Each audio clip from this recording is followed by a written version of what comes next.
converting 2D.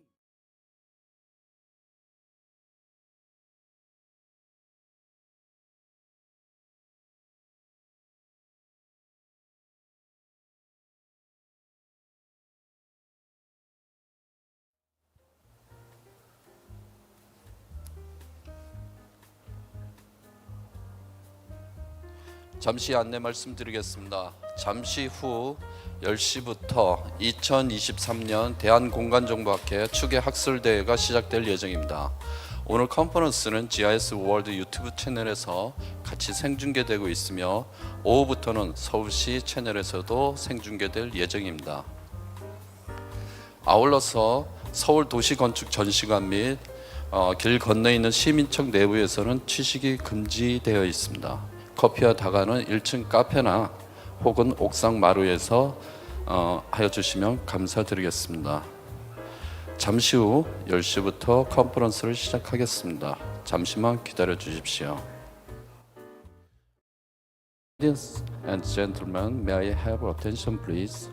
Today's conference is being live streamed via the GIS World YouTube channel. Thank you.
There are some people not arrived yet, so we have 10 minutes.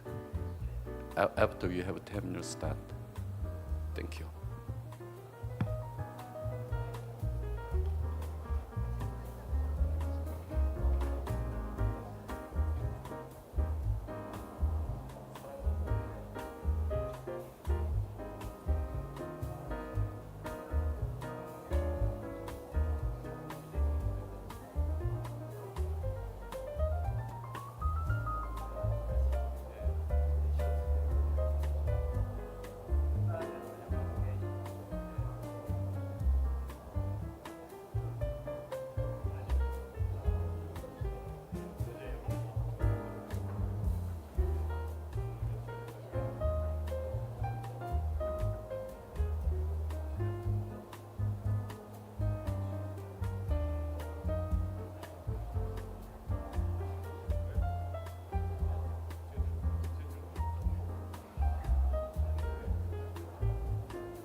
이제 개회식을 시작하려 합니다. 위에 계신 분들은 여기 내려오셔서 착석해 주시면 감사드리겠습니다.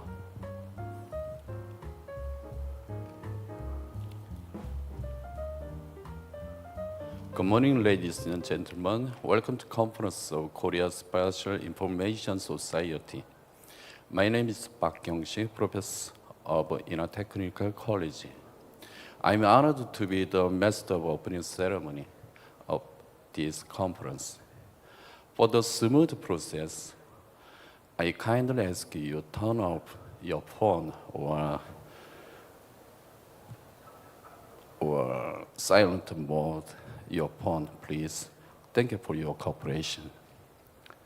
Now, let's begin the 2023 conference of Korea Spatial Information Society. You have invited two speakers for the keynote lecture.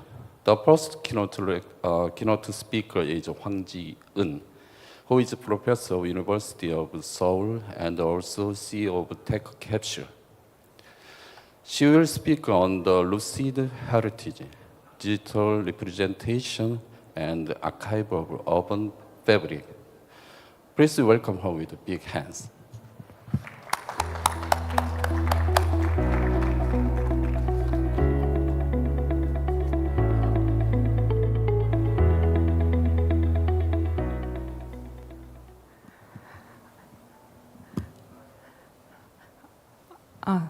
Thank you for having me and inviting me and being here in a cold weather.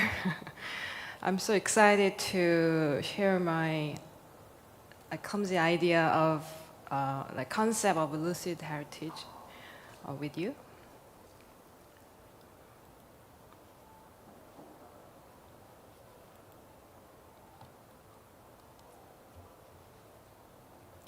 마우스가 안...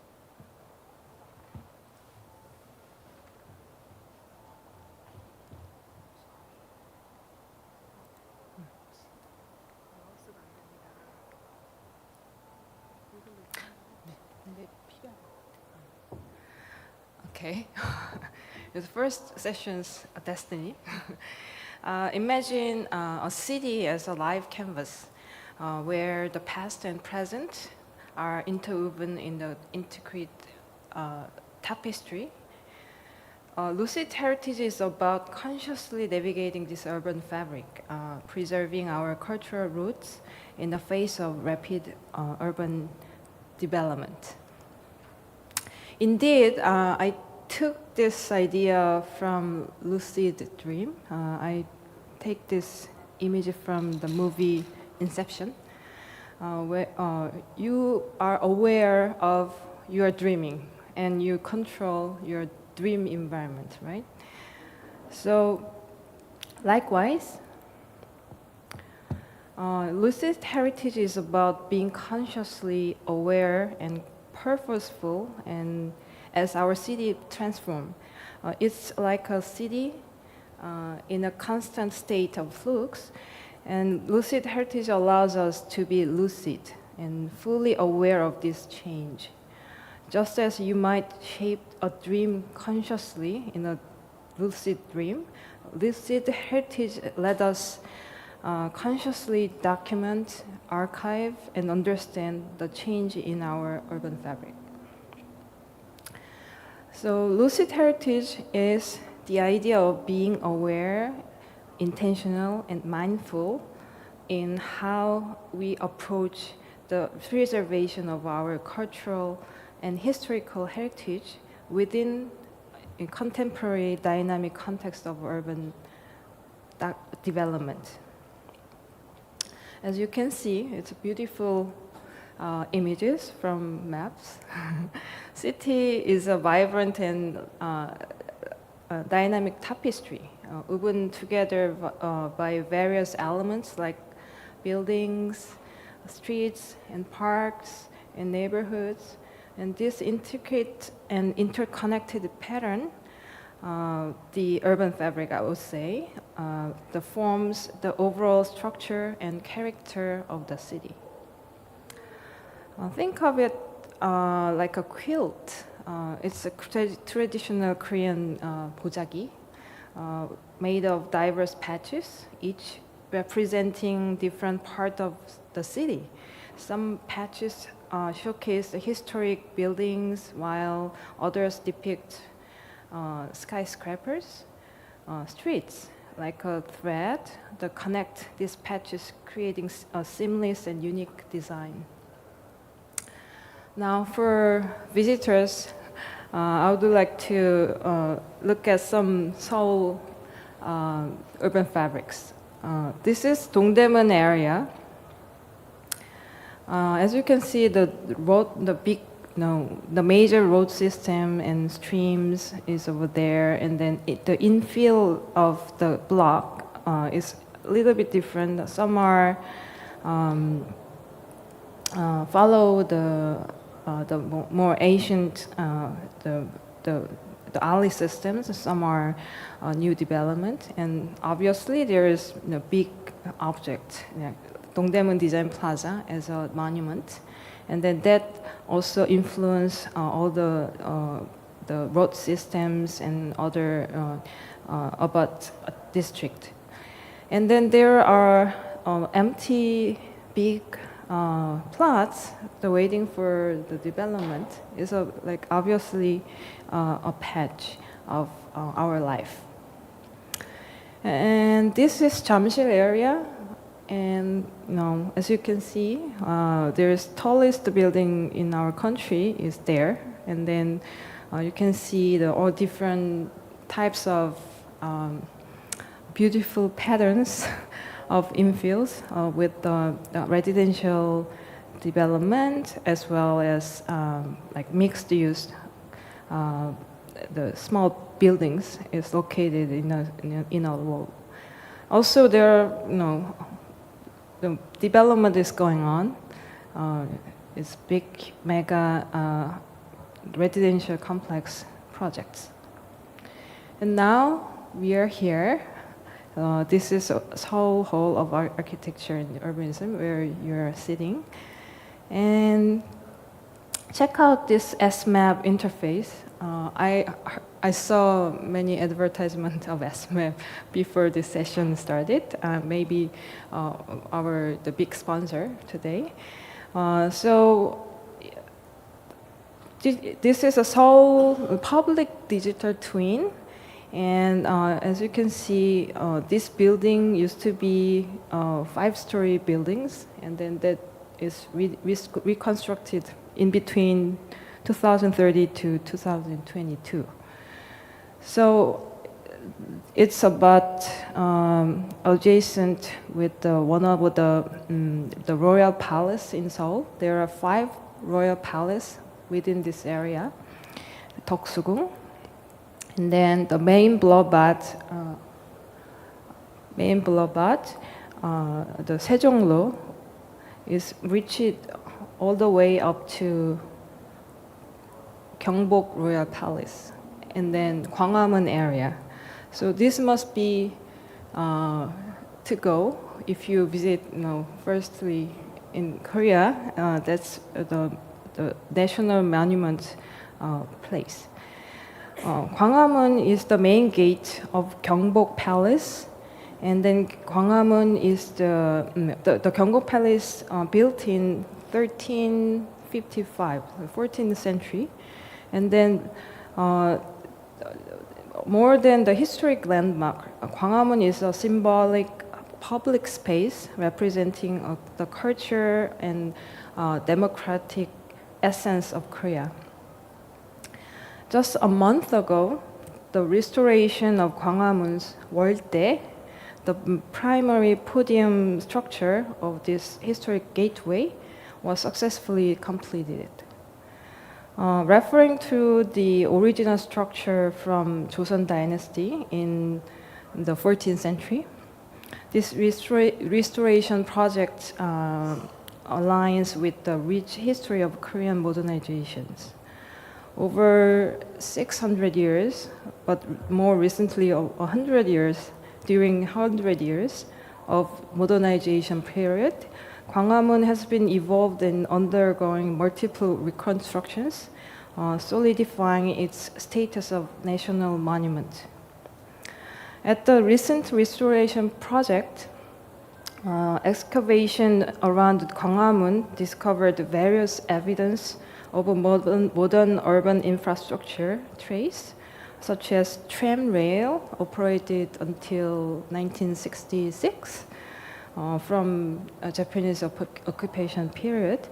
Also, foundation of ancient buildings from 18th century, and water and sewage pipes from Joseon Dynasty era to the present. However, this tram track remnant has been relocated to railway museum, and then other infrastructure elements has been revaried because this aim to get back to 600 years original status. Thankfully, the city of Seoul has documented the 3D scanning records of this excavation site, including the tram track route, as part of this process. This captured 3D data of the excavation site represents just a momentary state of the city. However, it conveys rich evidence stories and that penetrated the history of contemporary urban environment until now. Well, here comes a common challenge in Asia. Rapid urban development reshaping cities at an unexpected or uneven pace. Traditional heritage often gets overshadowed by skyscrapers. Also, modern structures, even worse, from let's say 1950s to 1990s, can be even fragile since the status of heritage is not considered for the less old structure. And deciding whether to preserve or demolish becomes a very hot topic, influenced by the tension between real estate economy or cultural and political policies. Take Seon District case in Seoul, a paradoxical mix of modern and historic. It's a very unique urban manufacturing ecosystem that evolved over 50 years, despite of the redevelopment pressures. It consists of 1 kilometer long Seun-Sanga complex, which is one of the modern pioneers of mixed-use residential apartment, and it's surrounding 8 blocks of urban manufacturing area. Seun-Sanga, the first Seun-Sanga was built in 1967, and it stands next to the World Heritage Jongmyo Shrine, and the patterns and streets and buildings plots stays there, although all the mayors have renewed master plans of this central business district. Over time, the urban manufacturing field with the small factory alleys become very unique characteristics as production ecology. Creative industries such as design, art, and film are growing together in this area.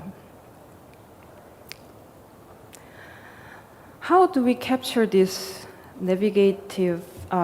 capture and navigate this intricate urban fabric? Enter the design digital twin approach. The Lucid Heritage embraces the idea of creating digital representation reflecting the current state of the city and the layers of history within it. This digital representation is not a passive archive, it's a dynamic tool that allows us to explore, understand interplay between traditions and modernity. Lucid heritage actively engage with the urban environment, capturing not just what it is, but what was and what could be.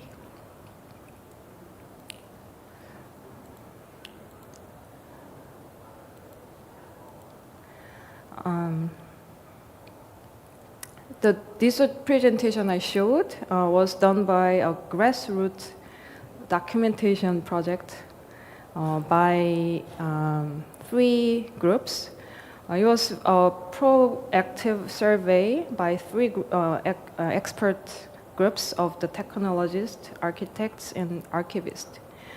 We voluntarily initiated collaboration in the urgent risk of demolition of this area. So there's some glimpse of how the survey was. So 3 teams take a role. So in-depth interview how the factory owner have been changed their environment through their occupancy, and then the architect make some clues that sometimes it turned out it's very traditional Korean architecture, sometimes not. And then their story also very creative, how they struggle with their working environment within that urban environment. Also, my team, Tech Capture, took a role, make a 3D scan it, so give the basic information for the survey team. So the ethnographic survey team use this information first, and then also the urban infrastructure here is very outdated, so it's hard to get the accurate map in this center of Seoul area. So it 이미 takes 살고 계신 also 분들이 다 빠진 비어 있는 건물인 경우도 있지만 그렇지 않고 이제 the 상주하고 survey 계시는 researcher 이제 just 그런 talk 공간 about 안에 살고 계신 the importance of these collaborations, because we had to enter the factory that is working. So we need somehow like personal relationship with them. Also have to investigate more in-depth investigation of that environment. So the time was very consuming, but it took a very precious time to understand this area. Currently, the urban fabric of Seoul is undergoing massive reconfigurations. Within it, the risk of losing elements that make our city unique even before recognize its identity. So this is the current future of Seoul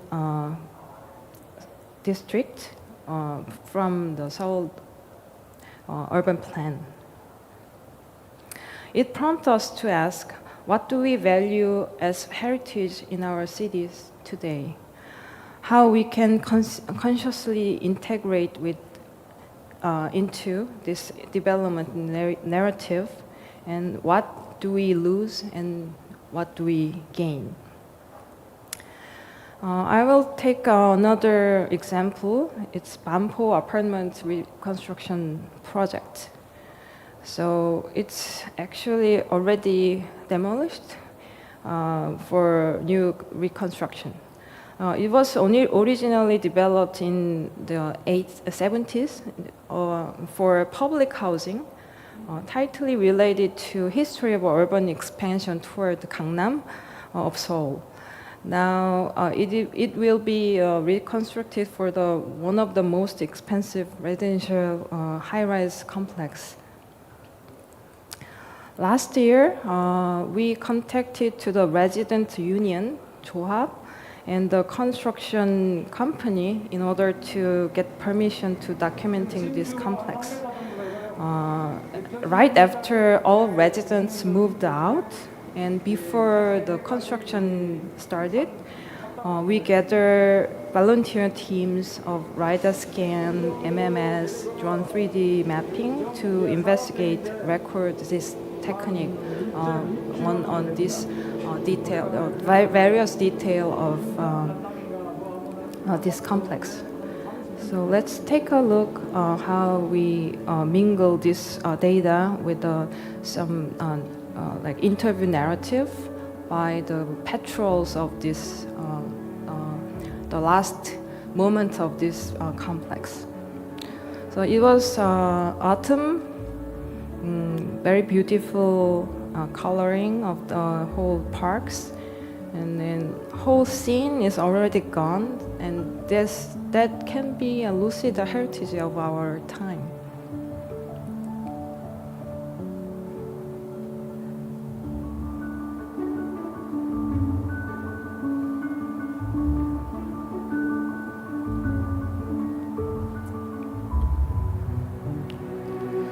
So this work itself was volunteered work, but before that there are many the precedent research that, for instance, Seoul Museum of History already has like interviews of these residents, and they published with this. So we took that unit who interviewee exist as a more detailed VR, and then we take one whole building with MMS 3D scanning to take this for the future precious resources for urban planning and our culture. So for the time, you can find out YouTube of tech capture. So there are many other movies about the lucid heritage that we are losing in our time. So lucid heritage is not just a concept, it's an action. As if open source movement is a call to action, it challenges us to be aware, intentional, and proactive in shaping the future of our cities. By leveraging digital technologies to create dynamic representations, we can bridge the past and present, ensuring that our cultural heritage remains an integral part of our urban narratives. Those two digital documentation projects I showed are not yet on digital twin yet. They are good model and representative models capturing vivid facets of the city, and with enough data to technically craft into digital twins. A digital twin can serve not only as the most up-to-date data set, but also as a platform that proactively records and anticipates this interconnected urban environments. In essence, it can connect the past and the future, weave together people and the environment, and aggregate individual stories into collective history on the making. How can we transform data produced and created by the private sector like us into public data and experiences, and converting them into fundamentally the collective memories? The individual relationships between places and memories ultimately create the topography of collective memory of our time. And being aware, being intentional and mindful of this topography is the process that ultimately sustains our city. As we navigate the evolving urban landscape, let us embrace lucid heritage as a guiding principle, one that encourages us to learn from our own history, respect our heritage, and consciously shape the city of tomorrow. Thank you. Thank you. Thank you for interesting presentation. Now we have Q&A times for 5 minutes or 10 minutes. As you know, this ceremony started 10 minutes late. So if you have any questions.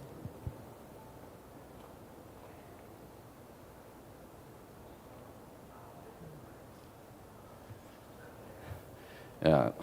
Thank you, Professor Wang. Yeah, let's give a big round of applause to Professor Wang. Thank you very much.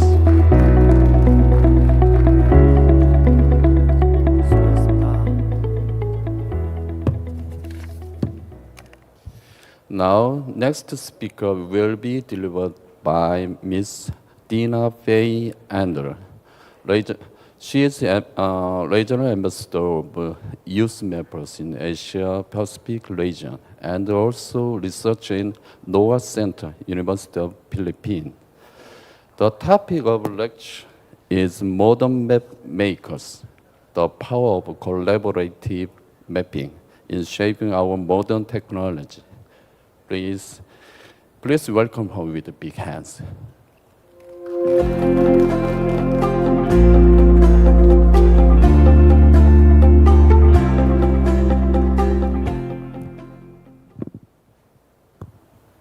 안녕하세요. Yeah, that's the only word I know. Yeah, good morning, everyone. Yeah.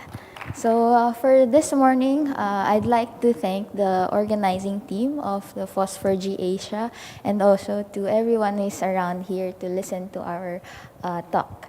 So for today, I will be discussing and sharing with you my role in the OpenStreetMap community and how it impacted my life and how our mappers in the community, our modern map makers in the community have been shaping the future of the modern technologies.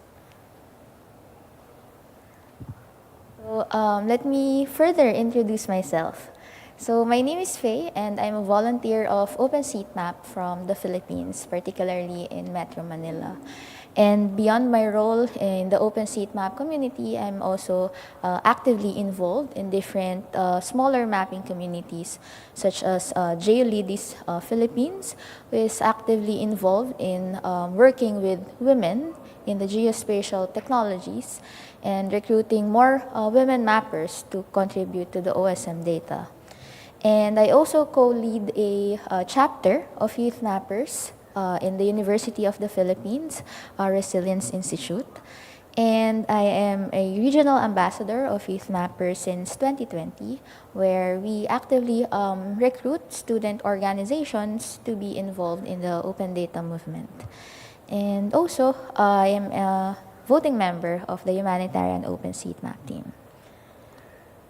So let me share with you some of my journey as a volunteer of OpenStreetMap in the Philippines. So I owe it a lot to my former supervisor, Maning Sambale, because he was the one who introduced me to the OpenStreetMap community. So in 2013, we worked in a project in the Philippines, particularly in the province of Pampanga, where we work with the local government units to map different areas in their province.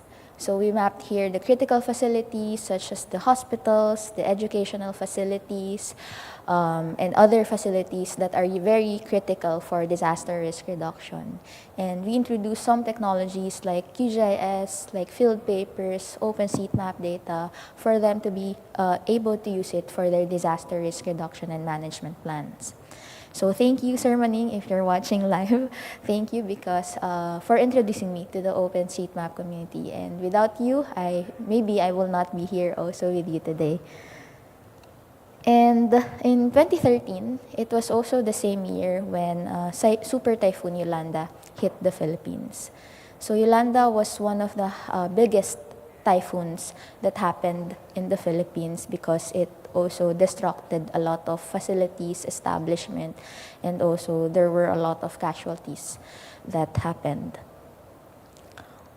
And to quote Eugene Villar, one of the active member of the OpenStreetMap Philippines, he said that before, the OSM Philippines community was a very small group of hobbyist mappers.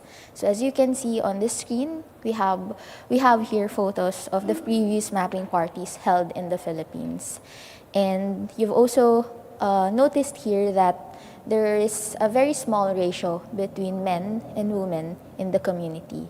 In fact, I think there is even less than two women who were part of the mapping parties, were part of the community of OSM Philippines.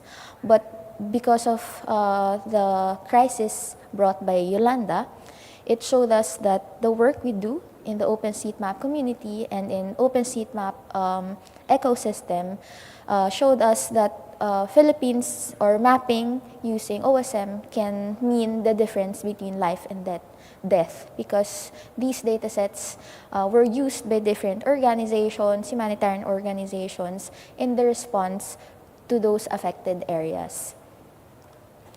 And to show some statistics of how Yolanda helped us in increasing the map data of OSM in the Philippines, around 1,670 volunteers mapped in the Yolanda corridor area where the Yolanda happened, and 82 countries from all over the world also helped us in responding to these areas, and around 4.5 million objects were mapped using OpenStreetMap. So a lot of contributions from different volunteers across the world helped us in responding to those kind of crises. And furthermore, there was an extreme spike in the growth of OSM data in the Philippines. So since our community before was very small, and because of Yolanda, it has led to an extreme spike, making it more increased data sets in the Philippines in terms of building footprints, relations, nodes, etc. And apart from my involvement in the OSM Philippines community, I also work in an academic organization where we also use and utilize OSM data for our disaster risk reduction and management, and even in our analysis. In fact, in 2016 and in 2017, we used OSM data and mapped 17 provinces across the Philippines, so that we can also use it to analyze whether those building footprints, whether those roads are affected by different hazards such as floods, landslides, and storm surges. So with the help of our volunteers from different organizations, including the students from the university, we were able to gather 452 volunteers and map 2.7 million buildings across those provinces. And until now, it's 2023, we've been using OSM data furthermore to be able to instantly show people how these buildings and these areas are impacted by these types of hazards. So here we have in the Philippines Know Your Hazard component under also of the NOAA website, if you can also check it.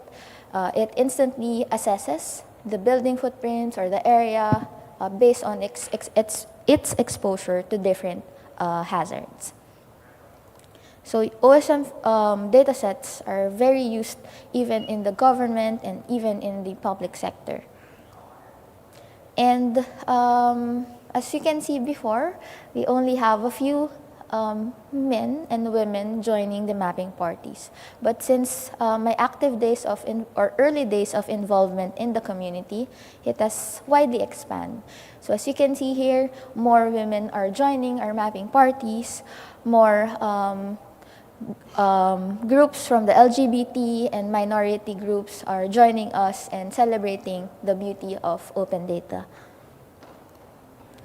And since OSM community is also growing and it has a crucial role in the disaster risk reduction and management sector, I would like to acknowledge the humanitarian OpenStreetMap team because they have established open mapping hubs across the world because it was driven by an enhanced appreciation of OpenStreetMap, and it also underscores the growing importance of collaboration among the different regions, and it also strengthens the regional collaboration among the countries here.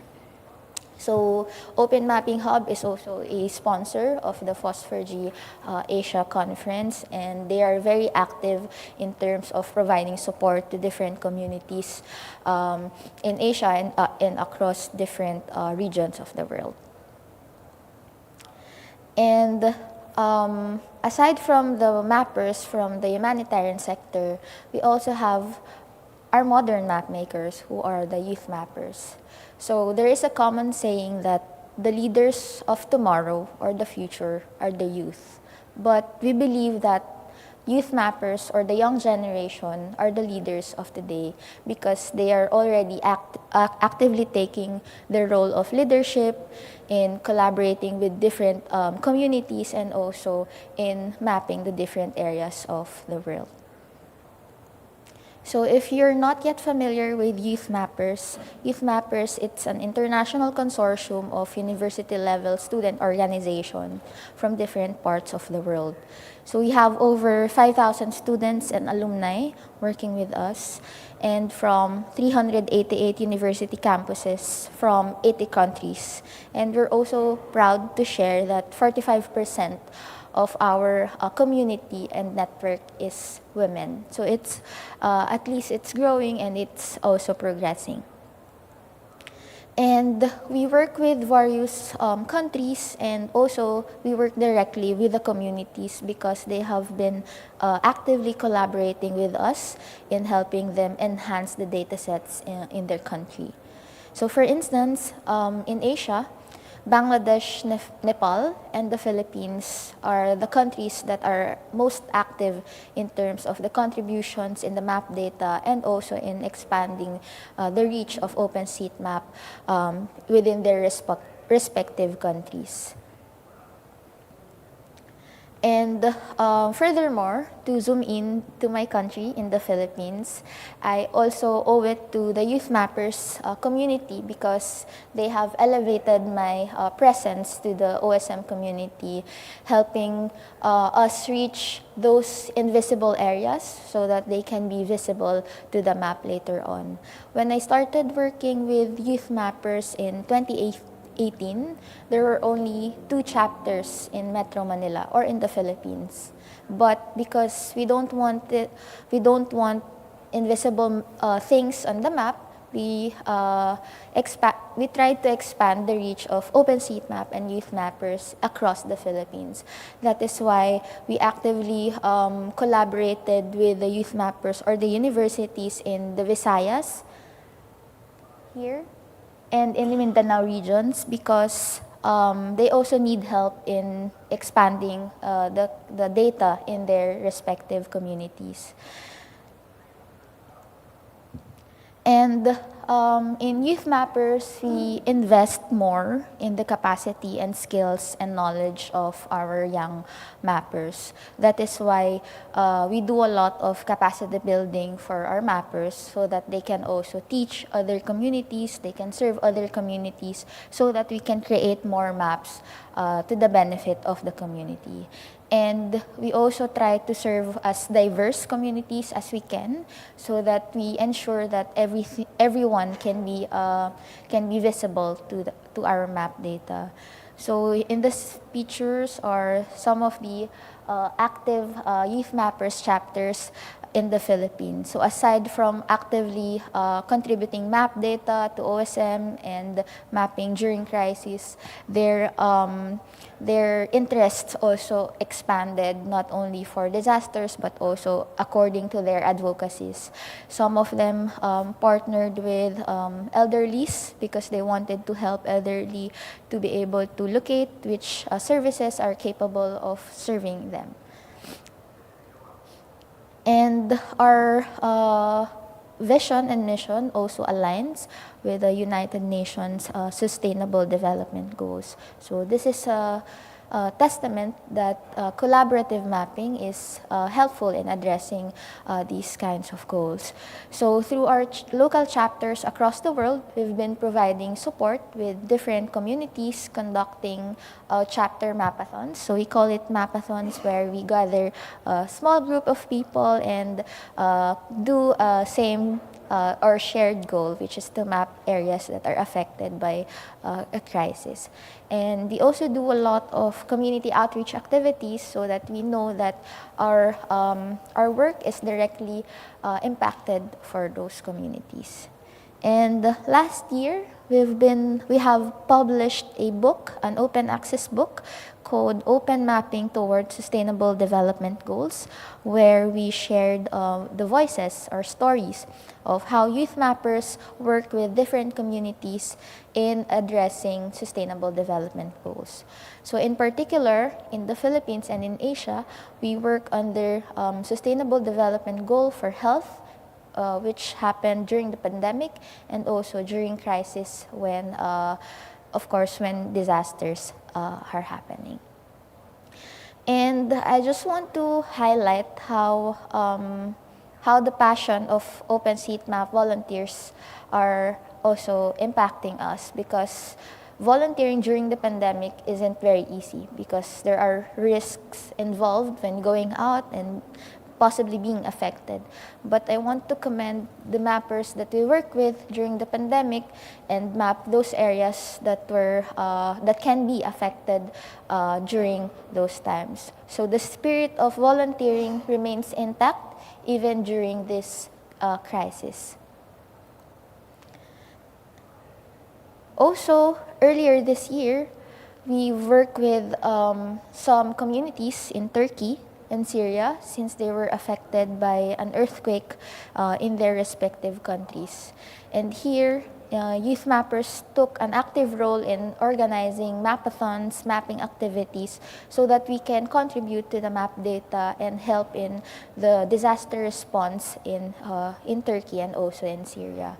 And aside from youth mappers, there are also coordination among different international organizations such as Humanitarian OpenStreetMap Team, Open Mapping Hub, IFRC, Missing Maps, and so on, who work together for a shared goal, which is to provide open data, accessible data to those organizations that can help in responding to those affected areas.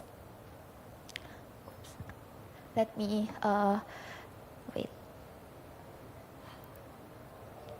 play this video so that you can see the amount of contributions by volunteers of OpenSeatMap community.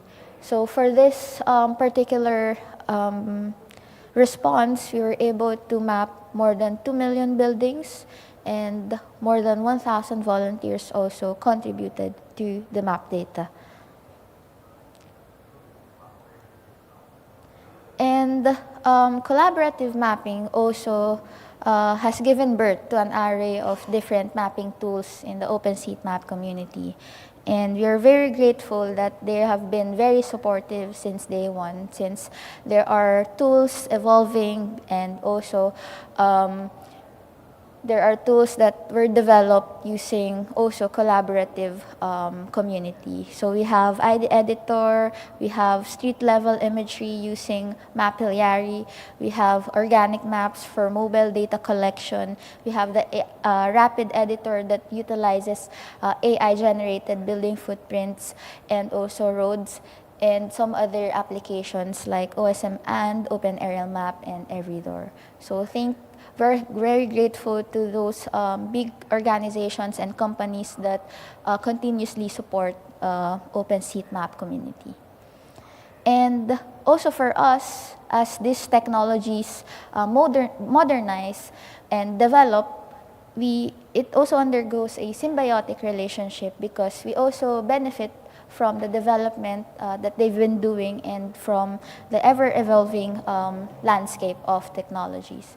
So we've been actively using the AI-generated images so that we can also contribute in validating the data from those kinds of technology. And just to share how our communities help in increasing the data of in the Philippines, I will play this small video. So again, we started mapping in 2009, but as you can see from the video, because of the active involvement of different communities, we were able to expand the data sets across the Philippines, making this data accessible to everyone. And as we acknowledge that our communities has been growing, a lot of smaller communities have joined the community, we also have to take note that we have still a long journey to go because there are still opportunities for innovation, for collaboration, and more impact to the communities. And maybe before I conclude my presentation, I just want to leave an important note, especially to the members of the Open Data Movement, particularly the volunteers. So if you feel tired, exhausted from all the volunteering work that you do, please remember your why. Remember why you started in the first place. So this is a small story I got from a student from the Philippines as well. So she messaged me, I think this was 2 years ago, because she took an exam for her geodetic engineering licensure, and I was surprised that I got this message that I was able to inspire her, not knowing her personally, but I think my impact to the community has expanded so that I didn't know that I was that kind of inspiration to those kinds of people or students. So if you're tired, if you're exhausted, and if you don't know what to do, just remember why you started it. And remember the impacts that you've had in your community, the collaborations you've formed, and your purpose. So that's all. Thank you so much, and if you have any questions. Thank you so much, Ms. Dina Fay. Also, we will have Q&A times. If you have any questions.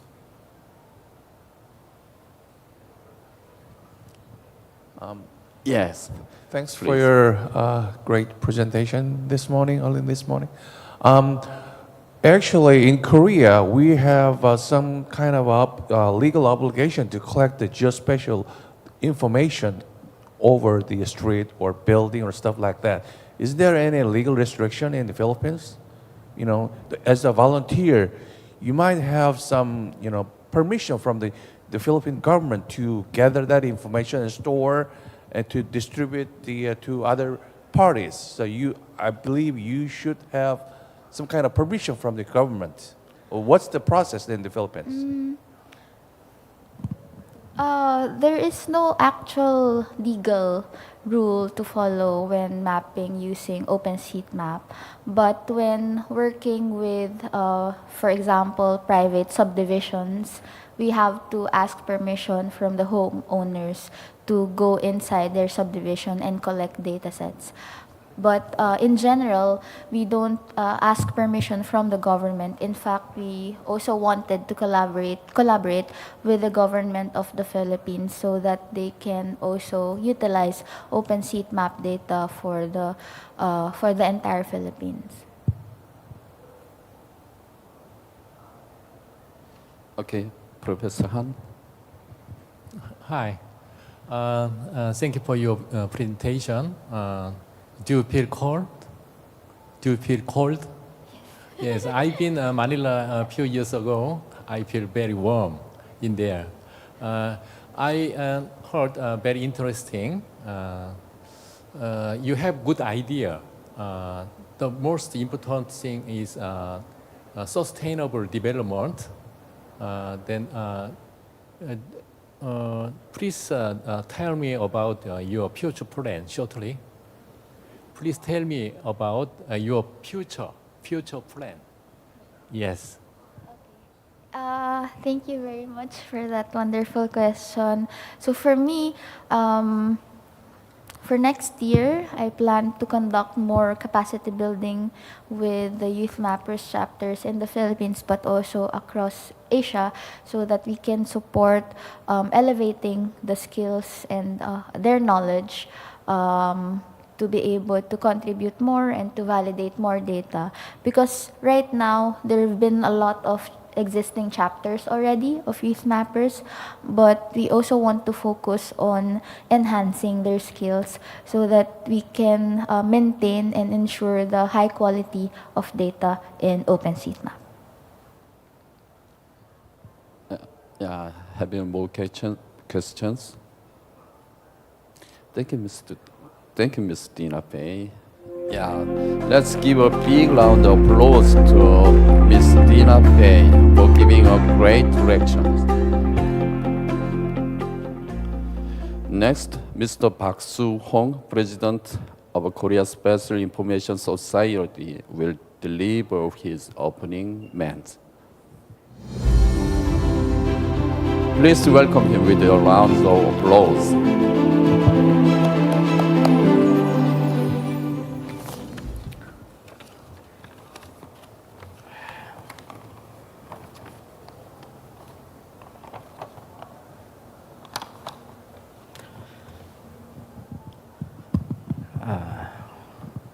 Good morning. It's very cold today. Yeah. KSIS members and distinguished guests and two wonderful keynote speakers. Welcome to 2023 KSIS Fall Conference.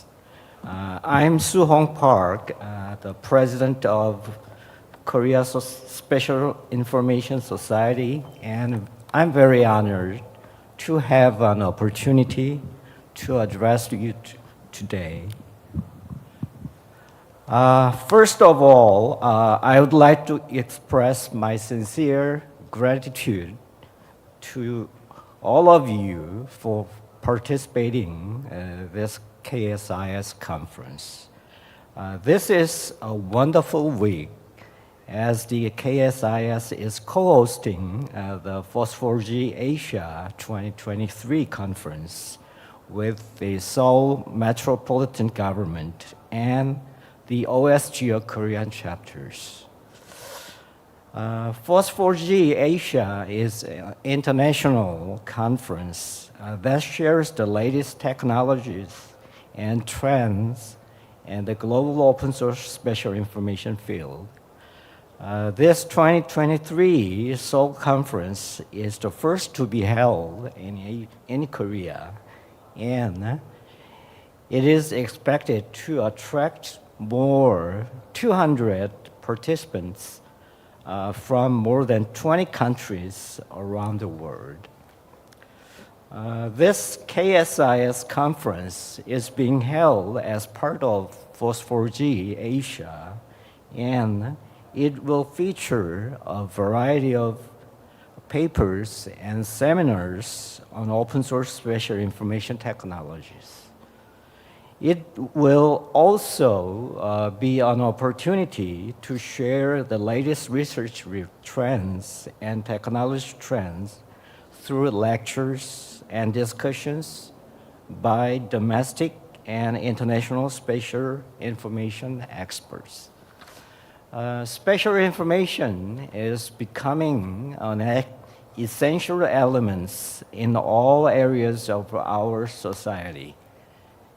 Key technologies of the fourth industrial revolution, such as autonomous driving, smart cities, and digital twins, are all based spatial information.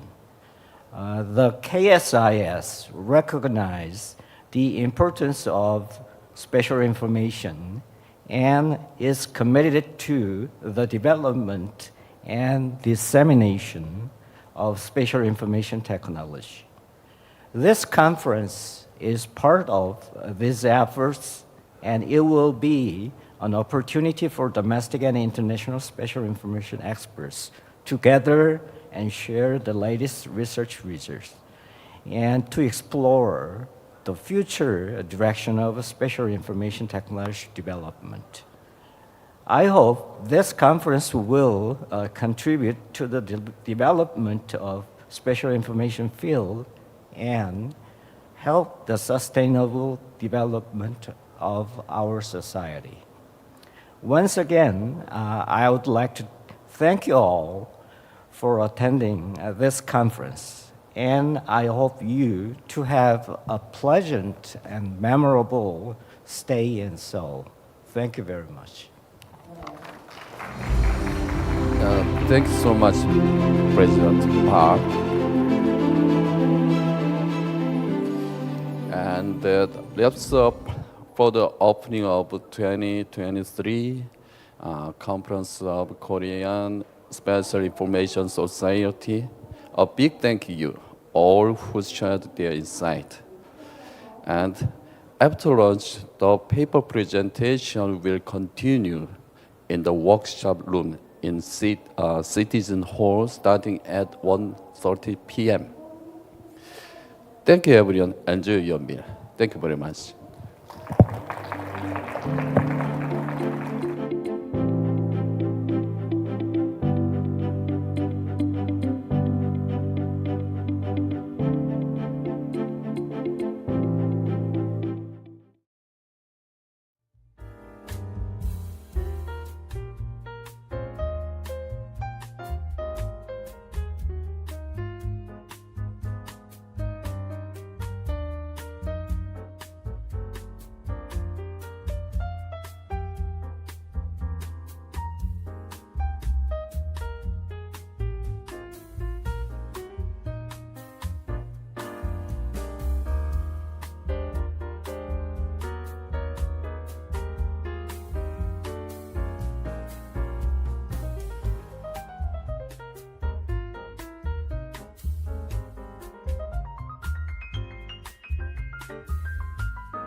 It's on. Can people hear me? Oh, excellent. Good afternoon, Seoul, Korea. My name is Jody Garnett. I'd like to thank my employer, GeoCat, for the opportunity to be with you this afternoon. And I'm here representing the Open Source Geospatial Foundation, and it is my pleasure to be your session chair this afternoon. I'd like to start off by introducing Jason, I'm going to get your name wrong, Jason Singh, to talk about the state of MapLibri. Over to you. Hello everyone, good afternoon. Hope you had a great lunch. This mic it's too cold. Everything is just so cold. I just can't handle the cold if everybody gets me. Okay, so my name is Jashanpreet Singh. I go by Jason Singh because that's what I deal with on a daily basis. You can say it's my dev name or my English name. So I'm going to be talking about MapLibri, state of MapLibri, everything that is happening in and around MapLibri, the community, the projects that are in progress, and how it all started. Okay, so MapLibri community. MapLibri is a completely community-based project, and we have the community spread out throughout the world. I'm the one from India. You can see a bunch of people from Europe, even in Japan, Korea, all the people, and 80 plus contributor, and people do it as a hobby and a professional, and everybody who's involved had a passion, the great passion for maps. So this is the MapLibri organization governing board. You can see this is done on an election basis that they meet and they talk about what they take directions for MapLibri project, what we're going to do, which projects will take which funding, and how to manage the sponsors and all of that stuff. Right. These are the two main projects that MapLibri is supporting. MapLibri GLJS, which was the first initial project, and now MapLibri GL native support for C++, Node.js, Android, iOS. Yeah, so these are the two main projects, but MapLibri has further projects supported in React Native and Rust-based project also. These are the two main projects that MapLibri is working on.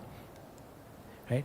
This is the timeline of how MapLibri came into existence. MapLibri is based off a fork of Mapbox before when they were open source. So in December 2022, the MapLibri forked from, MapLibri was born from a fork of Mapbox. 2021, we migrated to TypeScript. So now it's a full TypeScript support. Terrain 3D model is available in MapLibri GL. Governing board was assigned. The first initial members came into picture, like who is going to be taking care of the projects, who will chart, who will take the direction of which direction the project is going to go.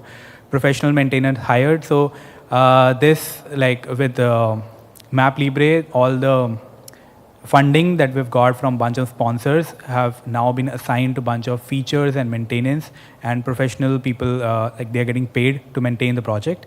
And very recently in September 2023, there is Metal early access release for iOS. So now there is Metal support for the iOS operating system. This has been the timeline for Mapbox. So anybody and everybody who is sitting here, or if you know anyone, can get involved in MapLibri. The easiest way to check out what MapLibri is doing, which projects are the most active ones, who are the contributors, is to check out the GitHub. Or if you're already in the OpenStreetMap channel, you can search for MapLibri, and there are specific topics for GL native and GL native and Rust-based system as well. So you can check in every second Wednesday of the month. We have meetings discussing about MapLibri project directions, features, anything that's going to be worked upon. So anybody and everybody can join, right? So these are some of the contributors at FOSS4G. Brandon sitting over there. Ian is also here. Myself is also here. And maybe next time you will also be one of the contributors in MapLibri. Reach out to Brandon, Ian, or me to talk about anything MapLibri related, how you can contribute, how it can work for your use case.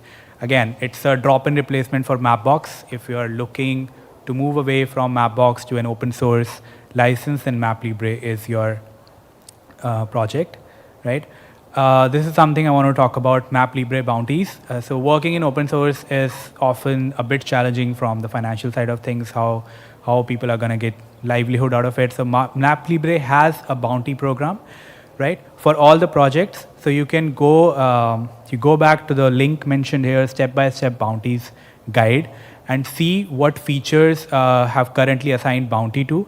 Even if there is a bug or there is a feature that you would want to have, which doesn't have a bounty right now, you can go to the Slack channel, you can talk to the maintainers, and they will assign a bounty to it. Bounty can range anywhere from $100 to $2,000 depending on how much time or how complex the task is. So again, I really want to mention that you can get paid to work on MapLibre thanks to our sponsors and all the funding that we've got from the community. Right. Some of the features that I want to highlight from the MapLibre that currently the MapLibre has is, sorry. Yeah. So single style for both web and mobile, easy customization. The styles sheet, the spec is really easy to understand, and you can really get a lot done with just the style sheet.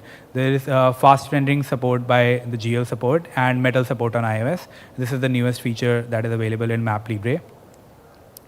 Yeah, so using MapLibre, it has a bunch of examples on the link that is mentioned there. It has examples for 3D animations, for 3D animations, markers, raster, video. Even if you want to put video on the map, that is available there, so you can check out all the examples. And there is also a repository of all awesome MapLibre, where you can check out how community and how the other companies are using MapLibre in their own use case.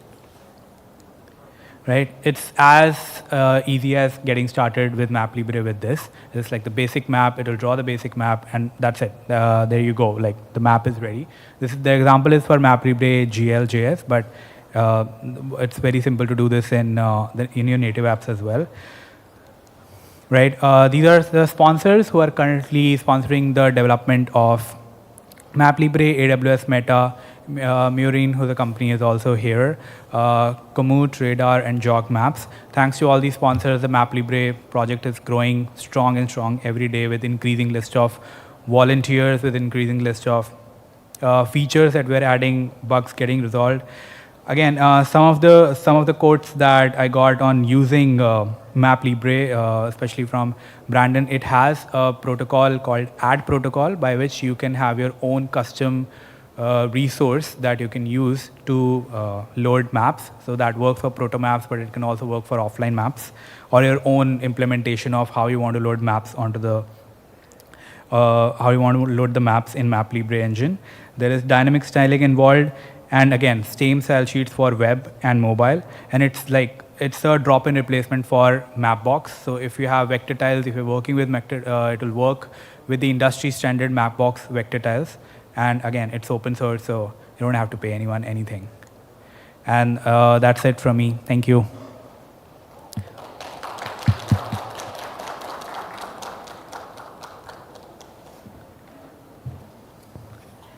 You told me that you might be finished a little bit early, but that was super quick. Yeah. Is that just a reflection of like your rendering speed or something? Yes, it is. It's just so also fast. My own speed and my rendering speed, yeah, and the MapLibre's rendering speed. Okay. And we also started off a little late, so I spoke a little, really fast to get this thing done. You certainly have some time for questions. Yes. Anybody, any questions? Just if nobody's asking, then I would really like everyone to get involved in the MapLibre project. It's still it's a very mature project that you can use in production, but it's still missing a lot of features that I would like everyone to contribute to. Everybody bringing their own expertise from different backgrounds. So please try to join the Slack group at least, and lurk around and see if anything that you can work with in the MapLibre project. Yeah. Okay. Well, I can ask a question. My project, GeoServer, actually has a Mapbox style rendering. It can read the Mapbox style format and configure GeoServer to draw with that. Is that something, I would love to convert that to MapLibre. Is that something that we could talk to your bounty program about funding? Yeah, sure. I mean, talk to the people, or just use ChatGPT, I think. Okay. Put the JSON file, it'll throw the JSON file. Okay, it would Yeah. just be really nice for interoperability. Yeah, sure. Yeah. Okay, I asked a question. Now it's your turn. Someone have a question. Quick question about plugins. Do you can you talk a little bit about MapLibre plugins? So I talked about the add protocol that is already there, with which you can load your own, like you can do your own implementation of how you want to load maps. So that is there. Going forward, I think there will be a focus on plugins, I think, but not sure. Yeah. Anyone, anything else?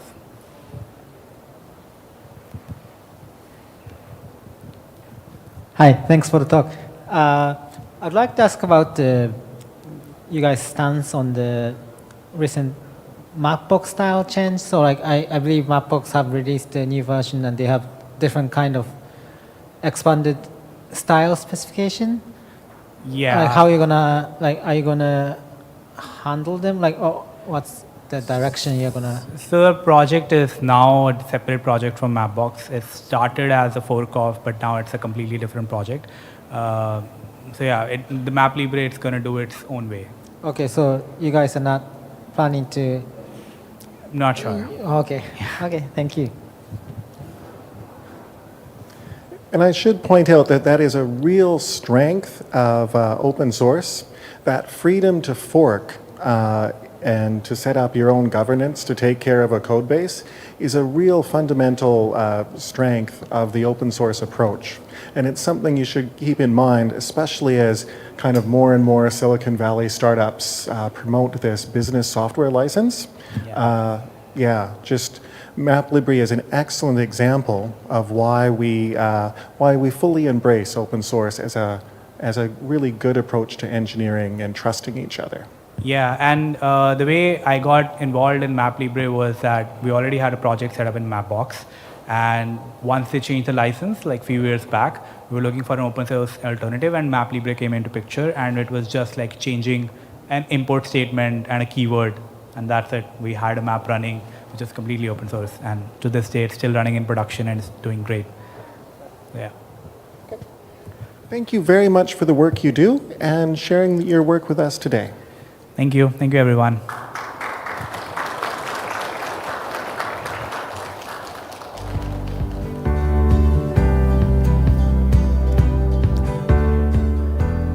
So I'd like to invite our next speaker to the stage, who's going to speak to us about the Cypress testing framework.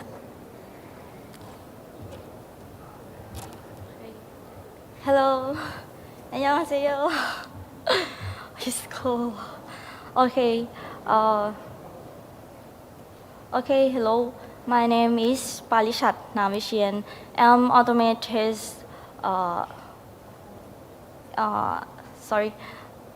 And now I'm QA and automate test in IBIT company Thailand. And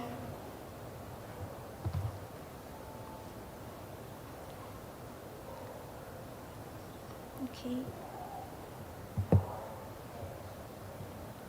Wow.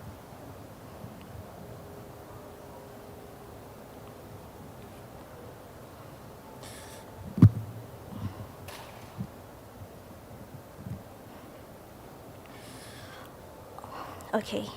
Actually, this content might not be especially related to GIS, but it's important to helping and improving the mapping application is called automate test on web map application with Cypress.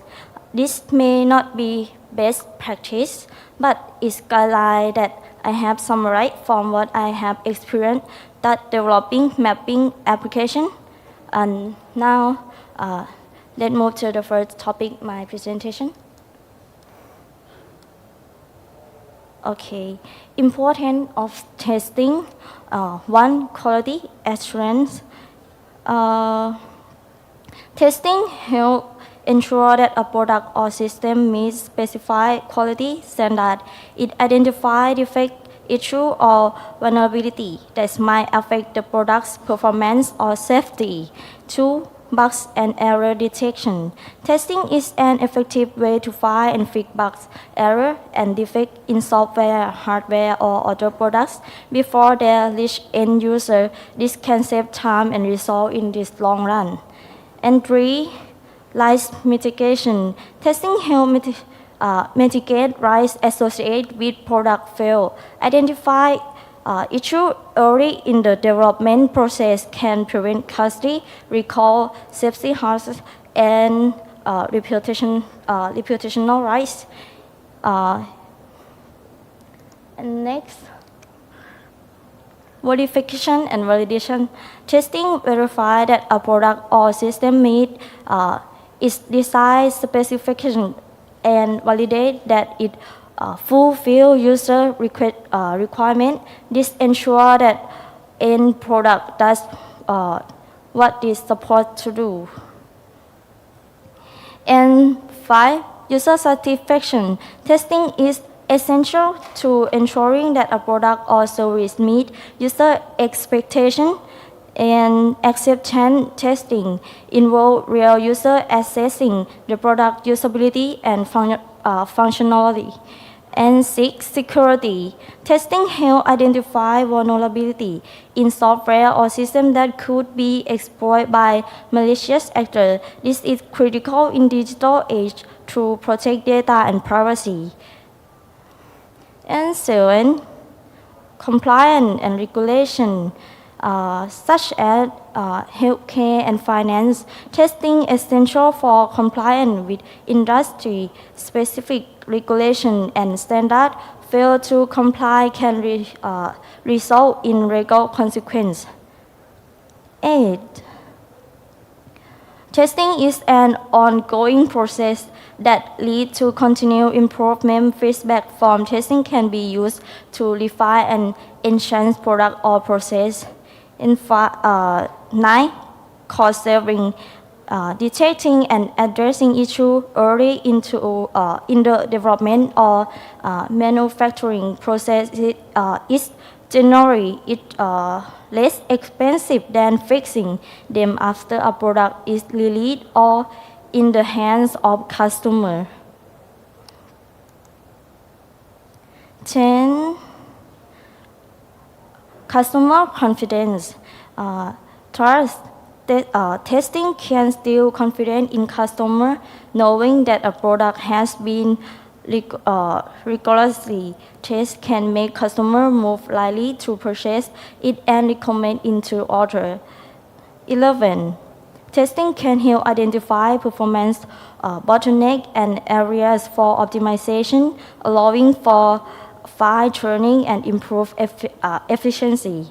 And last, decision support. Testing results provide valuable data that can inform decision making process. It can help business make informed choice about the release of product update and patch. In summary of this, testing is essential in various industries to ensure product quality, safety, and compliance, while also reducing risk, saving costs, and ultimately satisfying customer is a critical phase in product development and quality control process. And next, realize this the important thing that must be discussed in is thing to consistently be aware of regarding testing. 1, no universal software test process, no best practice. 2, show present defect. That mean on feature defect or bug or anything can be possible. Yeah. And 3, it has strict testing impossible. And today we talking about automated tests according to my topic, automated tests on web map application with Cypress. I'm going to show you the automated test framework that I use to my work. Okay, let's show Cypress.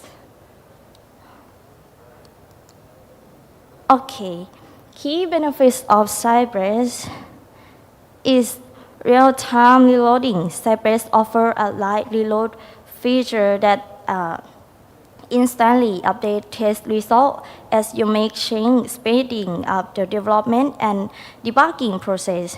Easy debugging. It provides an interactive and user-friendly debugging experience, making it simple to pinpoint and resolve issues. Robustness. Cypress is known for its stability and consistency, making it an excellent choice for continual integration and continual deliver pipeline or CI/CD. And this example for Doc Cypress, if you interest, you can open worldwideweb.cypress.io to open Cypress Docker. You can search and view why Cypress. What is it? How installing Cypress?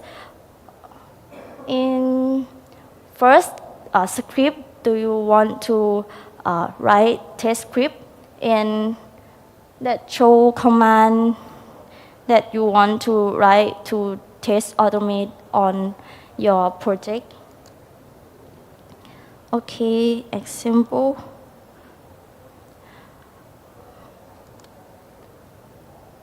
This is one of my work. There www.dragonfly.or.th that built by Dragonfly of Thailand. This web has all function about map. Sure that I write automate test by Cypress. In or function or element that have ID, and I can use this ID to write my automate test. I want to show some function. When we click to calculate area, when I click point 1, 2, 3, or any point which you want, and double click last point that show square area that you want. Okay, how can find ID on website?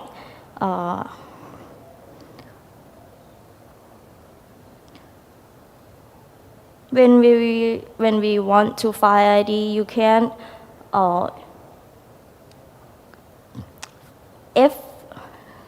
press F12 to show basic code on site on website, and you click the arrow and hover your cursor over this element and to see the ID the element. On Cypress, it's easy to find when running Cypress open from a script with the command side.visit and double quote and input web that URL that you want, and select the button that resemble a circle shape. Click on the reserve function and its element ID will appear at the top bar. Yeah.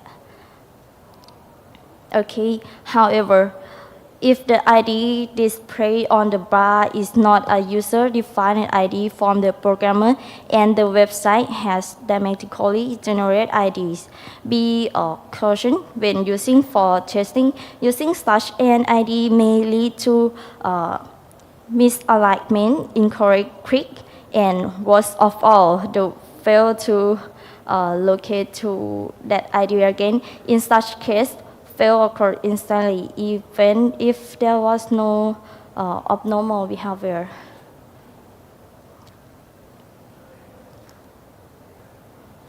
Due to teams work related to map both on web and mobile requirement map functional, I would like to share my current experience experience and my solutions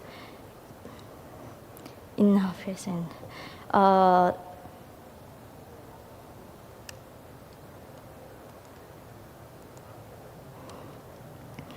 Limitation of Cypress for mapping. In my use case, Cypress is quite responsive for website testing. However, it would be better if can test mobile apps like how I test website. Moreover, concerning web mapping, it had limited use case compared to other framework. I spent time trying to find a way to retrieve map IDs. I found a solution from user to see. Therefore, it's challenging to use Cypress extract map ID. I looked for a solution until I came up with this line of code. I use site get canvas and click x, y, and input FOSS2 and command second point, click point, and use db click in last point, and then can use in Cypress. Okay.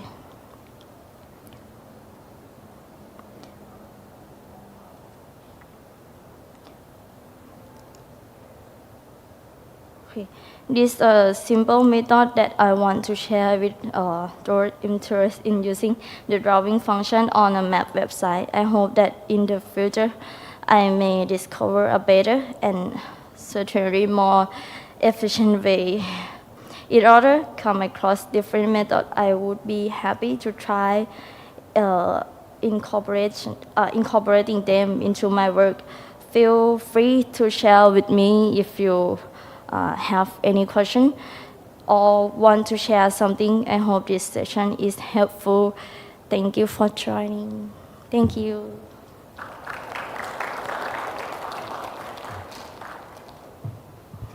Thank you very much for your presentation. Is there any questions from the audience? I should try and come up with a question for you because you give such a nice presentation. Yeah, testing is very important to the stability of our ecosystem. So thank you for sharing your work with us today. Any questions? Okay. Thank you very much for your talk. Thank you.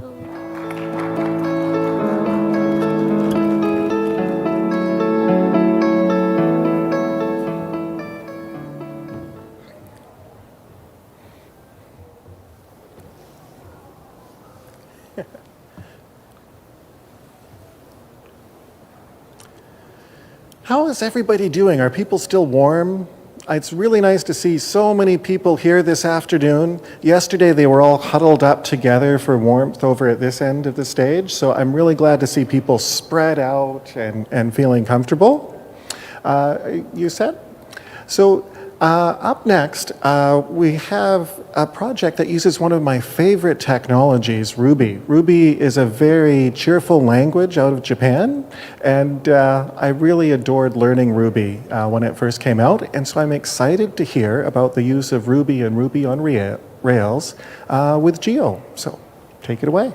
Yeah, thank you. My name is Taro Matsuzawa from Geo Republic. So I introduced RGeo today.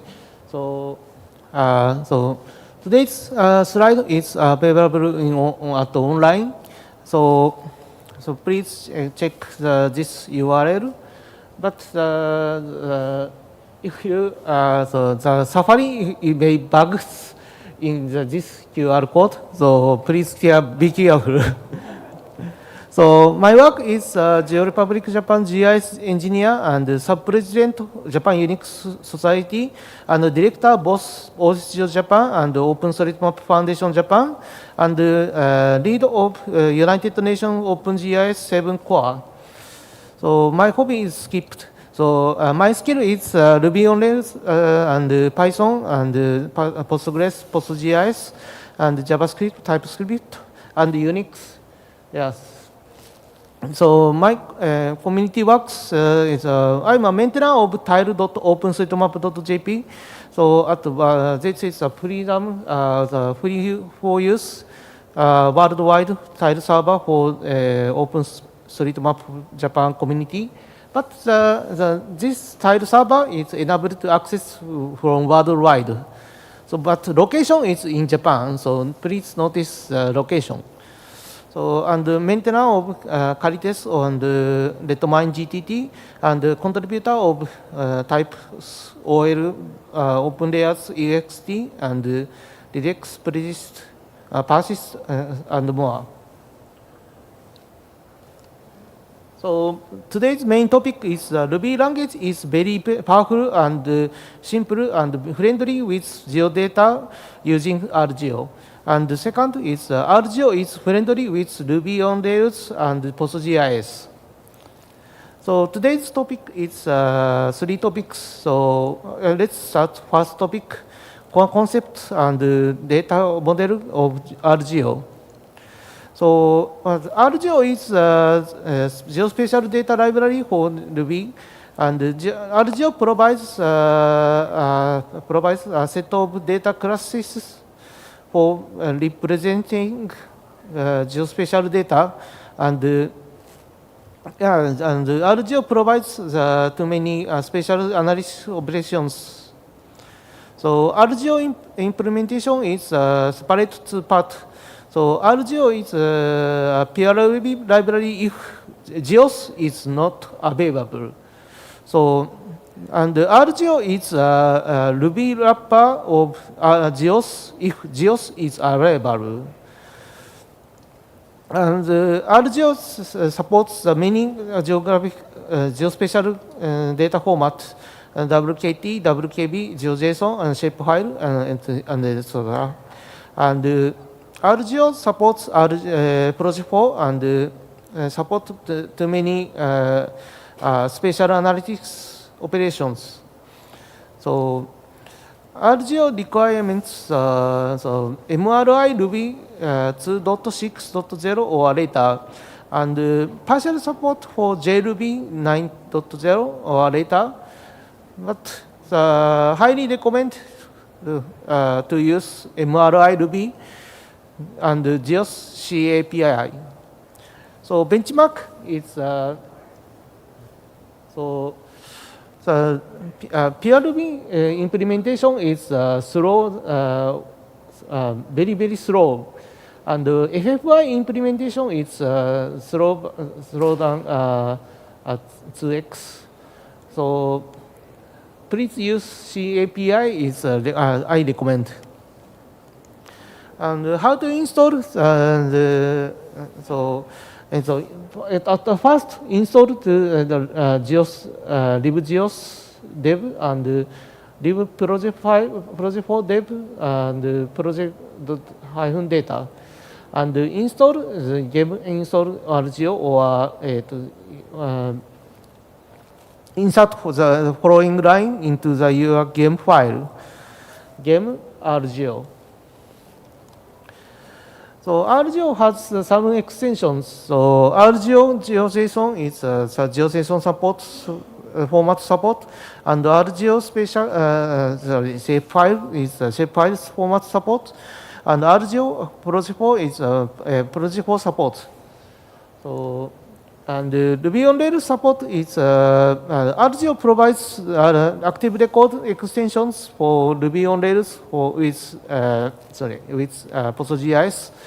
So and so the name is active record FOSS4G-Asia adapter. So and MySQL and SpatialLite active record adapter is developmented, but there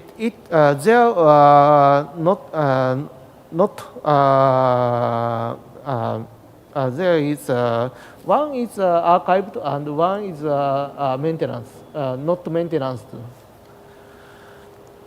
And RGeo data model is RGeo supports OGC simple features specification, and RGeo provides set of data classes for representing geospatial data. Yeah, so coordinate points, line storing, polygon, and etc. So coordinate basis, coordinate is set of x or set of x, y values. So it is a simple implementation. And the factories, the ArcGeo implements a lot of factories that Cartesian, geographic and geographic projected and etc. And Cartesian factory is a default factory. So Cartesian factory is means this factory is set get the factory, and the factory dot point is create point, and implementation will be Geos API factory if Geos is available. And if you want to use a Ruby implementation, you can use a simple factory. And so if you want to create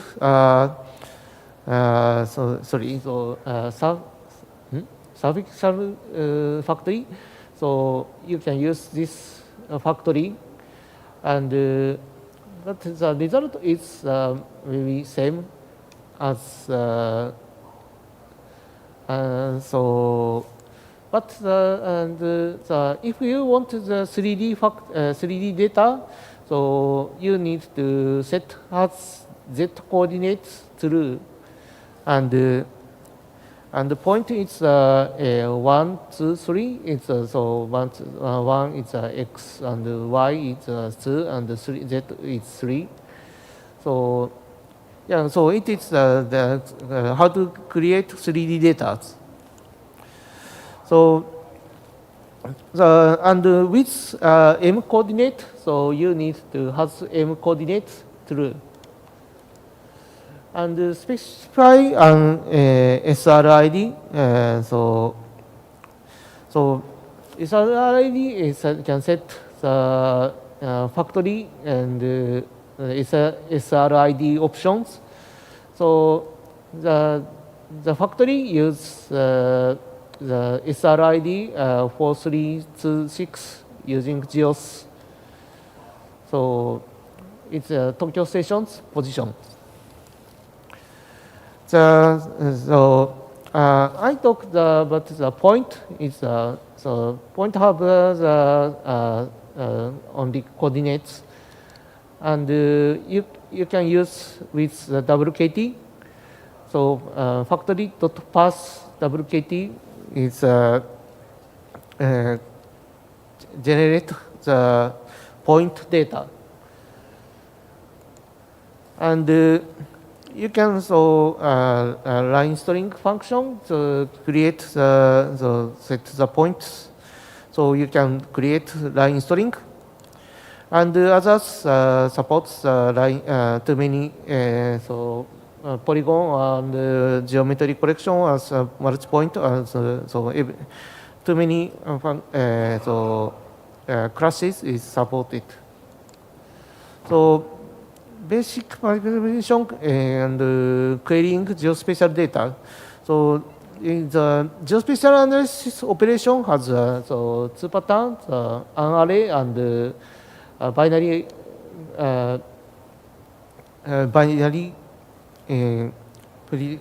predictives. Sorry. So contains so you can just use contain, so my position, the data is contained if the contains this position. So put let's key is so official example. And the intersect, so you can use the line, so two line, get two line, and JSON, and you can check the geometry, check the intersect on the geometry too, and the result is true. So another analysis operation is the too many functions. So I introduce distance. So this function is getting hotels data from my GeoJSON, and GeoJSON so returns the distance functions calculate the all distance from Tokyo Station point, and so mean by returns the mean values.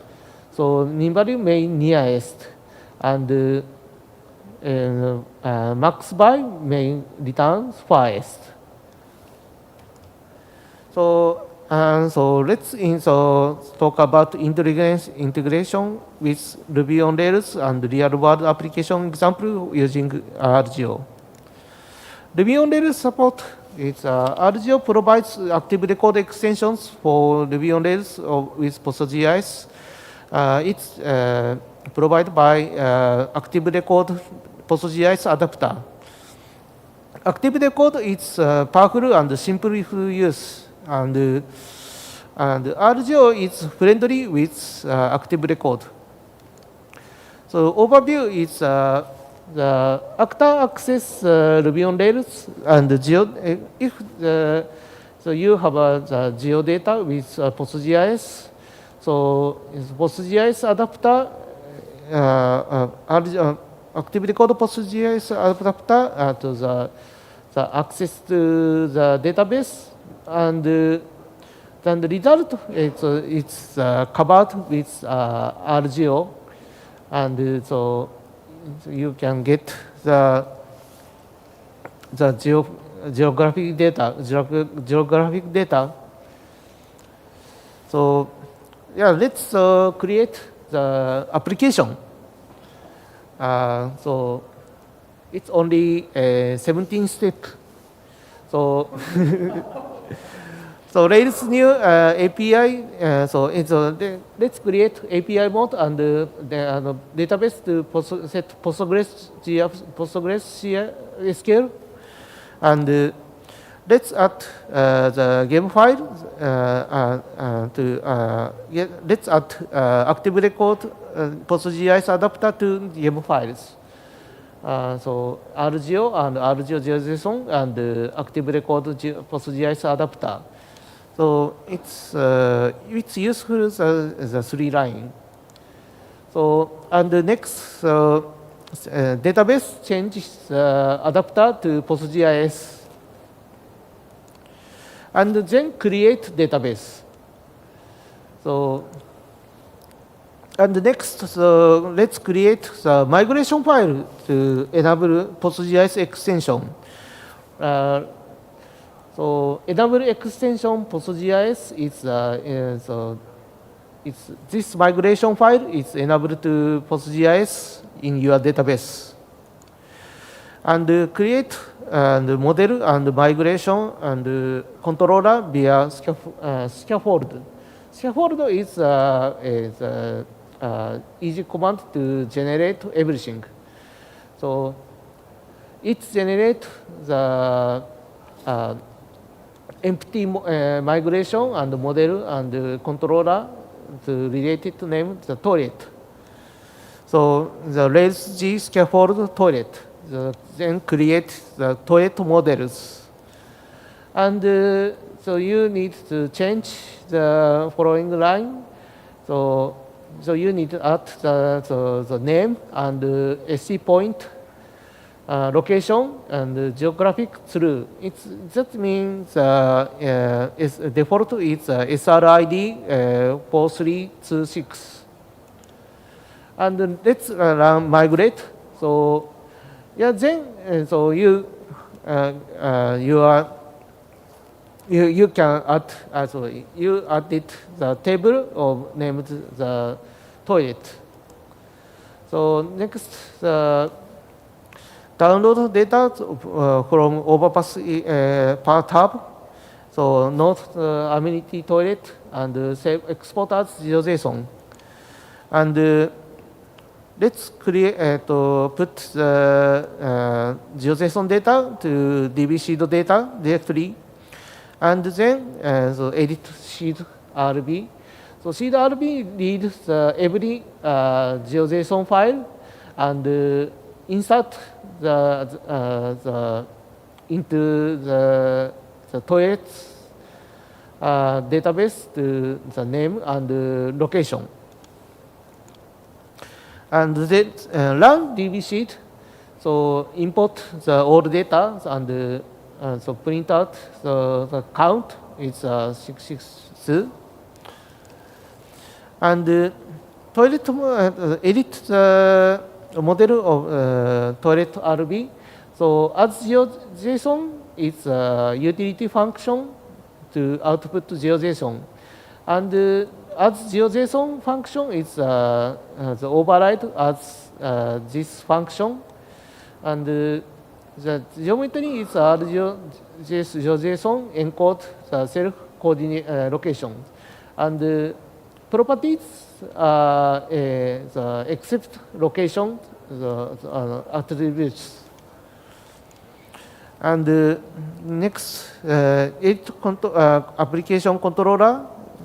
So yeah, so toilet all is default, and but the GeoJSON is we need the feature collection. So and yeah, so let's change this function, create this function and render to GeoJSON. Then output the GeoJSON output. But extension is JSON. So let's support the GeoJSON output. So MIME types, create MIME types in initializer. So and this code only register the application vendor GeoJSON to GeoJSON extension. And the next fixed root RB. So and the resources storage, the default is format is GeoJSON. So output is so to be GeoJSON. Yeah, that's all. And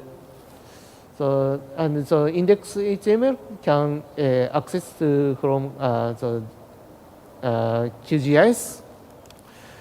Also, so you can define scope, and so it's a destination of so one so how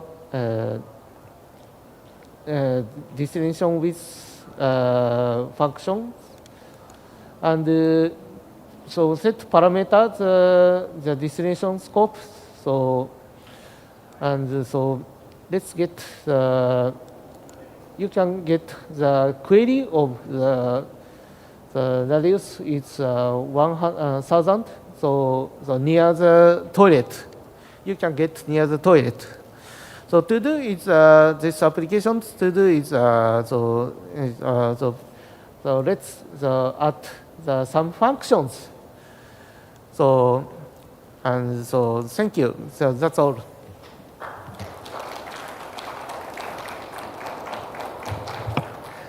Thank you very much.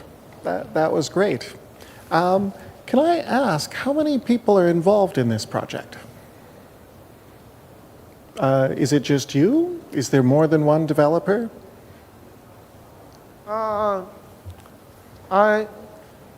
not. So I'm a user of Argeo, and Okay. yeah, but sometimes I check the issues in GitHub. Yeah. Okay. So how many contributors? I forget, but yeah, I forget the contributors' names. So Okay. yeah. Well, thank you very much for sharing this project with us. We appreciate it. I'm afraid we don't have time for questions, but thank you. People can buy you a beer at the gala tonight if they have questions. Yeah.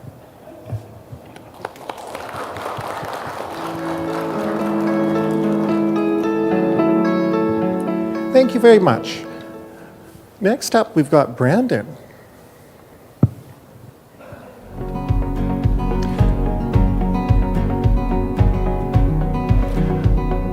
I'm actually very interested to hear Brandon speak. At FOSS4G North America, they were promoting the idea of a cloud-native spatial data infrastructure, which is built in part on one of the innovations you've come up with, the PM tiles. So thank you very much for that work, which is serving to inspire everyone.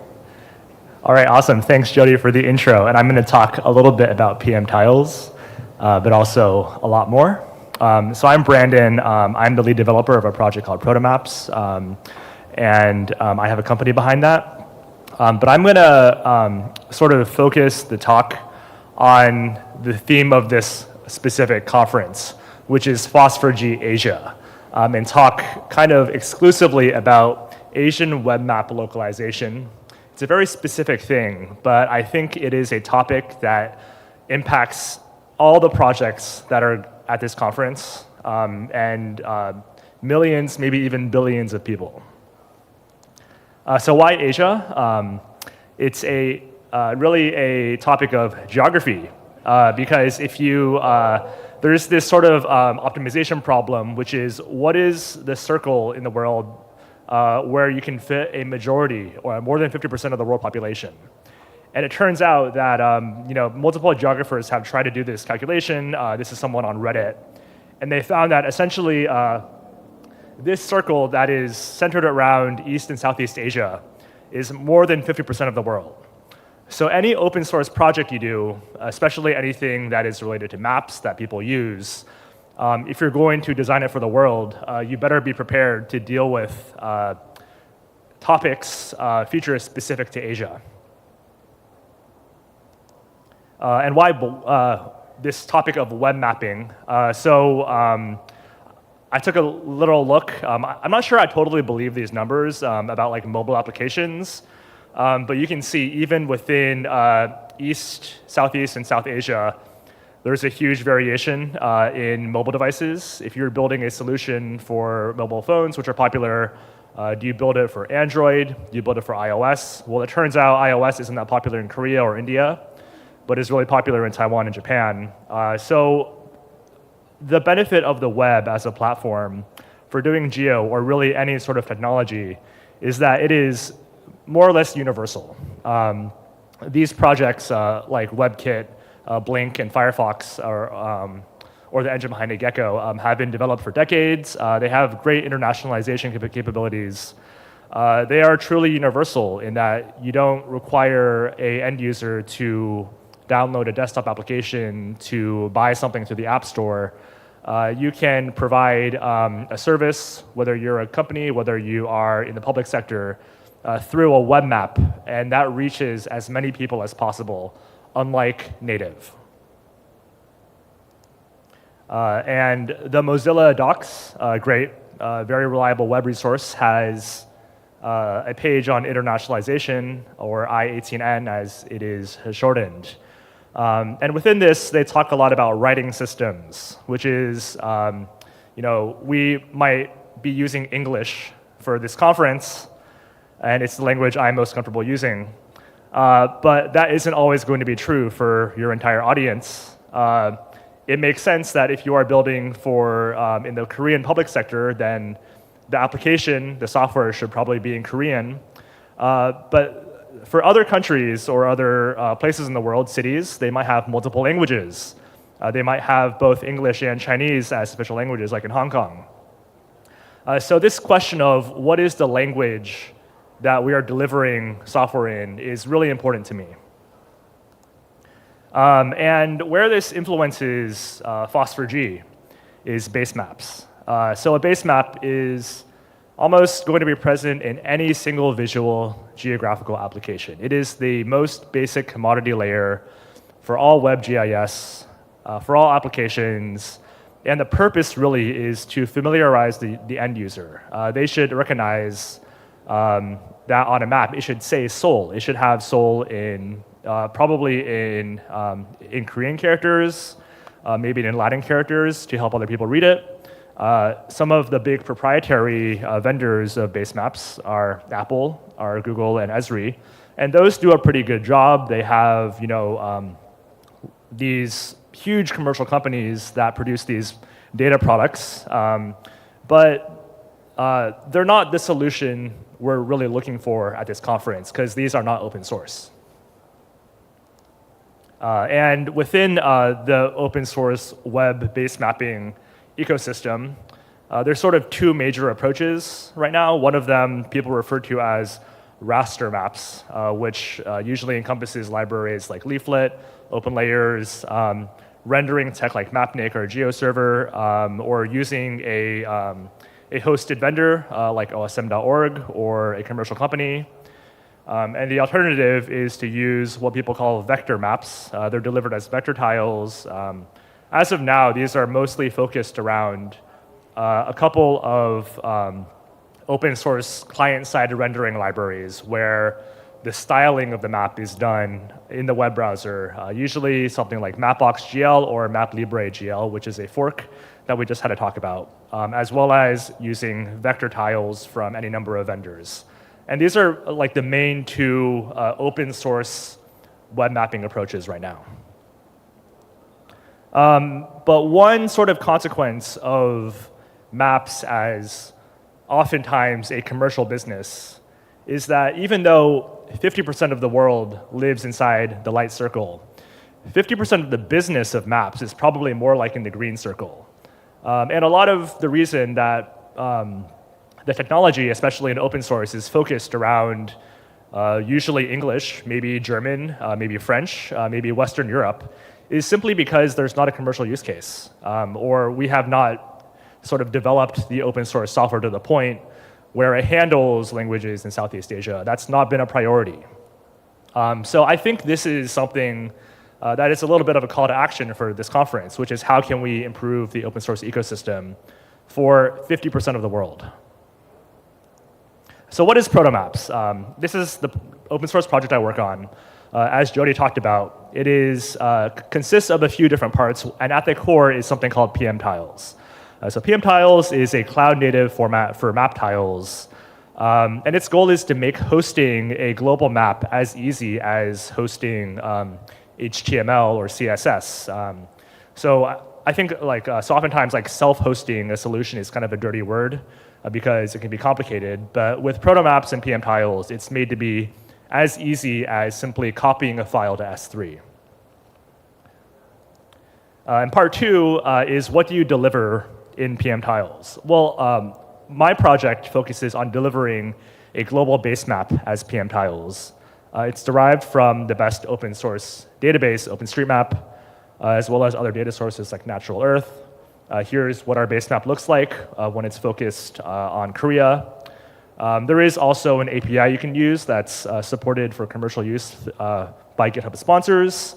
And this build is open source. It is on GitHub, and it runs every single day, incorporating all of the changes to OpenStreetMap that day. So it is directly tied to OSM data.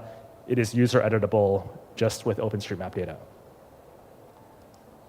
So an example of how this works, let's say you are building a company or you are in city government for Seoul and you want to have a open source solution for the base map just for Seoul. Well, what you can do is there's a new feature called PM Tiles Extract using the command line interface that's open source. You can point it at the daily global build and you can ask for just a bounding box. So just this one rectangle region that contains all of Seoul.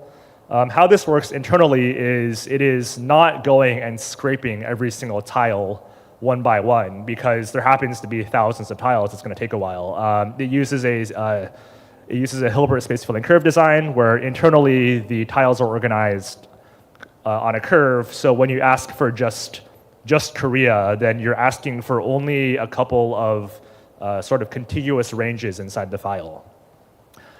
So for demonstration, asking just for Seoul is about 35 megabytes and 2,000 tiles takes 20 seconds to generate from the planet. You don't have to store or like I don't store a separate copy of every single country. I just have one big planet file, and you can extract one city or one country.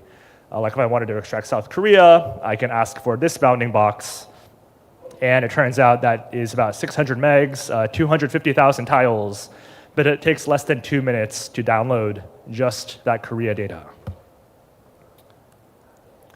So where does this fit in? Like, why would you care about this? Why would you use it? There's plenty of other base map services, but usually those, they might be built from open source components, but there's no real way to replicate them. There's sort of a, some secret sauce, some complexity that's hidden behind an API.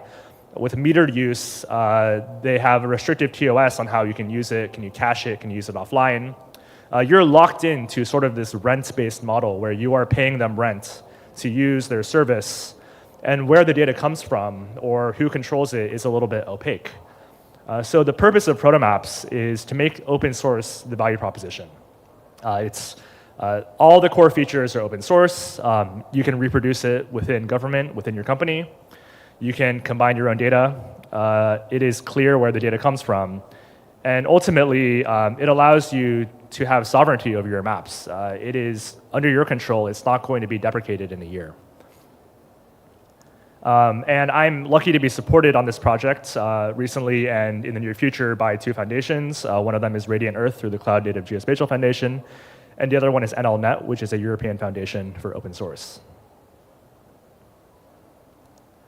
And just going back to this topic of Asian mapping, there's people here that work in the public sector, and so this issue of what language is shown on the map is really important if you are providing government services.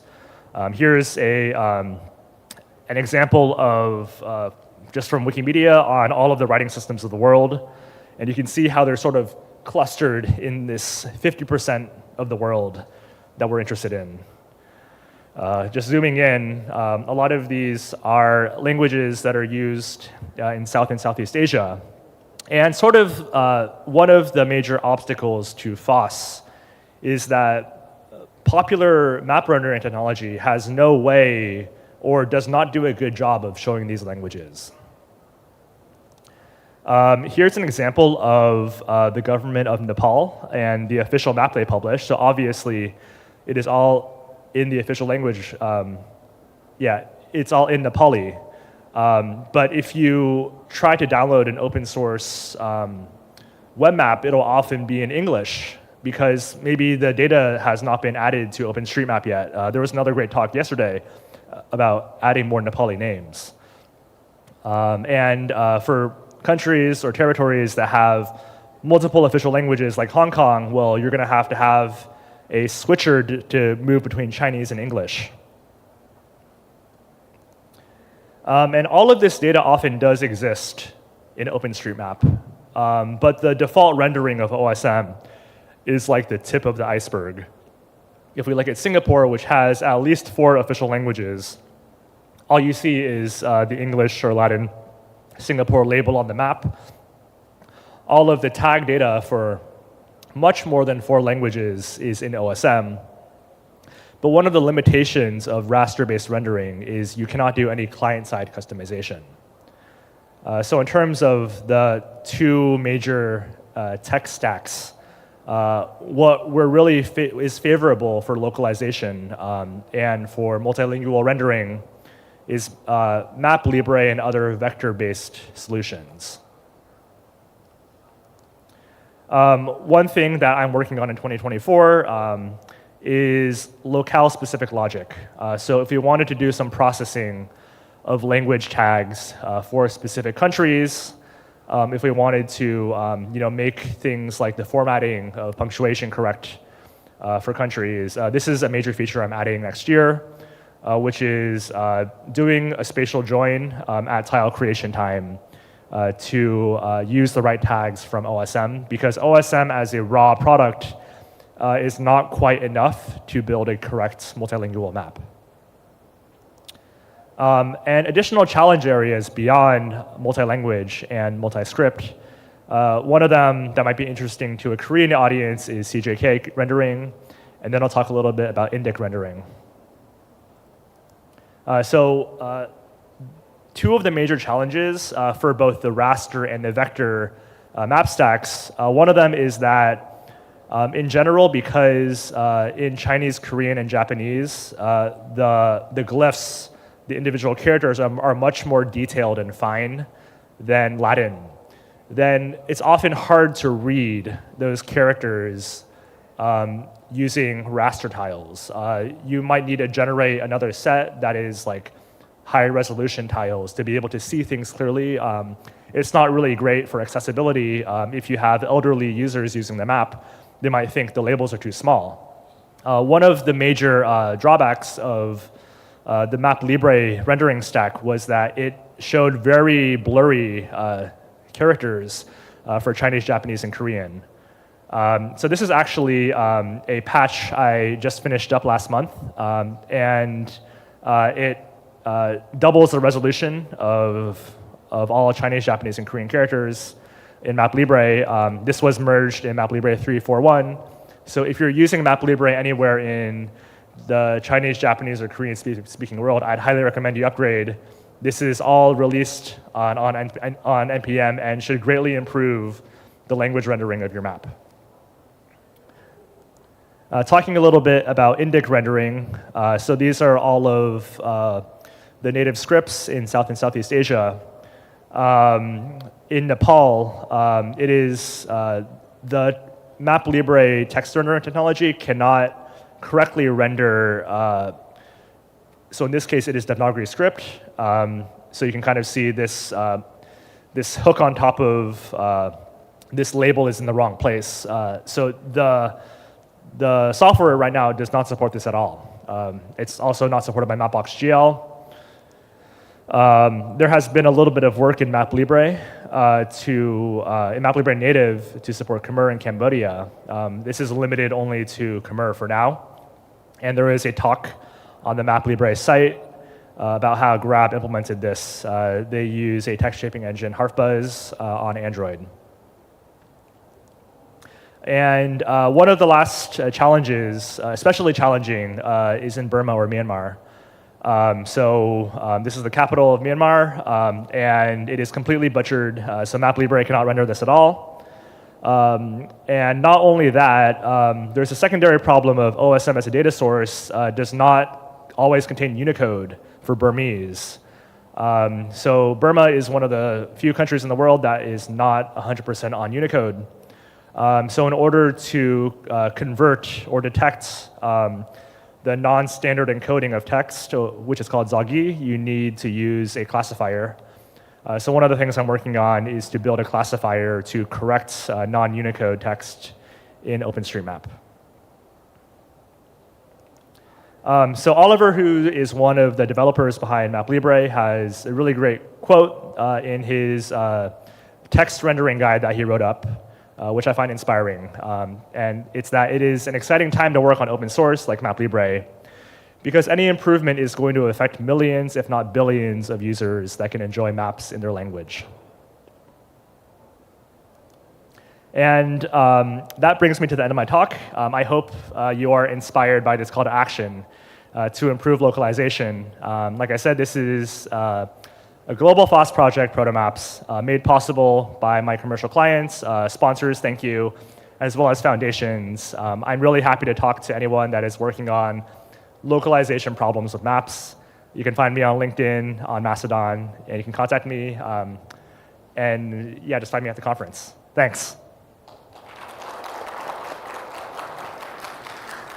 Thank you. What an absolutely wonderful talk, and what a wonderful talk for this event. That's great. Are there any questions from the audience?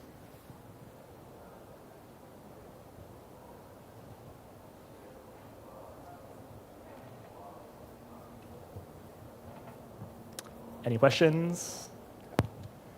I'm curious with the Indic languages, is it issues with multiple flow directions in the script?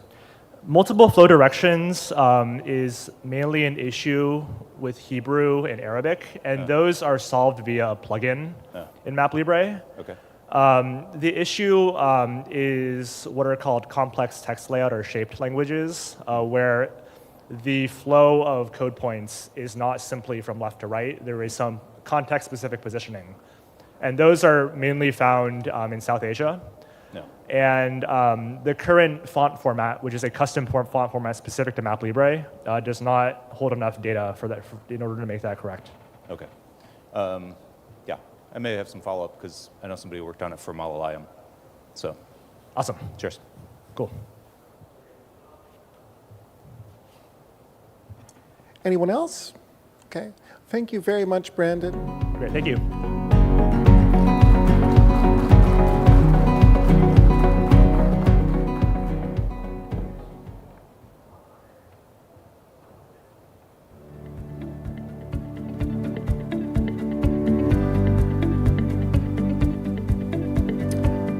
Well, hello. I will join you on this side of the stage. I get to introduce myself.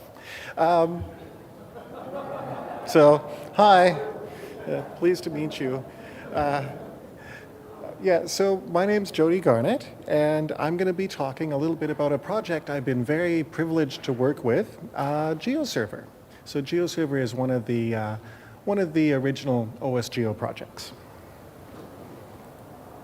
Excellent. The slide advance works. So this presentation was put together by myself, Jody Garnett, and also Andrea Amy. Andrea works for GeoSolutions, which is one of the core contributors for the GeoServer project, based out of Italy. And I'd like to thank my employer, GeoCat, which is based in the Netherlands, for the opportunity to speak with you today. I'm from Canada, not from the Netherlands, but I get to work remotely. We are hiring. If anyone else would like to work remotely, I'd love to work with you. So a little bit of a background about GeoServer. GeoServer is a Java web application. Its goal is really to share your spatial information. So the idea is to take your data from any major data source and being able to publish it with open standards to share your data with a wide range of clients, web mapping, mobile, researchers, and so on.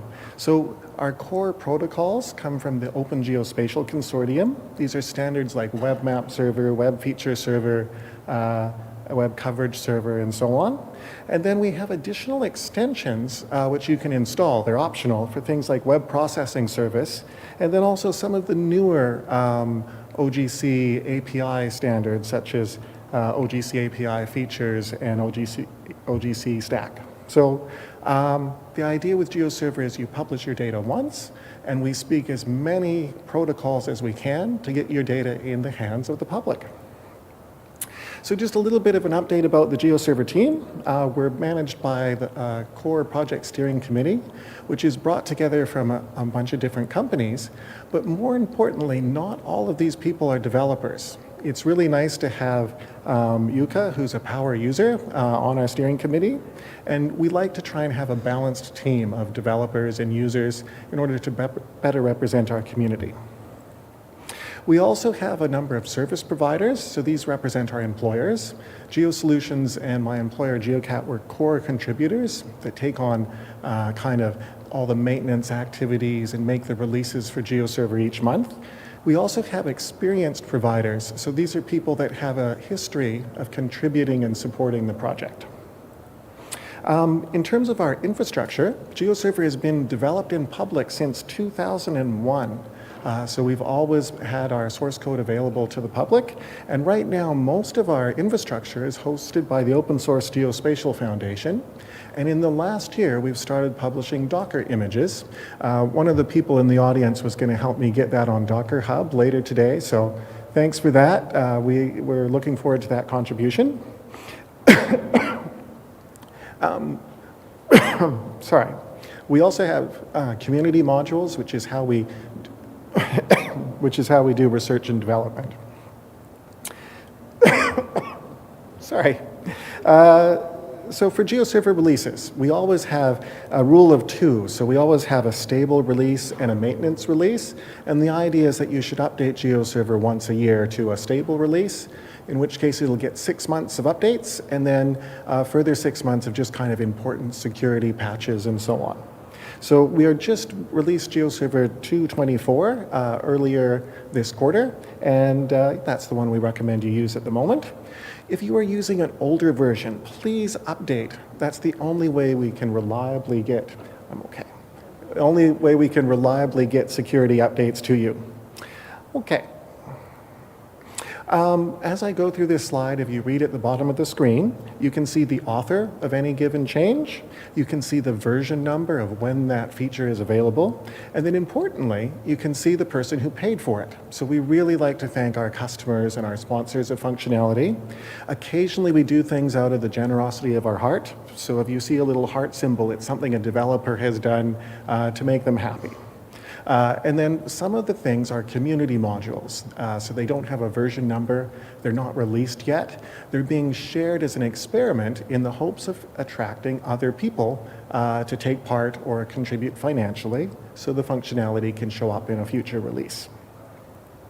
So the big change we did in the last 6 months is absolutely not exciting at all. So the GeoTools library is the engine that sits underneath GeoServer and does a lot of the heavy lifting for data formats and drawing maps and all that kind of stuff. And the GeoTools library had a major refactor that was done with some funding from the open source Geospatial Foundation, and that was done at the bequest of the Apache Foundation. So they wanted us to change one of our packages from org OpenGIS, which is trademarked, to org GeoTools API. So almost half of the GeoTools codebase changed, and about a quarter of the GeoServer codebase changed. So this was a major activity. I think we raised, or we got about $15,000 worth of funding in order to make this change. This change was done at the Bolsena Code Sprint in Italy, and we had a wonderful time. We worked really, really hard, enjoyed some nice food, and we were successful in making this change and releasing GeoServer in October. So yeah, we were very happy to get this work done and really thankful for OSGeo for funding the activity. In terms of the distribution, I already kind of spoiled this surprise. We do now have Docker images available, and so this is a new distribution for us. Traditionally, we've only done binary and web application downloads.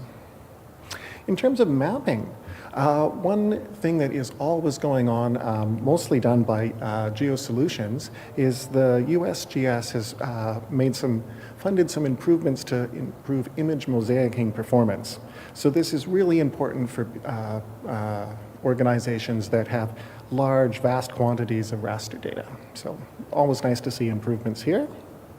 Another interesting one, which I'm very impressed with, is improved hyperspectral performance. So I usually work with imagery that is just red, green, and blue bands. Hyperspectral is for raster data that has hundreds of bands, and it's very impressive that the GeoServer image processing engine is able to work with this data and dynamically stream it on demand. And it's nice to see performance improvements here also. I'm not sure what DLR stands for, but very much thank them for funding this work. Another interesting one is raster attribute table support. So this is functionality that you might be familiar with from QGIS. So this is where different values in your raster are assigned attributes or are categorized, and this allows GeoServer to read the same attribute table that is handled by QGIS so that we can publish up raster information. Okay. Next up, we've got some data source updates. So this is an interesting one. This is actually some functionality that used to exist in GeoServer 1. Where you could adjust the attributes and control whether they were nillable or not. And it made a reappearance in GeoTools or GeoServer 2 very recently. And what this allows you to do is this allows you to customize the attributes that GeoServer is publishing. You can rename them. You can give them a description, a human readable description. And then you can also generate attributes on the fly using small expressions. So this is a really powerful feature for GeoServer, and the improvement for GeoServer 223 is we can now provide that human readable name. In the future, I would love to see this support internationalization, so the attributes can be displayed in different languages. A community module is cloud-optimized GeoTIFF. So this is the idea of storing your GeoTIFF on very cheap cloud storage in a format that can be streamed into GeoServer, and so GeoServer can use cheap cloud storage in order to store the raster information that it's sharing with the public. Okay, so the improvements here are being able to store cloud-optimized GeoTIFF on more service providers, S3, Azure, Google Storage, and so on. Another kind of interesting one is the STAC, the Spatial Temporal Asset Catalog. This is a catalog service that provides an index of where all your cloud-optimized GeoTIFFs are. And what's interesting here is using GeoServer as a front end that talks to a STAC catalog on the back end and pulls in all the raster data for an area in order to display it. So this represents a really exciting bridge between the newer OGC API STAC catalog service and GeoServer, which is able to integrate with so many other systems using the OGC Open Web Services. Another one in the same area is a vector mosaic store. So this allows GeoServer to make use of vector tileset as a feature source in order to draw the feature content. So it's really nice to see these integrations between GeoServer and other web services. It provides a lot of flexibility for the project. This is also a nice one for me. So this is a contributor who's been very productive in the last year. Roar Braden has gone through and done a lot of quality assurance and checking, and he's actually managed to close 50 tickets in the last year. So I just want to say thank you to him for the excellent work. And here's another very impressive bit of work. So up until very recently, PostGIS and Shapefile have been some of the fastest ways to store feature content. This developer, Bjorn, has actually made improvements to the flat GeoBuff data format, and this is a cloud-native single file format. And he's done so many optimizations that this now represents one of the fastest ways for GeoServer to draw things.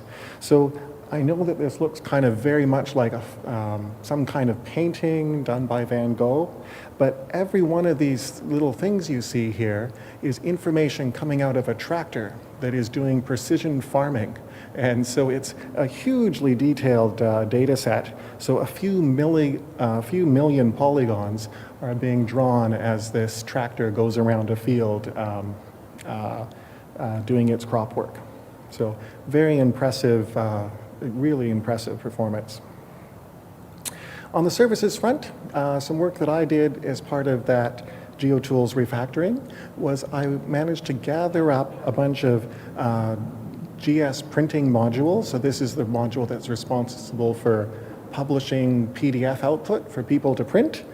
So I managed to gather up various forks that different organizations had done and update them all to Java 11 and update the code for GeoServer. Oh, I'm sorry, there's a pop-up in a language I can't read. So one benefit of this is that the GeoNode project has traditionally used a fork of GeoServer so that they could get the printing functionality that they desired. With this improvement that we were able to do, GeoNode can now just use GeoServer out of the box, which will be a really good relief to that community. I really wish they'd stepped up and volunteered or funded doing this work earlier, because they maintained a fork for a number of years, which is a little bit frustrating for their community. One service I mentioned earlier was the new OGC API community module. This module is still steadily under development. We are currently in a little bit of a holding pattern, waiting for these standards to be finalized by the OGC. We'd like to thank GeoNovum for funding some impressive work on these standards. And so the core OGC API, Features API, now passes site tests. We're still waiting for the filter, the ability to query this API to be standardized. But yeah, look, it's really great to see progress here. A change for configuration and setup. A couple years ago, I redid the GeoServer welcome page so that it shows the different web services that are being published as little boxes and allows you to change between different workspaces.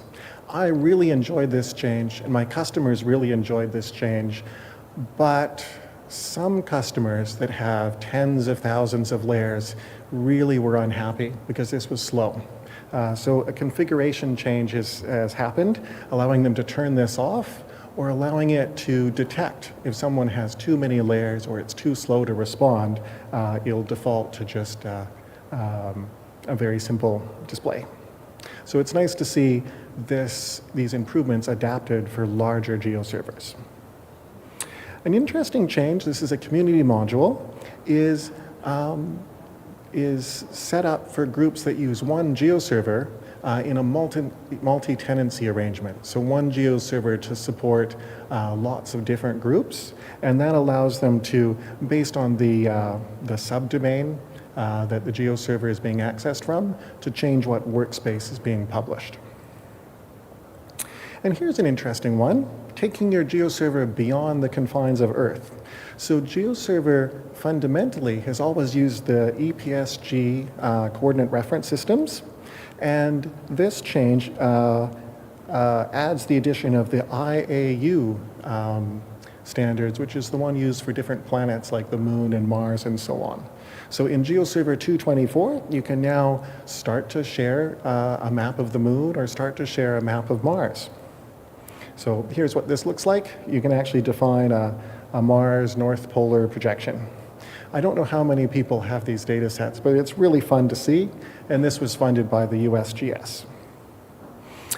Previously, people would kind of fake this with ESPG codes, which means they could kind of get it to work, they could get a visual, but no client like QGIS or anything could understand what was going on. It was just kind of one-off experiments. So it's really nice to see standards used so that this data can be enjoyed. All right. I now have something a little bit less exciting to talk about, which is security vulnerabilities. Now, I've been warned not to talk about security vulnerabilities too much, or people start to get worried and concerned. But what I do want to do is share some of the improvements that we've been making to the GeoServer procedures and communication.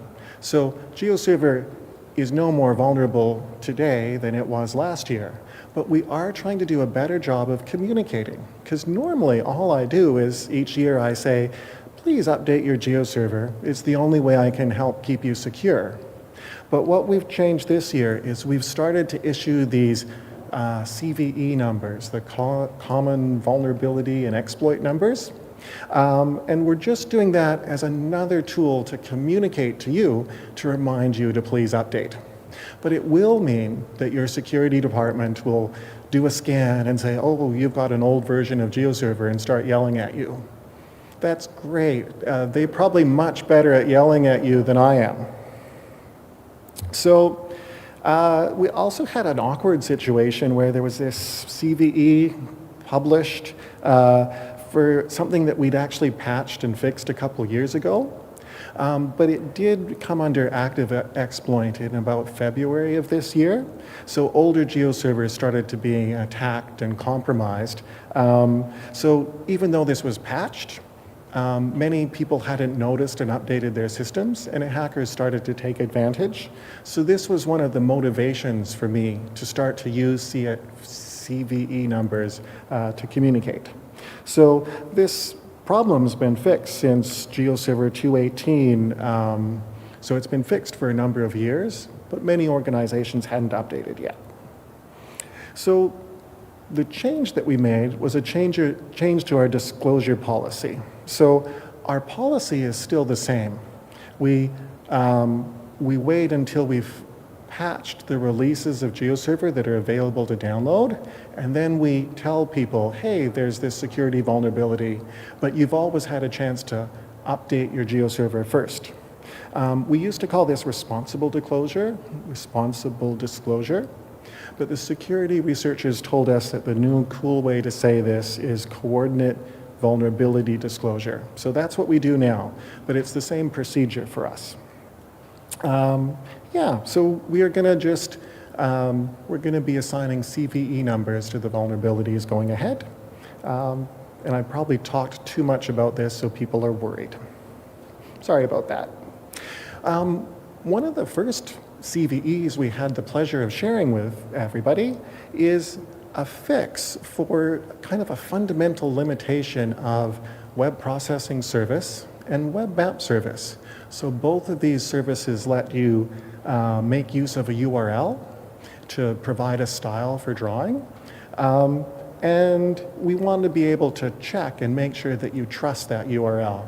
Otherwise, people could use GeoServer to do a server-side request forgery.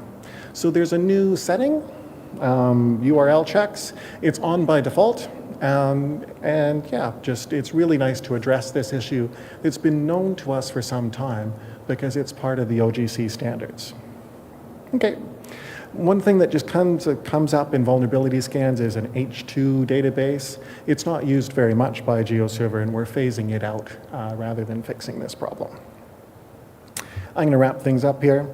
So I just wanted to thank two contributors that have been very helpful in the last year. Gabriel Rowland made some releases from camp to camp, and Peter Smith from Africa GIS has been really nice, and he's stepped up and he's made several releases for the community, and he's also improved the release procedure instructions. So it's really nice to see our core contributors maintaining the project, but we really appreciate new people helping out.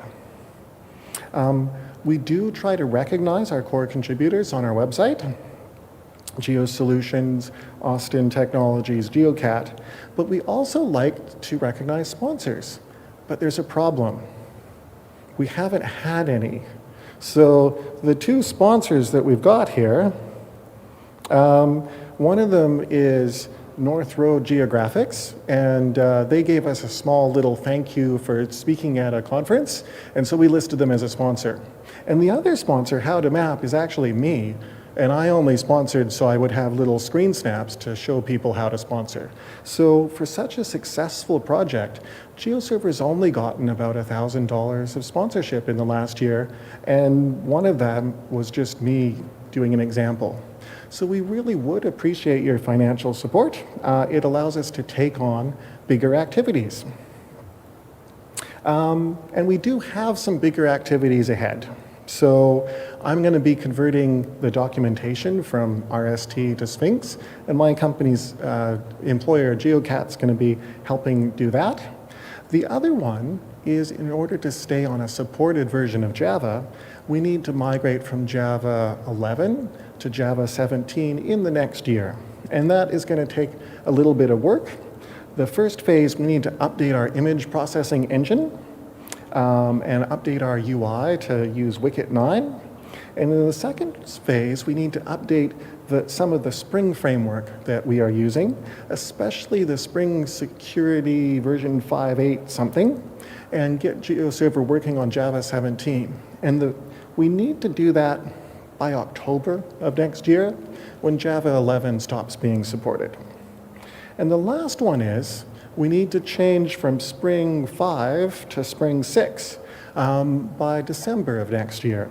And that's a little bit more of an exciting change because we need to update to something called Jakarta Enterprise Edition and so on. So if I look at these slides, we have a number of components that GeoServer uses to update in 2024. So we don't currently have funding for this activity, but this is just an example of the roadmap planning that we in the steering committee look ahead to the next year. Okay, thank you guys very much. And thank you for offering me water, I appreciate that. Is there any questions? I can stand here awkwardly and then kick myself off the stage. I can invite the next presenter to start coming up. Hi, I do have a question. Okay. If I can. There is also GeoServer Cloud, which is going on. So yes. can you give me, can you give us the idea about what it is and Sure. where exactly are we? Yeah, so GeoServer, I think it's called Cloud Native GeoServer, and that's a project done by Gabriel. Remember the person who did a release in the last year? So he has I want to say a distribution of GeoServer, where he's taken all the components of GeoServer, and rather than update it to Jakarta like I just showed, he's updated them to something called Spring Boot and made them into little microservices. And so it's something that's available on the GeoServer GitHub that you can try out. So it's the GeoServer application broken up into little microservices, and then you would use, sorry, I'm not very good at these technologies.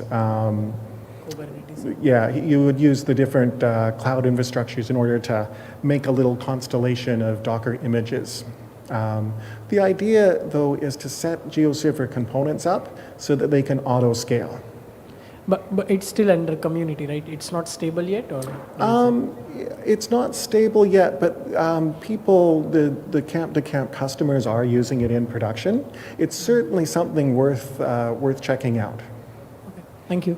Yeah, that's a great question. Any other questions? There's lots of development going on, so I might not be able to answer everything.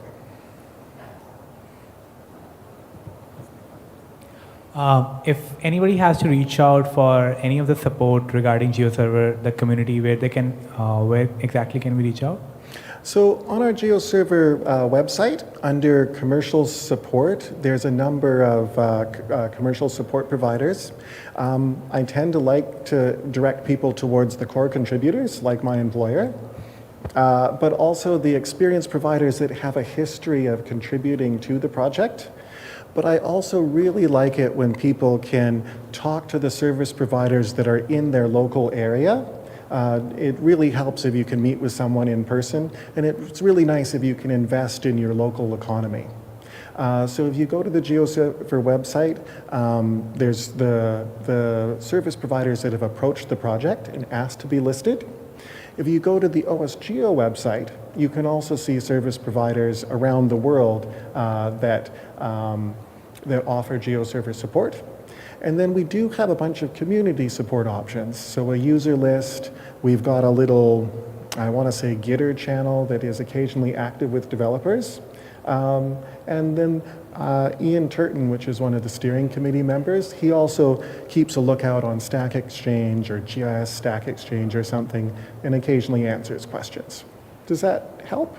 Yeah, I was looking more for something like a Slack channel or a Discord channel, but you said like there's a Gitter channel for it. There is a Gitter channel, but realistically, folks are very, very busy, and we tend to drop into that channel when we're making a release and so on. Okay, thanks. And if anybody is a service provider, please reach out to me. I'd love to list you on the GeoServer website or help you list yourself on the OSGeo website. Having access to commercial support providers is very important for the growth of our community. All right, thank you.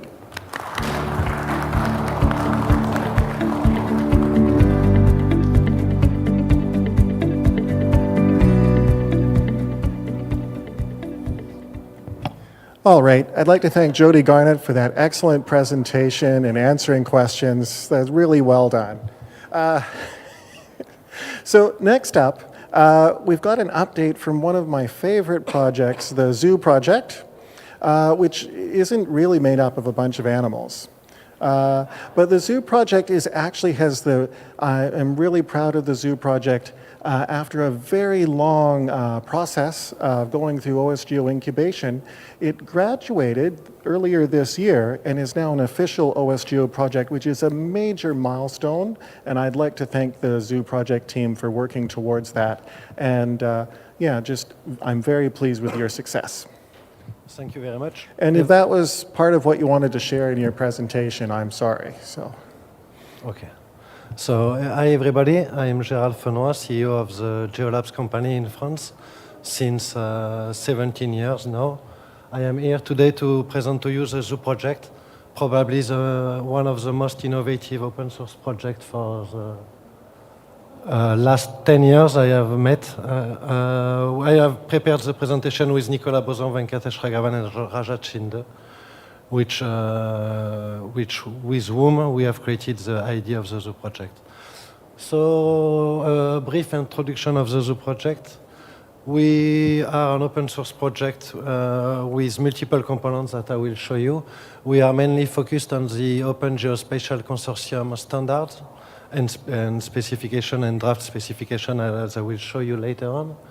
We started by implementing the OGC WPS, first version, which born in 2007, if I recall properly, and we started the project in 2009. So here is a short history of our work.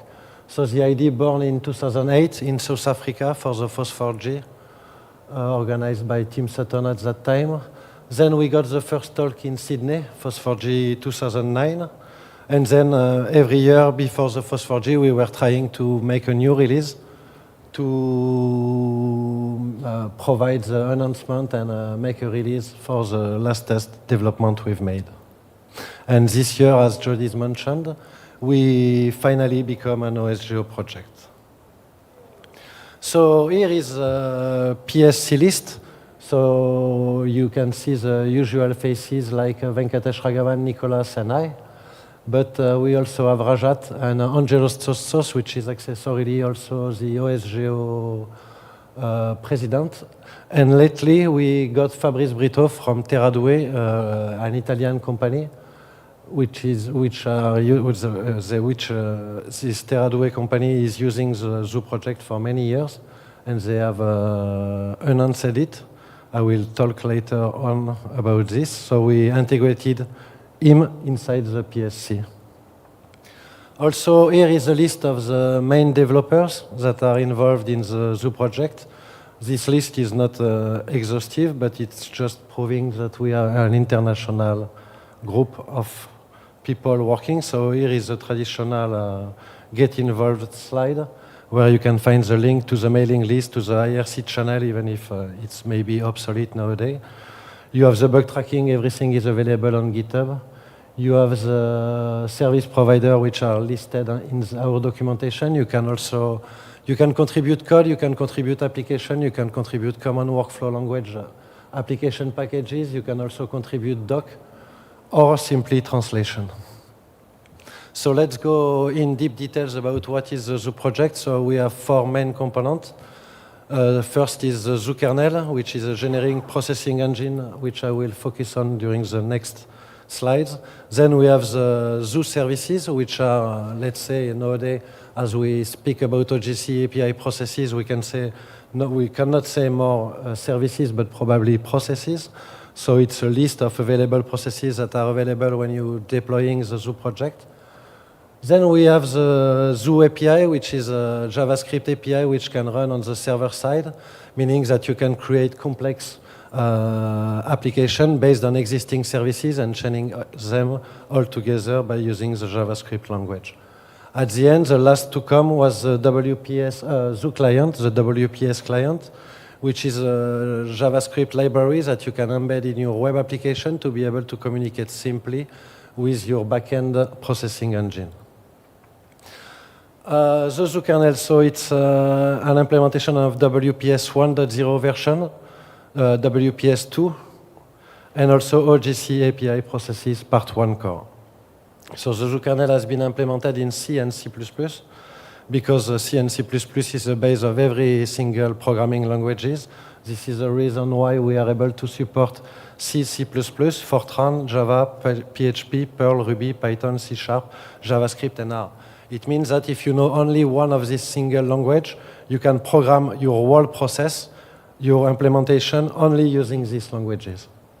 Lately, because it is nice to support multiple programming languages, but it also means that you have to work to develop your new processes.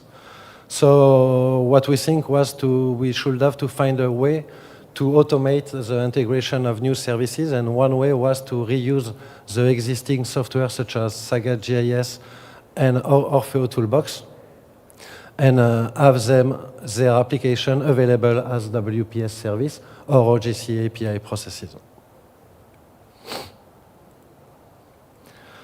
Also, accessory since 2010, we were thinking that it would be nice for a developer to be able to automatically publish the result of an execution of a process as a web resource service. So let's say as a WMS and WFS in case your result is a vector dataset, or as a CS and WMS in case your result is a raster dataset. So actually this is a great example because we've run once the process, then we have the result which is shown on the map for the safest path. Then we can use the same endpoint to request the WFS to have the details of this path. And then we can reuse this WFS as an input as it has been produced on the server side. It can be accessed fast also. So we can reuse this WFS request to have the profile, the elevation profile of this path. Since the beginning of, even if WPS1, even if it was not specified in the standard, we still got the get status service as a service, meaning that you were able to follow during the execution of your process the progress of your running process. So we've been involved in a European project named GeoSud, in which we modify the implementation of the Zoo kernel and create a new support, which is the HPC support, meaning that you were able, and you are still able, to execute Orfeo Toolbox applications that were running on HPC using Slurm and relying simply on a SSH protocol to connect to this HPC and invoke the execution of HPC task. And then we get back the information by email and so on. I will come back later on this because we've reworked on the HPC support this year and the past 2 years. So OGC API processes is the new version of what was called WPS. So actually it is almost the same thing except that it's an open API. So rather than speaking in XML, you can now speak in JSON only. So actually, you also have the capability to support both JSON or HTML. So we made a small demonstration of what we call the basic HTML user interface, which is available out of the box when you deploy your Zoo project locally on a server. And on the left-hand side, you have the Open API, which can be simple or complex depending on the purpose of the Open API you are deploying. For instance, 2 weeks back, I was in Vienna at the BIDS event organized by the European Space Agency, where I was presenting, rather than using a Jupyter notebook, I was using Open API and MD file to describe all the steps from the workshop. Meaning that you can also do some example, include some examples, requests, stuff like that. So it looks like a Jupyter notebook at the end. Last year in 2022, we participated in the OGC OSGeo Apache Software Foundation Code Sprint, and we integrated the Map Server 8 support. Not by pleasure, but simply because it was supporting also OGC API features. So it means that if your service is outputting a vector dataset, you can access it rather than WFS as we were able to do earlier. You actually, using the exact same code, you can now access the OGC API feature. This is a new way we are using the Zoo kernel nowadays, because we have moved to the cloud and we get funded in the FIDIAS project, still to execute tasks on HPC server during the past 2 years. We have now multiple components within the Zoo kernel. So you have a frontal Zoo kernel, and then you have what we call the Zoo Fast Process Manager. So when the Zoo kernel receives a request that it should run asynchronously, it will send a message on RabbitMQ, and then the Zoo FPN will take the responsibility to effectively execute the process. We would like to thank the Microsoft company for funding the project and providing infrastructure. So they get 10,000 US dollars last year, and we got 10,000 US dollars this year too. So we are really thankful to Microsoft for their help. This year also in March or February and March, we were working with the OGC for being certified. And the Zoo project is actually a reference implementation, as you can see on the screen, for both WPS2 and OGC API processes. So this is the new stuff we are working on for 2 years with the European Space Agency and a group and a bunch of companies. So the idea is that they have implemented what they called ADES, Application Deployment and Execution Service. I don't know if you are familiar with the OGC best practice for application package or common workflow language. But common workflow language is a meta language which can be used to define any kind of application. You have a link to a Docker image, which can be simply a Python Docker image. And then using the Zoo project, you will be able to deploy this CWL as a new process, which will be available on your cluster, on your Kubernetes cluster, and that can be run on the Kubernetes cluster. As defined in the OGC best practice for application packages, the input for such a process execution will be a stack catalog, and the output, which means the result of your execution, will also be a stack catalog. So actually, the implementation which is currently available is run on a Kubernetes cluster using the Calrissian runner, which is a CWL runner, which is able to run it on Kubernetes. And we are currently working with another company which will make us able to also run CWL application packages in Kubernetes cluster and or on HPC. So these are the development we've made this year. So we have updated the OGC API processes part 2 deploy, replace, and undeploy draft specification. And we expect to release it before the end of December, so before the end of this year. We have also integrated the support of our OGC API processes part 2 deploy, replace, and undeploy draft specification to be supported under the code name Zoo Project DRU. You will come back later on this. Then we have reused this part 2 deploy, replace, and undeploy draft specification for being able also to modify a bit the HPC implementation we had before, for being able this time to not only run processes on HPC, but also deploy Singularity container on HPC server. And then obviously using part 1 core, OGC API part 1 core to execute them on the HPC server.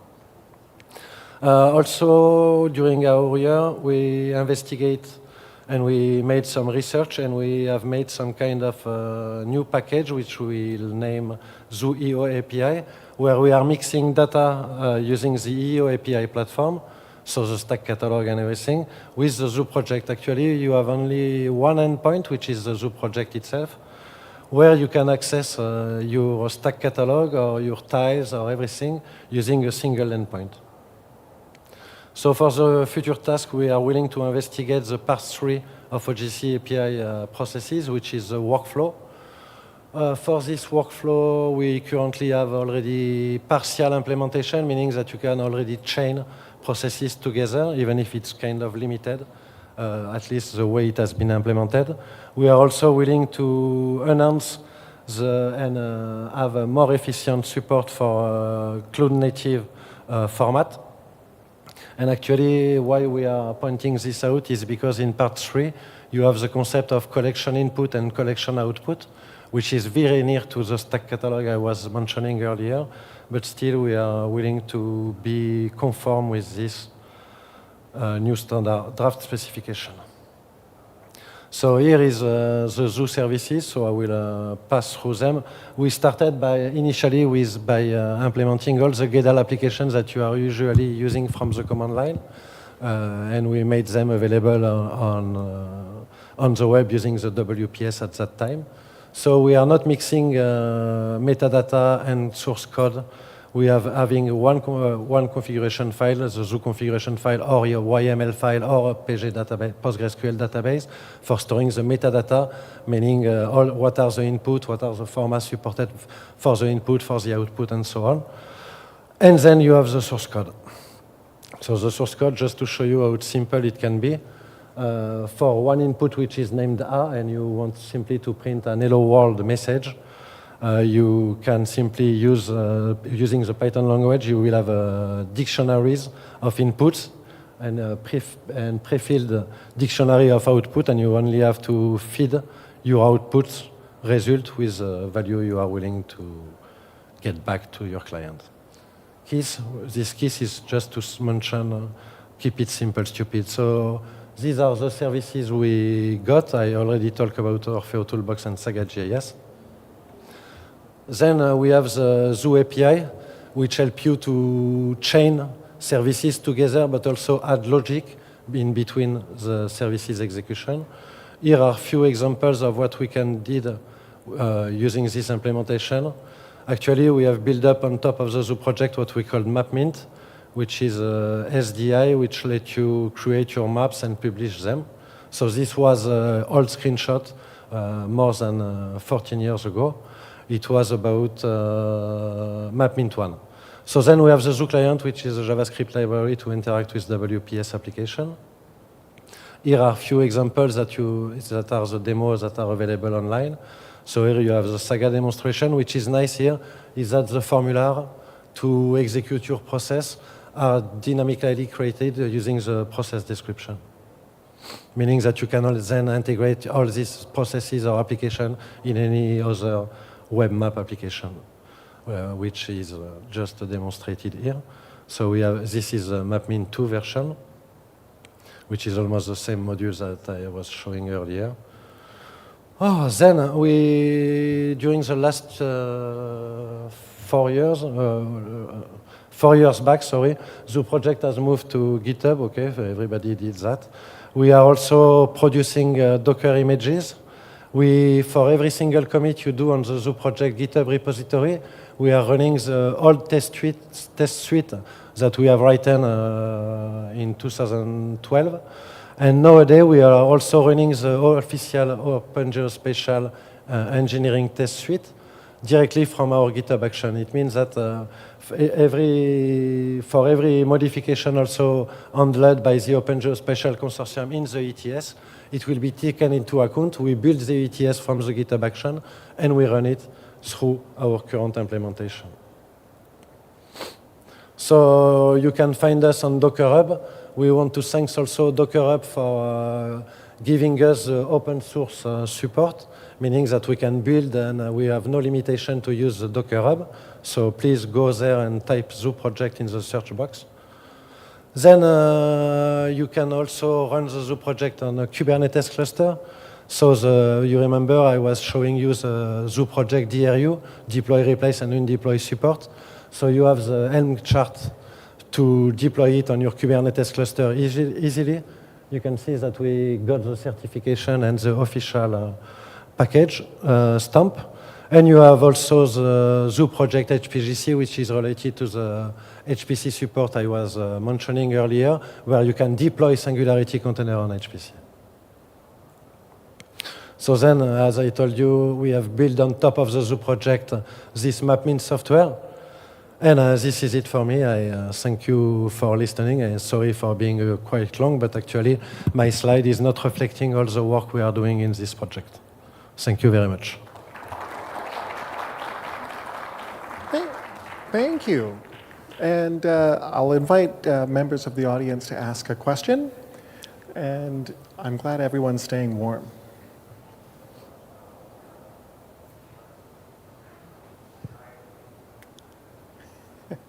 I can't see from the bright lights. Does anyone have a question? Okay. Well, thank you very much. And where can people find you after this if they'd like to catch up?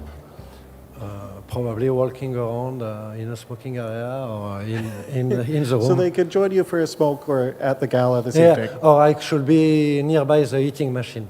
Oh, okay. You can find Sounds me good. nearby your eating machine, yeah. Okay. Thank you very much. Thank you. And I believe this concludes our afternoon session. So thank you everybody for staying with us this afternoon, and we'll see you later. Thanks.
It's time to start Digital Twin special session. First of all, thank you very much for your coming to the Digital Twin special session. My name is Sang Shin, and I'm a chairperson of this special session. Today we have 6 great speakers. One is from Australia, one is from Japan, and one is from United Nations, and 3 are from South Korea. So some of the talks will be in Korean, and the others are in English. But don't worry about that. Actually, we provide the simultaneous interpreter. So you can find the interpreter devices on top of your chair. So please set the channel 2 for your English, and please set channel 1 for your Korean. Actually, the first speaker is Anna Belgun. Actually, she is working for the CSIRO in Australia. However, unfortunately, she was not able to make it to Seoul. However, she sent the pre-recorded her version to me, so we can meet her through the movie. So would you please play the Anna's talk, please? Please welcome Anna. Hi, my name is Anna Belgun, Product Manager and Teria Group Lead in DA61. This presentation has been drafted in collaboration with Dr. Marie Trulove, Head of Product Management in CSIRO DA61. But firstly, some introductions of our team.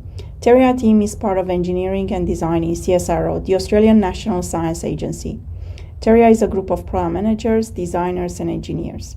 Together, they created Teria.js, an open source software library used in many applications for government, research, and industry sectors. This presentation is a collection of insights from the Teria team's experience working on spatial digital twin programs in Australia. Full acknowledgement and thanks go to the teams at New South Wales Department of Customer Services, Victorian Department of Transport and Planning, and Queensland Department of Resources, who have supported the development of this collection about our shared digital twin journeys. The presentation includes lessons learned from the following topics: program genesis, policy development, communications, branding, positioning, and stakeholders. Continuing with programs maturity, use cases, data insights, and technology stack. But let's start with the foundations of Teria's work in this space. The Australian government launched its open data policy in 2014-15, which mandated public organizations to make data available openly. That triggered the need for accessible platforms and technology to make that possible. Teria.js started as a result of that need, and it was used to build numerous government applications using open data and open source software. In 2018, the use cases evolved to supporting a technology step change from 2D to 3D foundational spatial datasets and their use cases. Hence, we worked with governments to experiment and launch a number of initiatives, such as the New South Wales Spatial Digital Twin Visualization Service in 2018, Queensland Spatial Digital Twin Prototype in 2019-2020, and Digital Twin Victoria platform in 2021. The technology-based initiatives were contextualized in a number of guides and collaborations with government organizations to draft digital twin principles. Understanding now the context in which Teria has been developed, let's turn our attention to the genesis of different programs across the country. All programs have evolved from a more modest proof of concept or prototype focused on a small geographic area of significant importance. They prioritize a catalog of datasets relevant to key use cases. They were focused on visualization, and they started with prototyping to understand the challenges before moving into drafting policies. Here are some examples of such programs focused on particular areas in Australian states and initiatives such as Brisbane Olympics in 2032. It was observed that infrastructure strategies were key in all digital twin programs across the country, thanks to their potential for reducing risk and cost blowouts. Having now an understanding of the genesis of various programs across the country, let's turn our attention to the challenges in communicating those to a larger audience. In the formative stages, each program carefully considered alternative branding to digital twin. They all had to respond to commentary such as "that's not a real digital twin, that's a zombie twin," etc. Therefore, the content developed to respond to these questions and comments have included maturity models like this example. from ANZLIC, which stands for the Australian-New Zealand Land Information Council, published in 2019. In terms of positioning and differentiation, taking the Digital Twin Victoria program as an example, a digital twin is seen as an ecosystem, not the only digital twin, and not all use cases will be applied in a single digital twin. Teria was a platform, part of the foundational digital twin in this context. In other cases, some programs included the word spatial to differentiate from single asset digital twins. For example, like in this definition of digital twins released by ANZLIC, which states that a spatially enabled digital twin combines a digital twin with spatial and positioning information, covering a defined geographic space above and below ground. Unlike other programs, the Digital Twins initiatives across the country started from the ground up, focusing on collaboration between different stakeholders, focused on data, use cases, policy initiatives, capability, and platforms. Moving towards a more mature phase, some programs like Digital Twin Victoria, for example, became more clear about the groups of use cases supported by those platforms. In parallel, they recognized the need for foundational 3D datasets that would support the majority of use cases.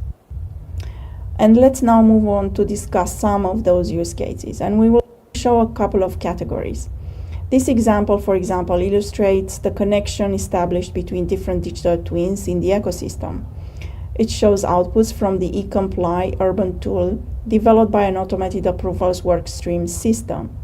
Other examples showing connections to other platforms include transport modeling, flood modeling, building management systems, structural health monitoring for bridges or other infrastructure assets. This example demonstrates enabling access to 3D tooling on the web without specialized systems for use in urban planning or specialized training.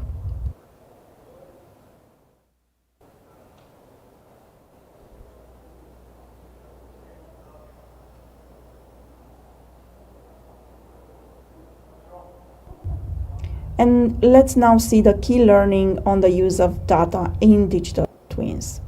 By definition, a spatial digital twin brings together future foundations, geospatial data, such as 3D and 4D, building information models, and real-time information from sensors and IoT devices. But despite the wide remit, there are a handful of key datasets that are common to all programs in the early stages. And here is an illustration of those. Let's analyze each of those types of data. The most common one is, of course, the geospatial information. Buildings and 3D imagery are probably the two most important first foundation datasets to provide a rich 3D context in a digital twin and support many use cases. Buildings have many options like level of details, textures, attributes, adding complexity to the requirements. Still, focusing on the geospatial datasets, we notice that utilities are a high priority on all programs. They all have experienced the requirement to develop higher resolution DEMS, like digital elevation models, to better define and visualize the transition of above and below ground data.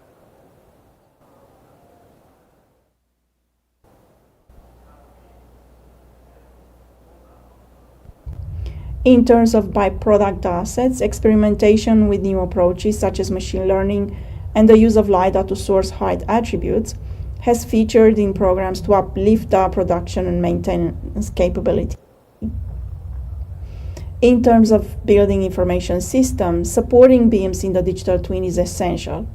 It requires deep collaboration across government with BIM data custodians such as transport, health, education, and utilities.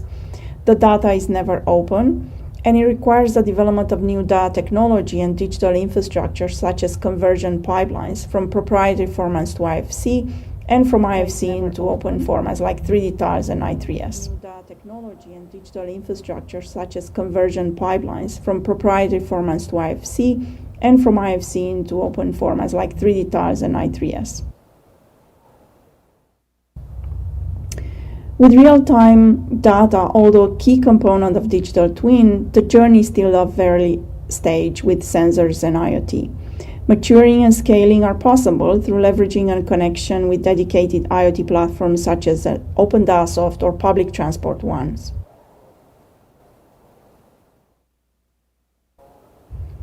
If we think back at the fact that there is not one digital twin to rule them all, the connections between different platforms in the ecosystem has been made possible through data federation. Federation of data and entire catalogs is now happening in Australia between jurisdictional platforms, both curating national catalogs into state digital twins and between state platforms. In terms of data governance, significant effort was made to develop data sharing agreements with partners and stakeholders across government, not just with data custodians to supply and publish data, but data custodians who want to also use the platform. And agreements are essential for platforms to support open, shared, and closed data. The development of digital twins included a range of technologies, multiple platforms, adoption of new and leveraging existing data infrastructure with the government departments, and a combination of custom integrations with commercial off-the-shelf. All programs, however, require decisions on systems to use for user authentication and data authorization integrations.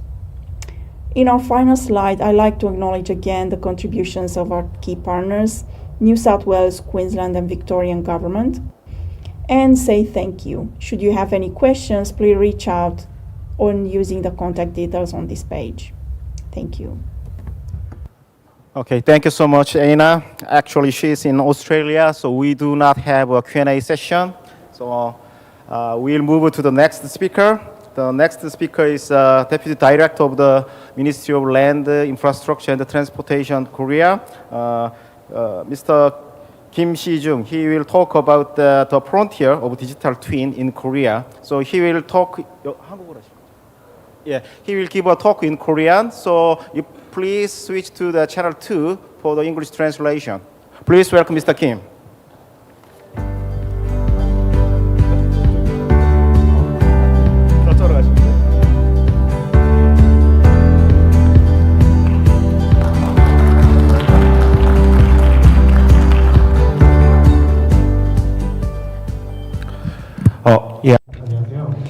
Hello. I'm so honored to be at this meaningful conference. I am from the Ministry of Land, Infrastructure and Transportation, a government body of Korea responsible for all the land management.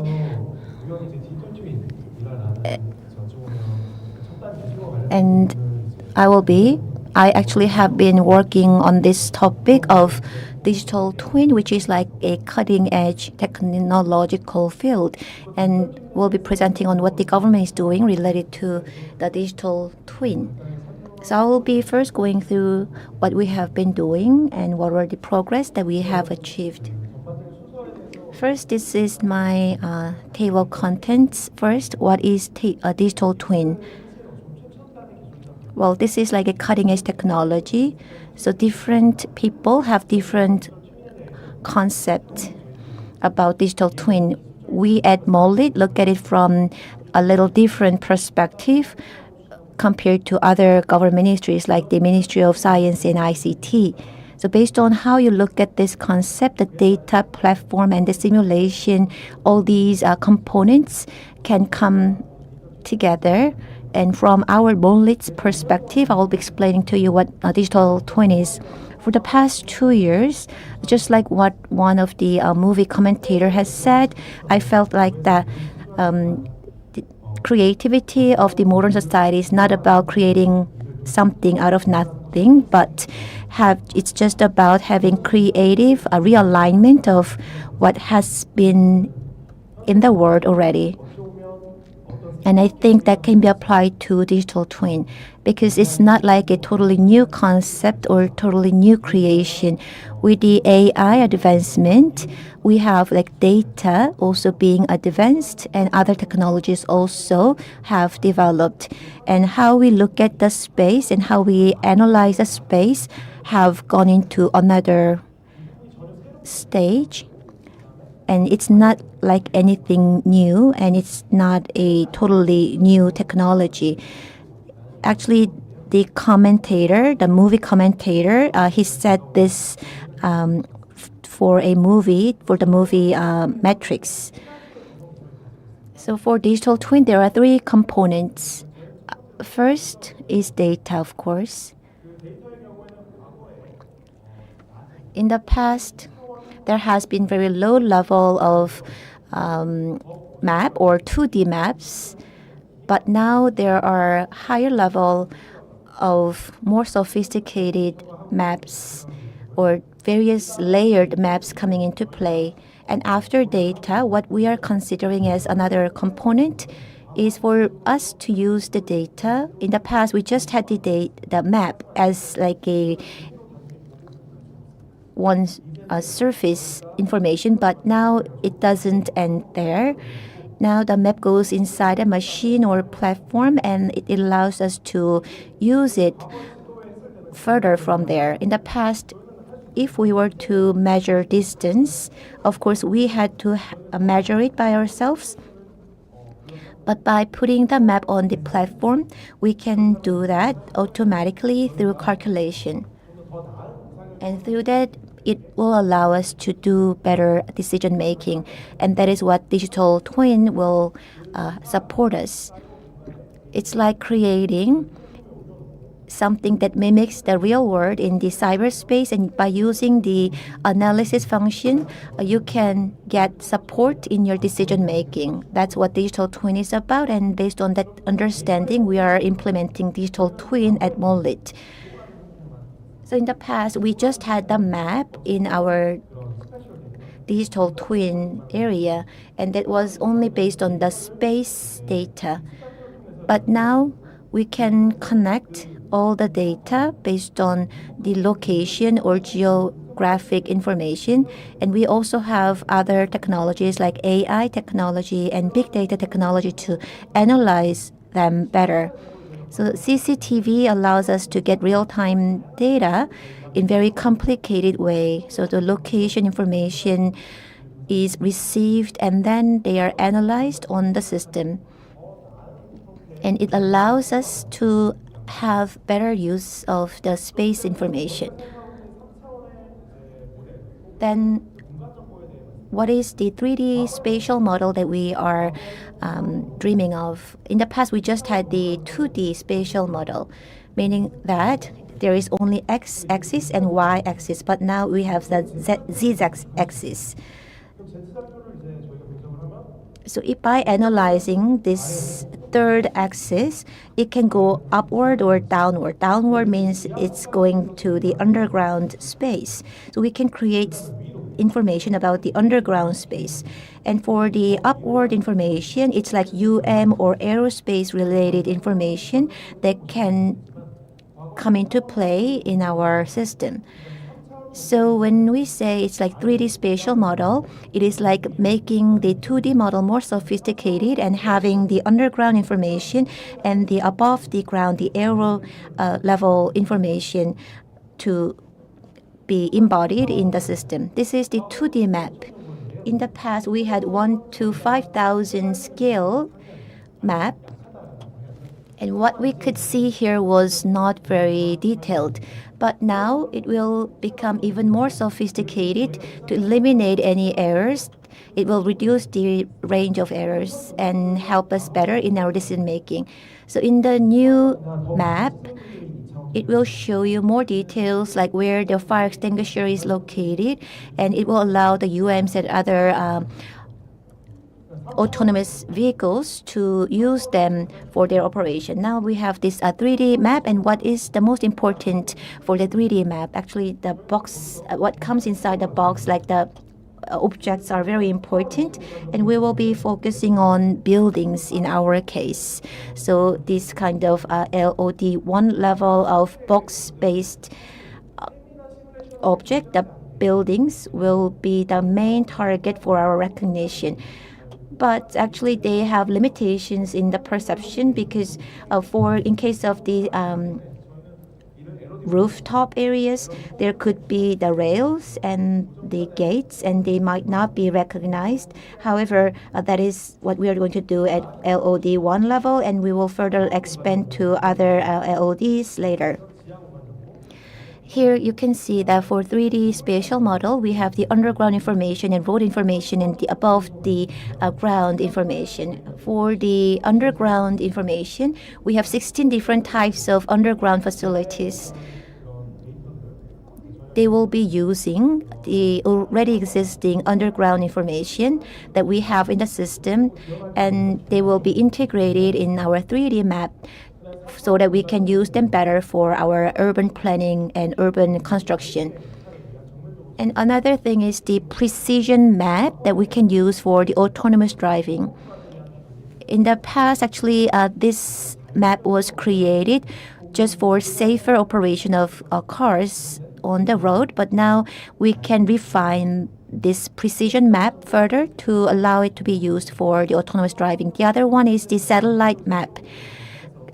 The Ministry of Land Transportation have launched the #1 satellite for this purpose, and later we will be launching the second satellite. However, due to the conflict in Ukraine, the launch of the second satellite is being delayed.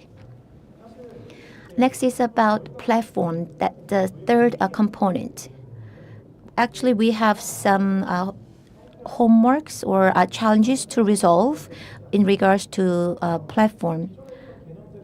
Because for all the components of digital twin, they are not anything new, but they just have evolved.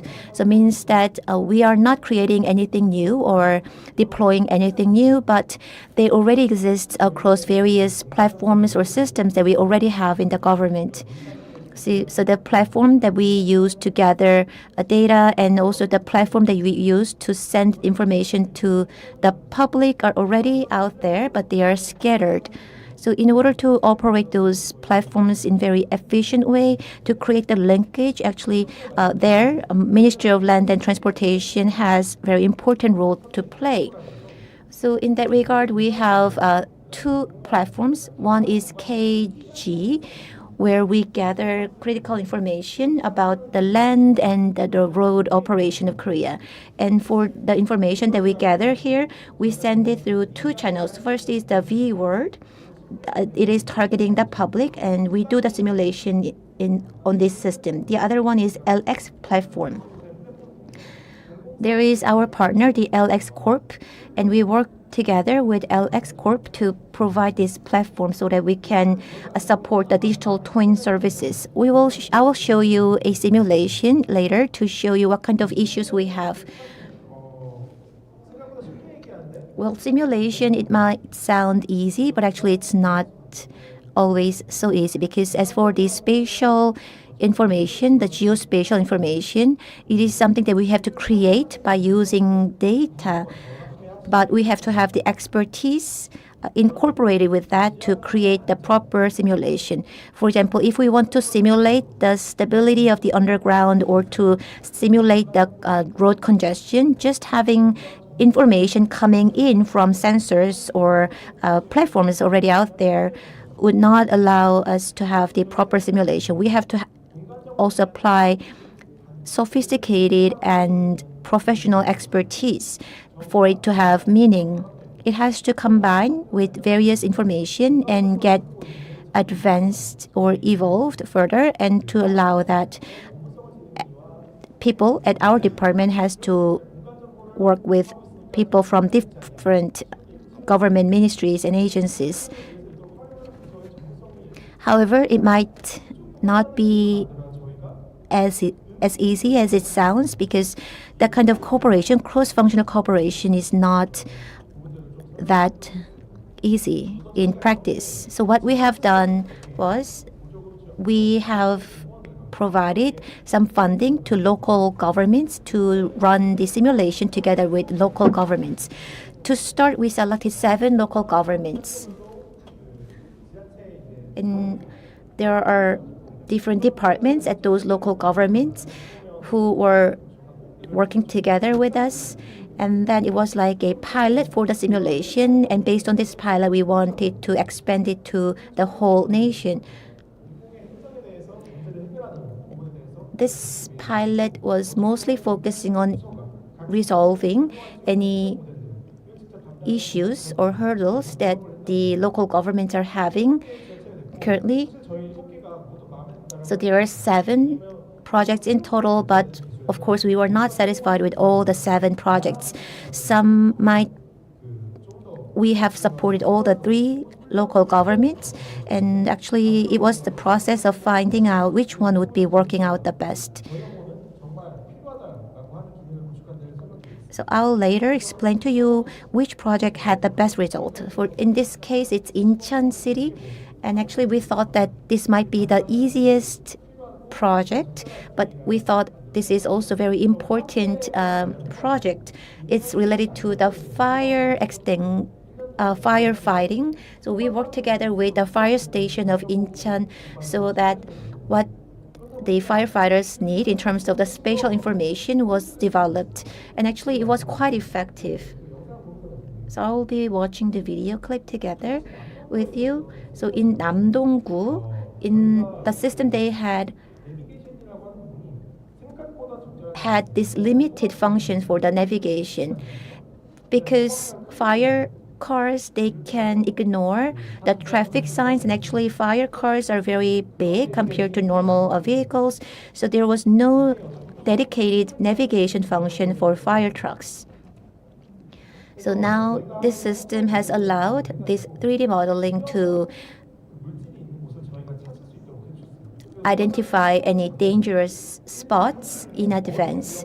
So firefighters, before getting dispatched, they will know where dangerous items are located. So if there are any dangerous items inside the building, they will know that they have to pay close attention to that specific floor, and they will be holding a tablet so that the firefighter who goes inside the site, actually they will be notified in advance, and also they can communicate on the way to the site to be aware of those dangerous objects. And here you can see that people being dispatched and the people still working at the station could communicate or discuss ways to extinguish the fire in the best way, in the most efficient way.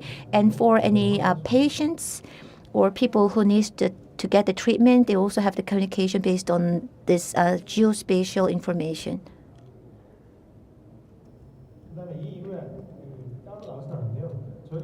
It's not in the video, but in case of like an emergency case, if there is like a patient who needs to get treatment for emergent case, then based on what kind of injury the patient has suffered, there should be specific hospitals that the patient has to be sent, and it is also being notified by the system. This is another project, and this is like a second round of the pilot project.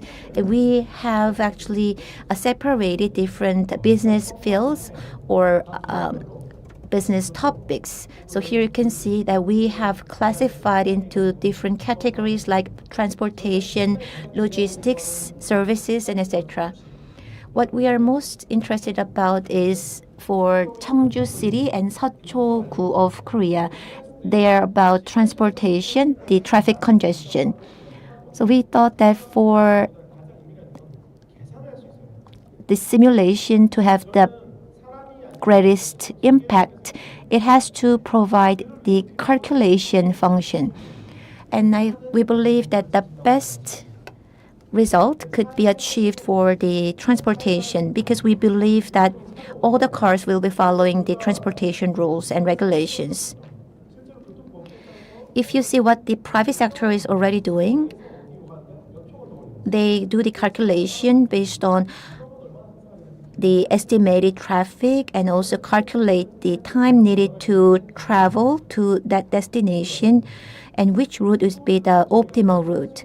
So it means that for traffic, we can get the best outcome by using this calculation method. So Chungcheongnam-do, Seocho district, and Cheongju, those are the selected local governments, and currently they are being implemented. What we are also discussing with the Ministry of Industry and Ministry of Industry is that before they give out the license to construct factory, actually we allow them to run that on our system in advance to see whether granting the license would be appropriate. So you can see that we have to discuss directly with related agencies to come up with better results. Thank you for paying attention to my presentation at MOLIT. As I already mentioned, we are not trying to create something out of nothing, but what we are trying to do is to work together with various stakeholders to create creative ideas so that we can implement a digital twin for the public sector.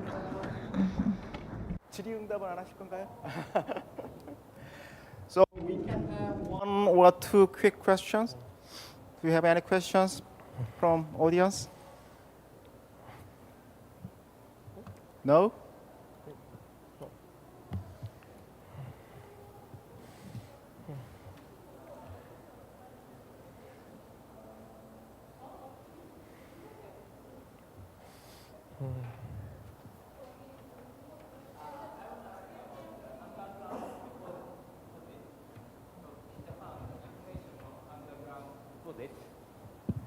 It's not open source, open data, and various companies or organizations have their own data for different areas and uses.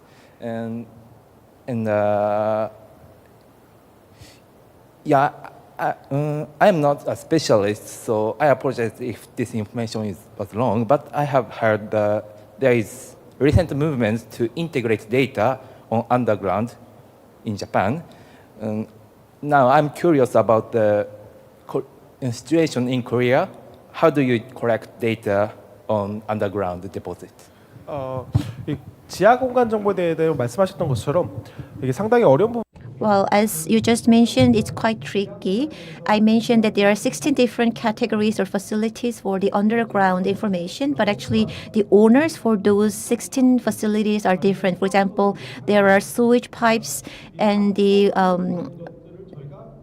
different underground facilities, and there are different agencies who would be owning that, and they collect them separately. So it's very difficult to have an integrated management of all the 16 underground information. So what we are trying to do is to collect them as at the center and then put them on one platform and have 3D map.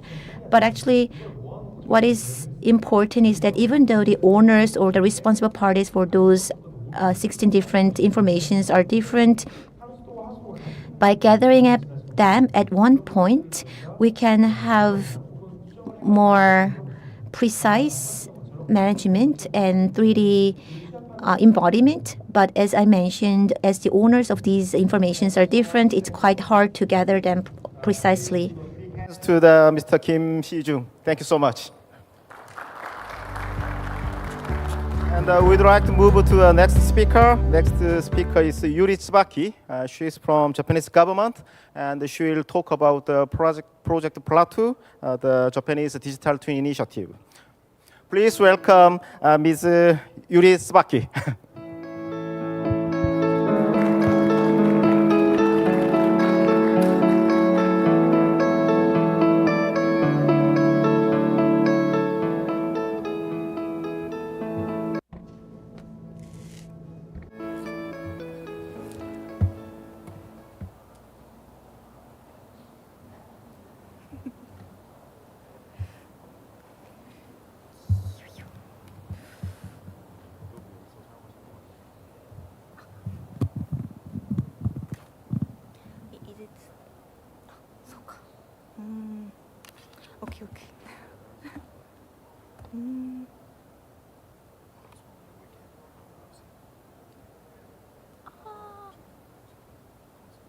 No. I already sent it, but I just want to see the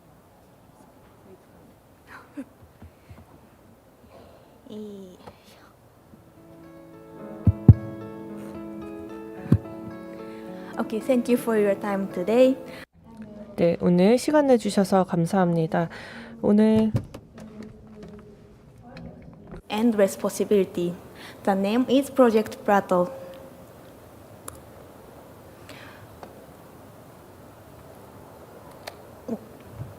I'm Yuri Tsubaki. I'm the Deputy Director of Urban Policy Division from the Ministry of Land, Infrastructure, Transport and Tourism of Japan. So, what is Prato? Prato is a project by MLIT that focuses on developing, utilizing, and sharing 3D city models. We are working together with lots of local governments, private companies, and academia. This is a project everyone can join and enjoy the possibility of 3D city models.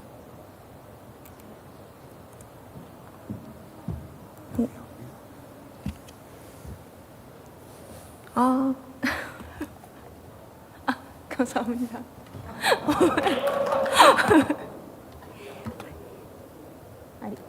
Okay. The project mission is we create a new value in a society and solve local issues through the digital twin. We started this project on 2020, so this is the fourth year and more people have a chance to use 3D city models now. As you can see, we create data for various urban features such as a building, transportation, city furniture, zoning area, and disaster risk information.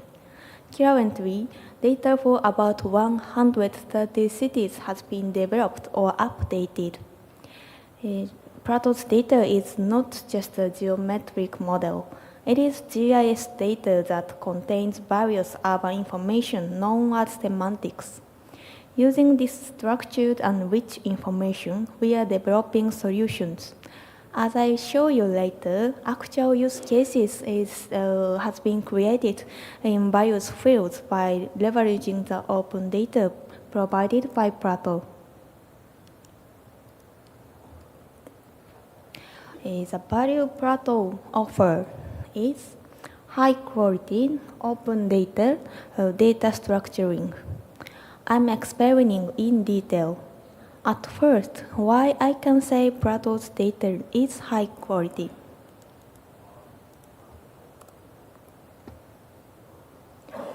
In Japan, there is City Planning Act, and under this act, the local government conduct aerial surveys regularly and product the urban planning base map.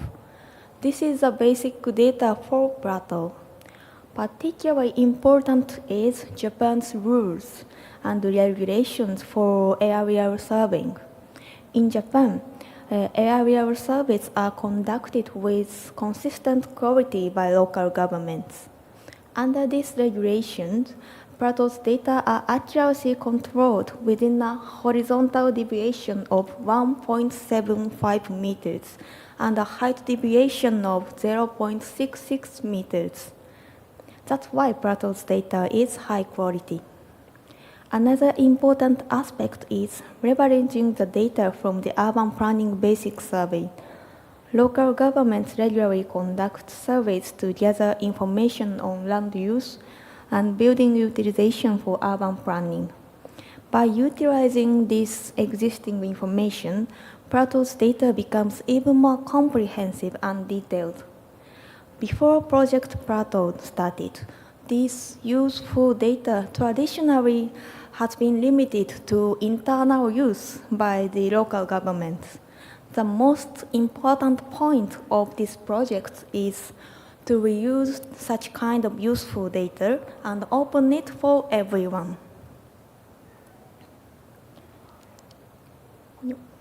As I mentioned, Prato's data is developed by local governments.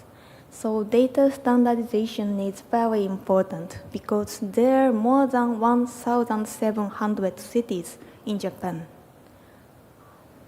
We developed a standard data product specification for 3D city models. The knowledge of our partner Asia Air Survey devotes so much to this initiative. By developing this document, we have unified the specifications, standards, and quality of methods. We focused on adapting international standards to enhance the interoperability of models. As for data model and format, we adapt to CityGML 2.0 defined by the ODC, and we have localized the CityGML for Japan as well.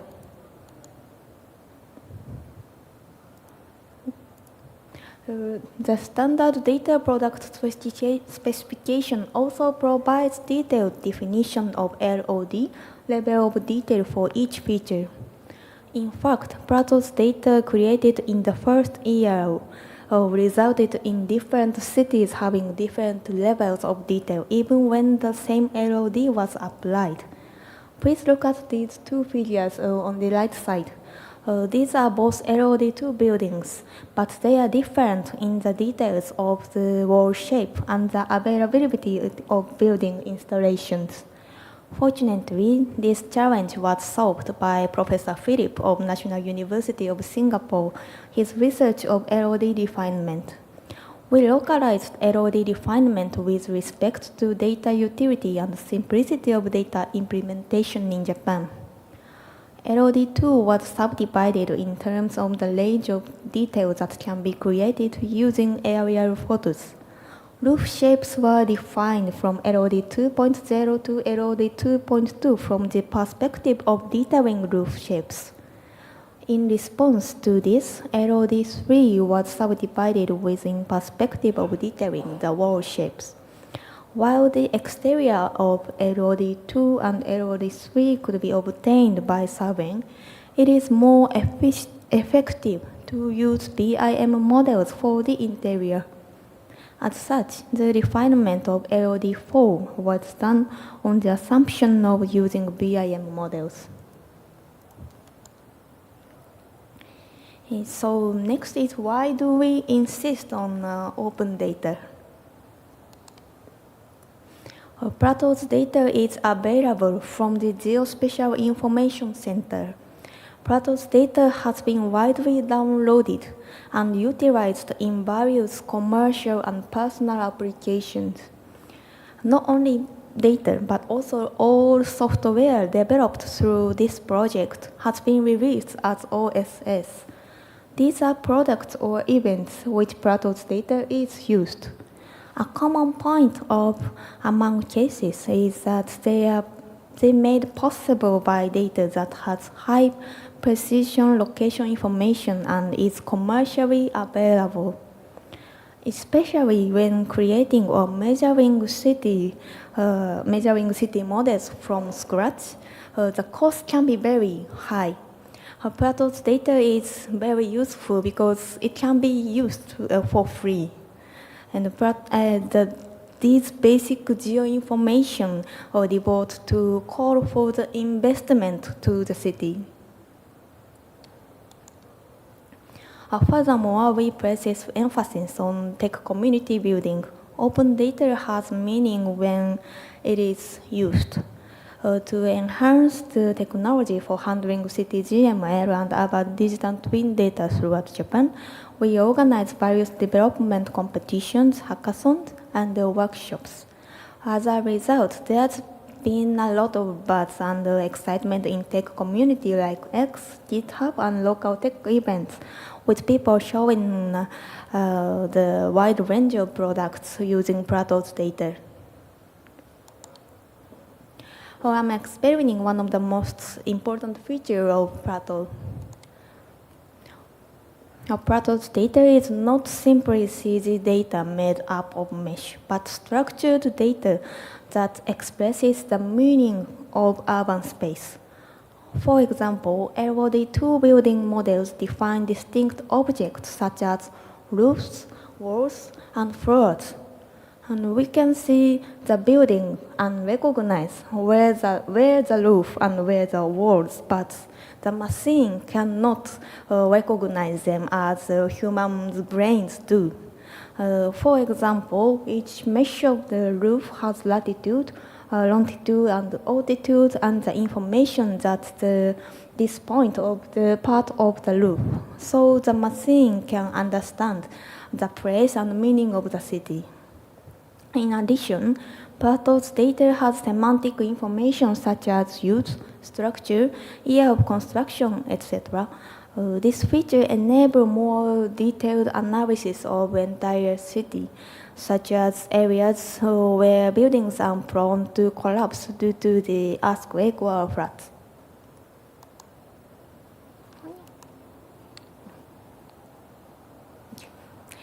As I mentioned, we published the 3D city model as open data. However, it's not enough. There still is a gap between 3D city model and people without special knowledge of GIS and IT technology. So we continue to try to make it more easily usable. There is an important technology called Plateau View. It is a WebGIS application developed by our wonderful partner, Eukarya. If we use the private GIS viewer, only people who has account can see it. That's why we developed the WebGIS application from scratch, and everyone can access it on the website of Japanese government. Let me explain a bit more. A Plateau view consists of 3 subsystems: a rendering function based on Cesium, a database function for data management and streaming, and an editor function for editing the user interface and the style of the viewer. All of these are provided as no-code solutions. In our division and most of local governments, there is no engineer. The development of this application will enable us and local governments to easily manage and visualize 3D city models.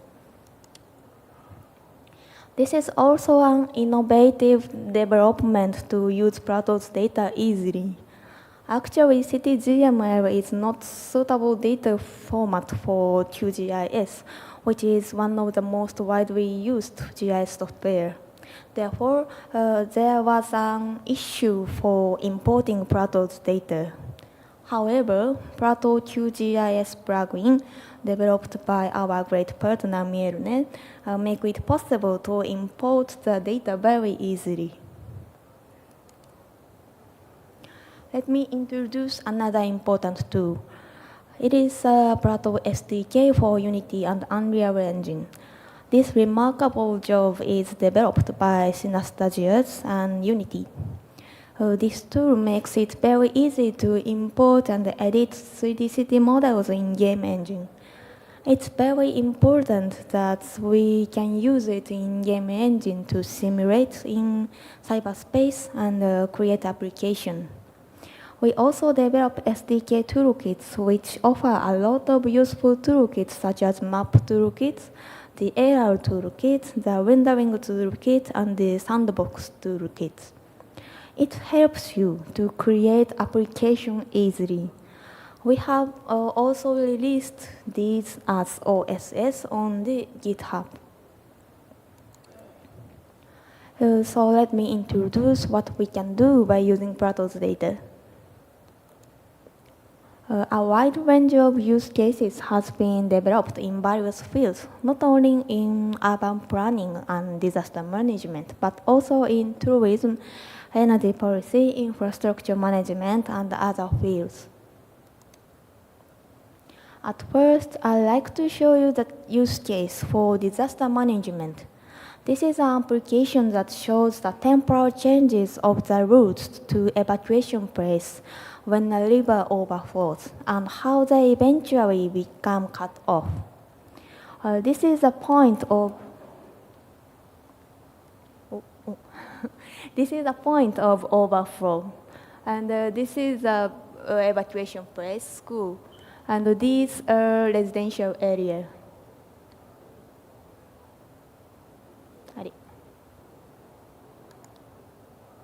Okay. The water from river is spreading.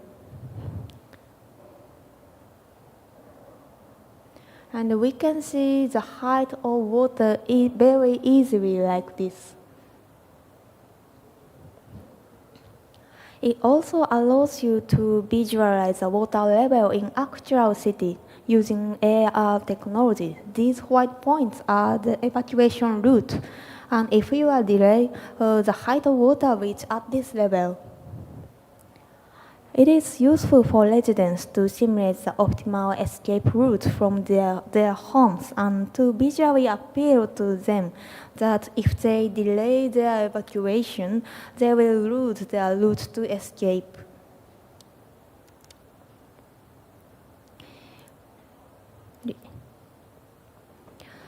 Next one is use case for city planning. In Japan, there are many types of landscape regulation. In the historical cities, there is a regulation called viewpoint regulation, which prohibits buildings that are so tall that they block the view of the historical buildings, such as castle. There is a castle on the hill, and you cannot build higher than this red line. This green line shows how the castle appears from the viewpoint. You can simulate easily at this picture that the building you are planning is higher than the regulation. These regulations were traditionally examined on 2D maps, but by using 3D city models, these regulations can be easily visualized.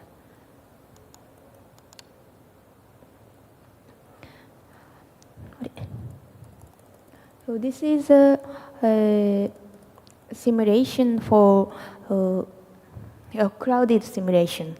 In this case, we utilized LOD4 building models, which are derived from BIM models.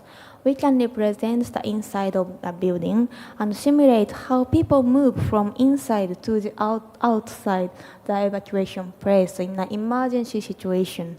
These models serve as maps for conducting agent simulation involving a scale of over 10,000 individuals. Or such kind of big-scale simulation, we can not do that on the real world. Through this calculation, we can effectively plan evacuation strategies and control pedestrian flow at the block level. This is a tool for the urban planning with using game called Cities Skyline. We have developed and published an extension program that allows importing Plato's data into this game. We can play with the data of actual city. By using the game platform, anyone can engage in urban policies. It can be also used for educational objects. The students can learn policies in a fun way by playing this game. Next is a use case for urban planning with participating citizens. Visualizing urban development plan is also effective for discussing with citizens. Until now, urban planning was difficult to participate in without specialized knowledge. But with Excel tools, you can easily visualize the image of development. In fact, some local governments held workshops with Excel tools that display buildings on the screen when cards are placed. So the local government can listen to the citizens' opinion before actual development. The AR technology enables us to experience the idea of urban planning in a real city. This is an image of the sidewalks were widened, overlaid on the actual street. The plan created in cyberspace can be easily represented in the real world like this. This is due to the high positional accuracy of Plato's data. Plato's data is also used for product of tourism. The metaverse is a useful tool to let us experience the local atmosphere at home. The basic data can cut the cost of making the metaverse contents. The metaverse contents located in Kyoto come river. By creating such detailed models, we can express the beauty of the city in this way. And we can hold a fireworks event like this without any regulations in the metaverse. The 3 years has passed since the project started. The number of city models has been increasing and is expected to reach 200 by the end of next March. I believe there are more and more local governments join the project and widen the potential of each city. We have many partners and we are looking forward to growing this project together. We have the booth at the exhibition, and please come to our booth, and maybe someone come earlier, you can get the Plato t-shirts, same as me. Thank you so much. Okay, thank you very much for your great presentations. Any questions from audience? Okay. Thank you. Very impressive presentation. My name is Dae-jong Kim. I'm working at CRIS, Korea Research Institute for Human Settlement. I have a question about your use case. Do you have any policy to promote that kind of use case? Do you support budget or what today or private company or individual, they are developing that kind of use case their own self? Do you have any policy for use Policy case? for developing use case? Yes, you mean? right. Okay. Yeah, and this project is 4th year at this year, and until this year, the initiative for developing use case is led by the government, us, the Ministry of the Infrastructure. But we want to build the ecosystem to utilize the use case for private companies and local government. So, and we have we subsidize for local government, so they can use these subsidies for developing models and developing the use case as well. So I think the initiative of the developing use case is moving to local governments. And another questions? Actually, I have a question. I'm a Korean. Can I download your CityGML data from your website? Sure. Okay. Yes, everyone. No border. Okay, and I also have another question. Actually, in terms of the standard, you mentioned of the CityGML 2.0, actually, but I don't like the CityGML. It's too verbose and the size of too big, and that does not have not so many real value. So, actually, do you have any idea or opinion regarding the CityGML 2.0? Frankly, to say, I don't like CityGML. It's very difficult question, but at the website, and we have another format of data as well. So you can download another format, and we have many types of converters. So we don't insist on using CityGML. Okay, thank you so much. And then we can have another questions. Any questions from audience? No? Okay, thank you so much, Yuri. Thank you. And I would like to introduce next speaker. Next speaker is Diego Gonzalez Ferreiro. He's working for the United Nations Global Service Center, and he will be talking about digital twin in United Nations. Please welcome Diego.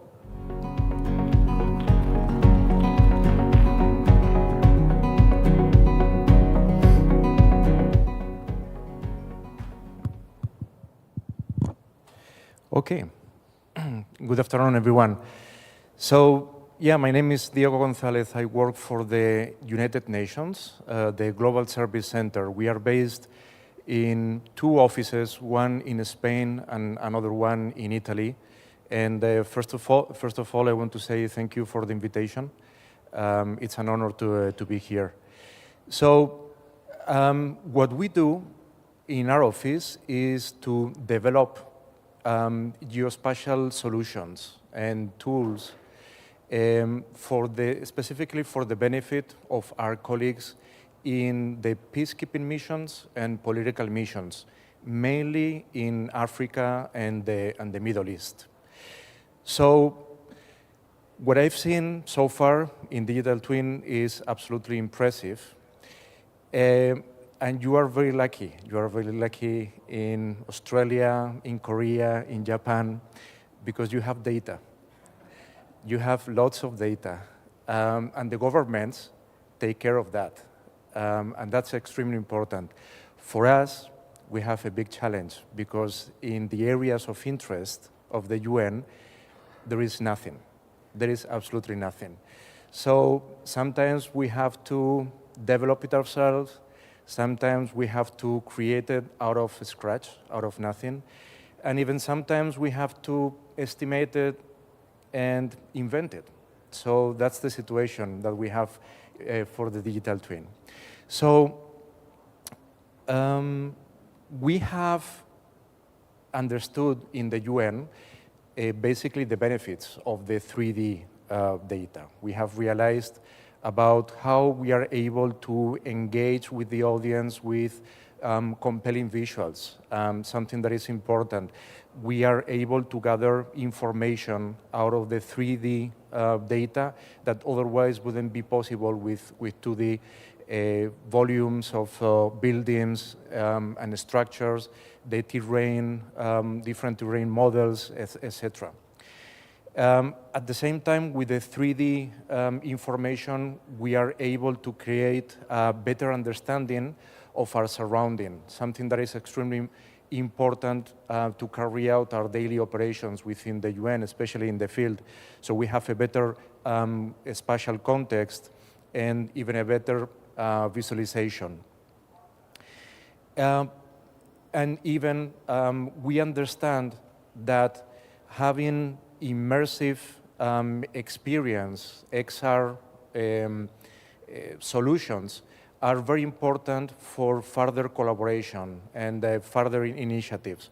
So that's why we've been already developing in game engine solutions so that we can have a better immersive experience.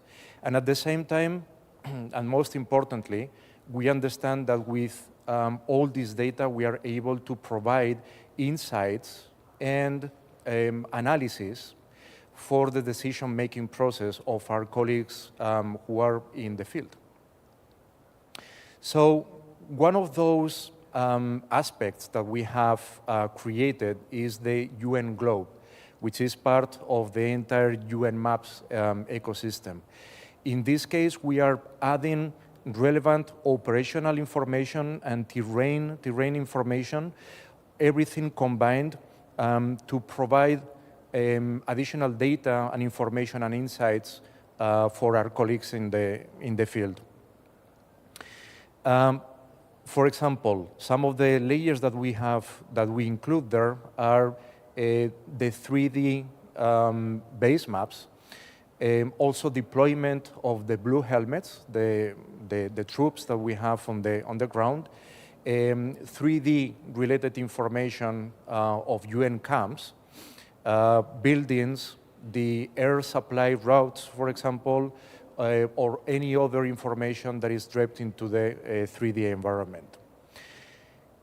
We integrate within the UN Globe relevant information, not only the geospatial, but also the drone imagery that is being captured. And we combine this with specific 3D models as well. That's why we have created, finally, what is the digital twin service. And I just want to put you a little bit in context. We have about 500 camps or sites that are managed by the UN, and specifically the Department of Operational Support in the, about 30 special political missions and peacekeeping missions. So what's the objective? Why we want to create the digital twin model within the UN? For us, it's important to streamline all the operational activities and specifically enhance also the safety and security. And also to optimize the management and the planning of all those different camps. That's very important. But at the same time, we realize that we need to maintain operational resilience. We are living in those camps. Our colleagues are operating in harsh environments in terms of climate and weather and also security. So the needs are different than the ones that we can have, obviously, in in the other areas, like for example here in Korea. Our colleagues also are living in areas where, as I said, there is a scarce data, and the integration is difficult, and also have a low bandwidth in terms of the consumption of the solutions.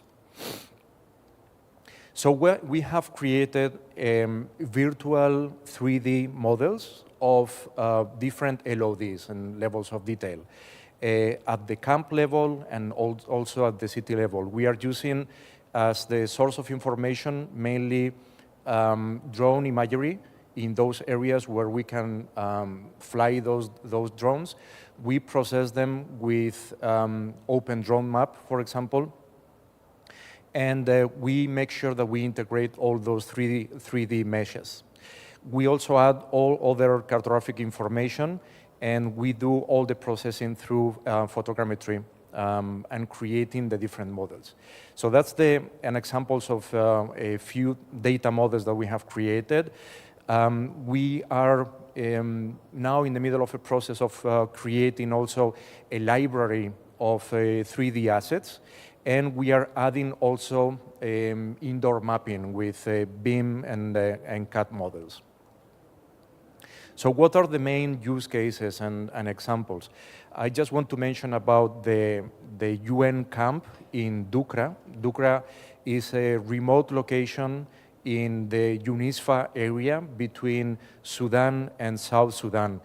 It's very different to Korea. It's a very harsh, very difficult environment with over 40 degrees of temperature on a yearly basis, with a very strong dry and also a rainy season.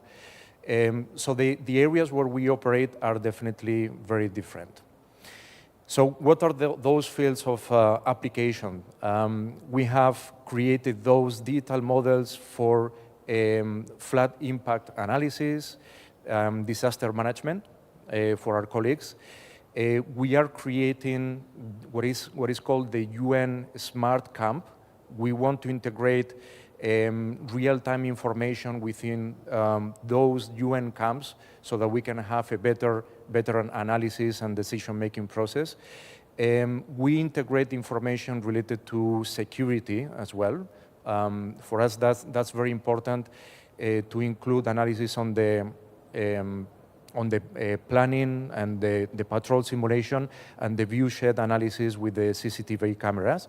We have even created a serious game with the 3D rendering digital twin for game engine SDKs, so that we can engage better in coordination and training of our colleagues in the field in case of evacuation, for example. And we have many other use cases related to the environment or the natural resources, and also the utilities and the facility management. One of those examples that I wanted to show you there is the digital twin that we are developing, what we call the UN Smart Camp. In this case is in Dukra. And as you can see, we have modeled everything from scratch, apart from creating the 3D mesh from the drone imageries as well. So everything is interactive, but at the same time, we're also creating digital twins of larger areas with obviously different levels of detail. In this case, is the city of Bangui in Central African Republic, in which for some buildings, we model them completely out of the information that we are getting from street level imagery that is being provided, for example, by a Mapillary or CartaView. So we take this information, we model specific buildings that are very, like landmarks, that are really important for our colleagues in the field. And for the rest of the buildings, we just extrude and the volume of the building footprints coming mainly from OpenStreetMap with additional texture. So this is just 2 examples, one in Dukra. What we are trying to do is to go systematically, one by one, to all the different camps that are in the peacekeeping and political missions, flying drones, getting all the different models, integrating, obviously, all the operational information that is relevant for our colleagues in the field, and creating as detailed as possible information and adding relevant data for the specific camps with, for example, underground utility pipes for water, sewage, and electricity. We are modeling all the different buildings outside and inside in those camps. To provide additional information and planning for planning purposes, no? So that we can better understand the surrounding. At the same time, we have a different use case related to security with the viewshed analysis and CCTV cameras, and also the flood mapping to understand what would happen in these frequent cases with flooded areas. So what needs to be done in those cases. Another level of detail, in this case, is an example of Tripoli. We are extracting information from OpenStreetMap, as I said. We are adding all the volumes and the heights and the type of roof from OpenStreetMap, and adding also the texture for the entire city, and specifically model with Blender for those specific buildings that are considered as landmarks. So this is something that we continue improving. But the real benefit and the real added value is the integration of that visualization and that information with additional data. We have embarked into what we call the Unite FRIM. FRIM stands for Field Remote Infrastructure Monitoring.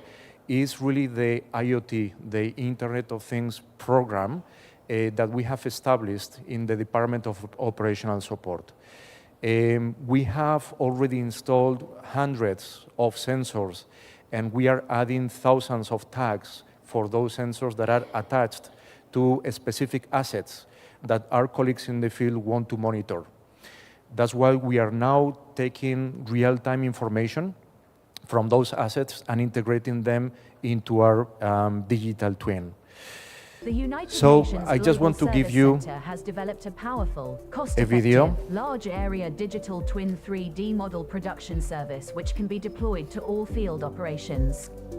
This service is a key component in the UN Smart Camp 1.0 initiative alongside additive 3D printing, UN maps, extended and virtual reality, and other enabling technologies and solutions.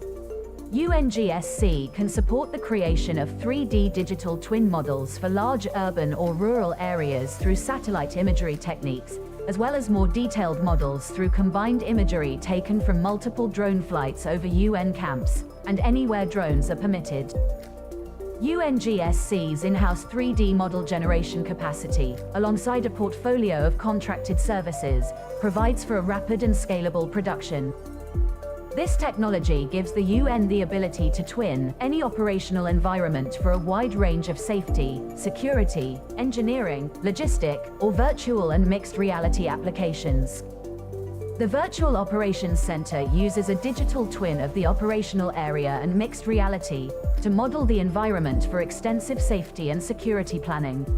Advanced features include blast analysis and patrol simulations, as well as the ability to layer GIS and operational data for analytics or real-time monitoring. UN Smart Camp uses a digital twin of the entire camp and virtual reality to model the camp and its infrastructure.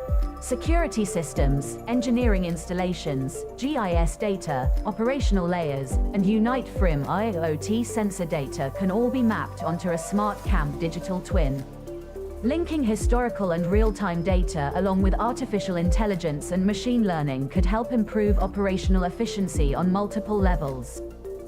Digital twin models can also be inserted into the UN Maps environment, making them widely available through any device, as well as integrating UN Maps search and navigation tools, including operational layers and IoT layers, with the digital twin.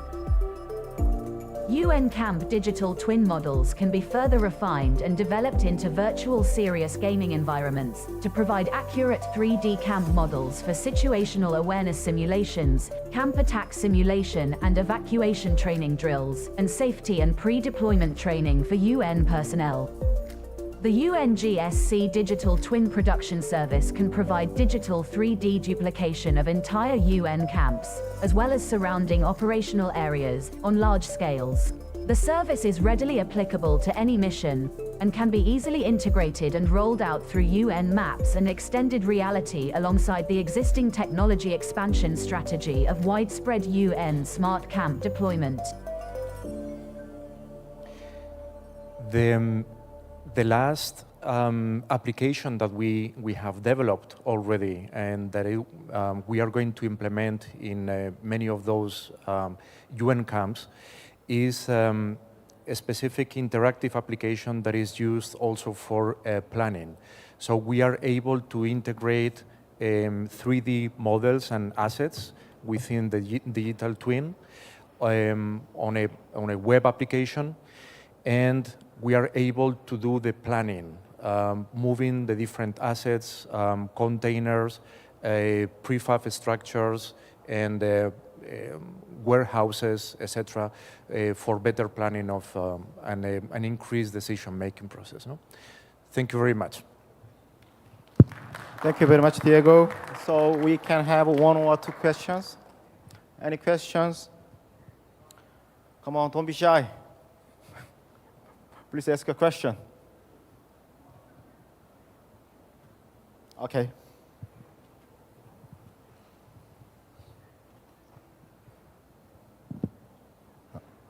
Thank you for presentation. What about the possibility for using digital twin,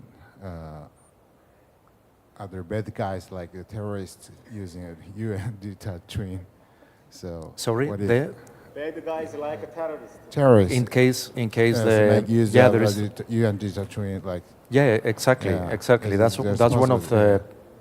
That's one of the specific use cases. That's why the safety and security aspect of the digital twin, when it comes specifically to the planning and operational activities of the camps, is extremely important. That's why, for example, the CCTV cameras, we have created an application in which we are able, based on the specifications of those CCTV cameras, in terms of the range and the view and the angle, to understand if there are blind spots or where they need to be installed as well. No? We also have within the digital twin, I didn't put it in the presentation, but in the application that we have already developed, we have created interaction of objects, and specifically of the observation posts. So the user can go in a first view, go up the observation post, know exactly what they are able to see outside the perimeter of the camp, to analyze potential attacks from terrorists, for example, and also identify the line of sight and the information related to the viewshed, so that it's really important for security. No? There are many different use cases, but that's a good question. Yes. Actually, I thought that there's a possibility that other guy than the UN, the terrorists, can also make use of your digital twin platform. It's like hacking or something. This platform is within the UN, within the UN network, and it's secured also within our specific Active Directory. So this data really is not for public consumption. So it's within the specific intranet. That's why we take it very seriously, no? The information. But maybe in future prospect, you can use make the citizens' life better with using a digital twin platform. Yeah. So in that case, maybe there's some leak of data, digital twin data, like to the other bad guys. Well, the information that we provide is in OpenStreetMap, for example. So we try to improve the completeness and accuracy of OpenStreetMap in specific areas in the Middle East and also Africa. That data could be used by the bad guys, but it could be used also for urban planning. It can be used for many good things. So that's the added value and the benefits that we are providing to the community. So the data is also open for all the people. It's open data within OpenStreetMap with all the building footprints, all the volumes. We have even created a branch of the Street Complete application that we call it Building Complete, to provide users in the field the ability through their mobile phones to add additional information related to the height, the type of the building, the type of the roof, and some additional information. That's open data. That's available by everyone, by the bad guys and the good ones. Okay, thank you. Diego, I have a very quick question. Yes. Do you have any plan to collaborate with UN member countries like Korea, or Australia, Japan, United States? Yeah, we will be, and I call out here for collaboration and partnership, definitely. I think it would be extremely valuable if we can learn from you, your experience, your use cases, your background, the technology that you use, and see, depending on the use cases that we have on our side, if they are applicable. We would be extremely happy to collaborate. Yes. Thank you so much. Thank you. Thank you. Bye-bye. So we would like to move to the next speaker. Next speaker is Mr. Park Hyo-chul from LH company, a state-owned land and housing company. He will talk about LH Urban Digital Twin. Please welcome Mr. Park Hyo-chul.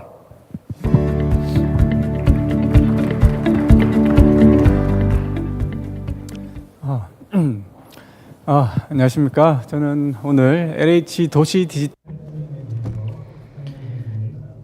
Hello, My name is Park Kyo-chul from LH.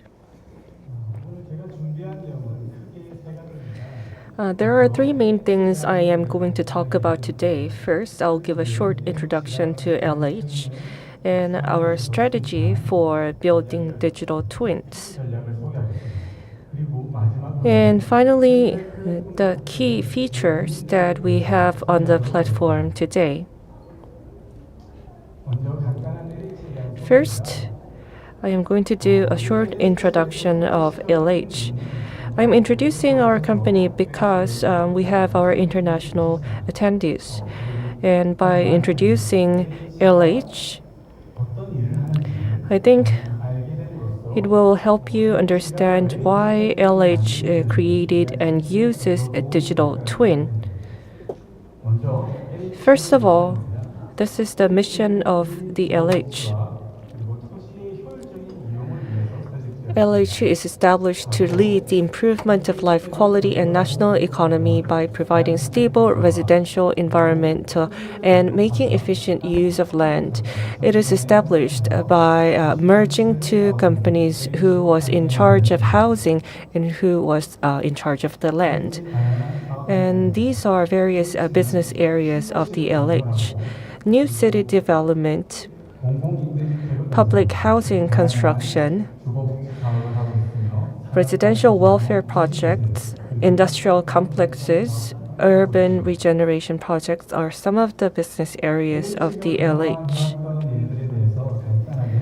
I'd give you a quick rundown of what LH has been doing in numbers. First, in housing, we own and manage 1.3 million rental housing units, or 77% of all public rental housing in Korea.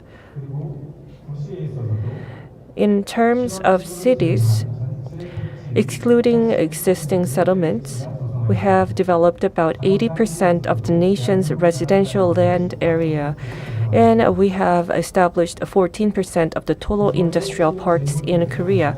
And let's talk about LH's financials.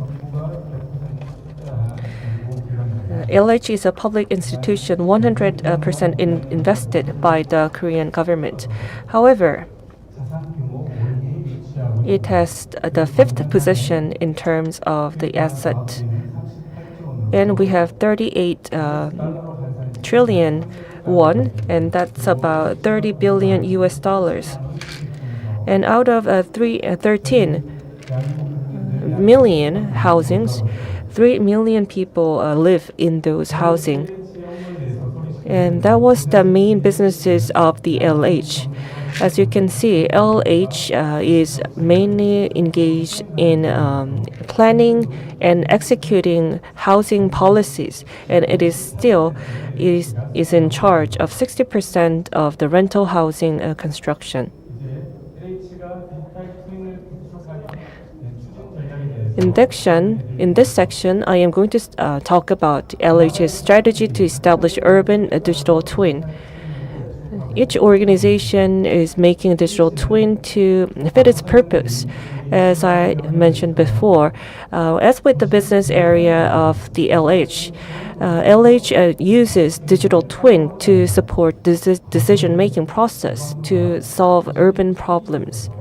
In the past, the bird's eye view was used very limitedly in planning cities, and now we would like to make digital twin that's very dimensional, so we can use them for the whole life cycles of the urban planning.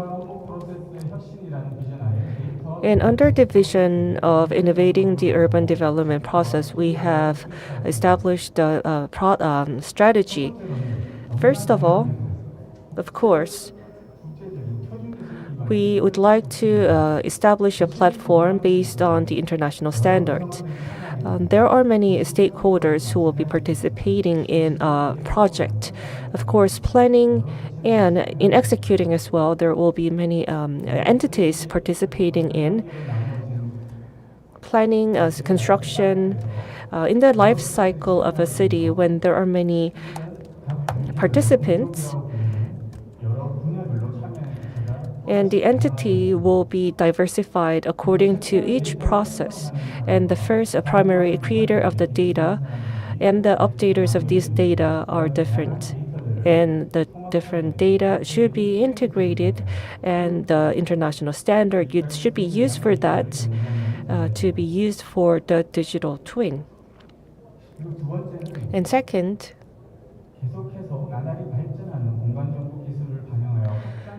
we want to expand the platform, making use of the cutting-edge technologies. So first of all, we would like to establish a basic platform, and then we would like to continuously expand the platform using the AI technologies.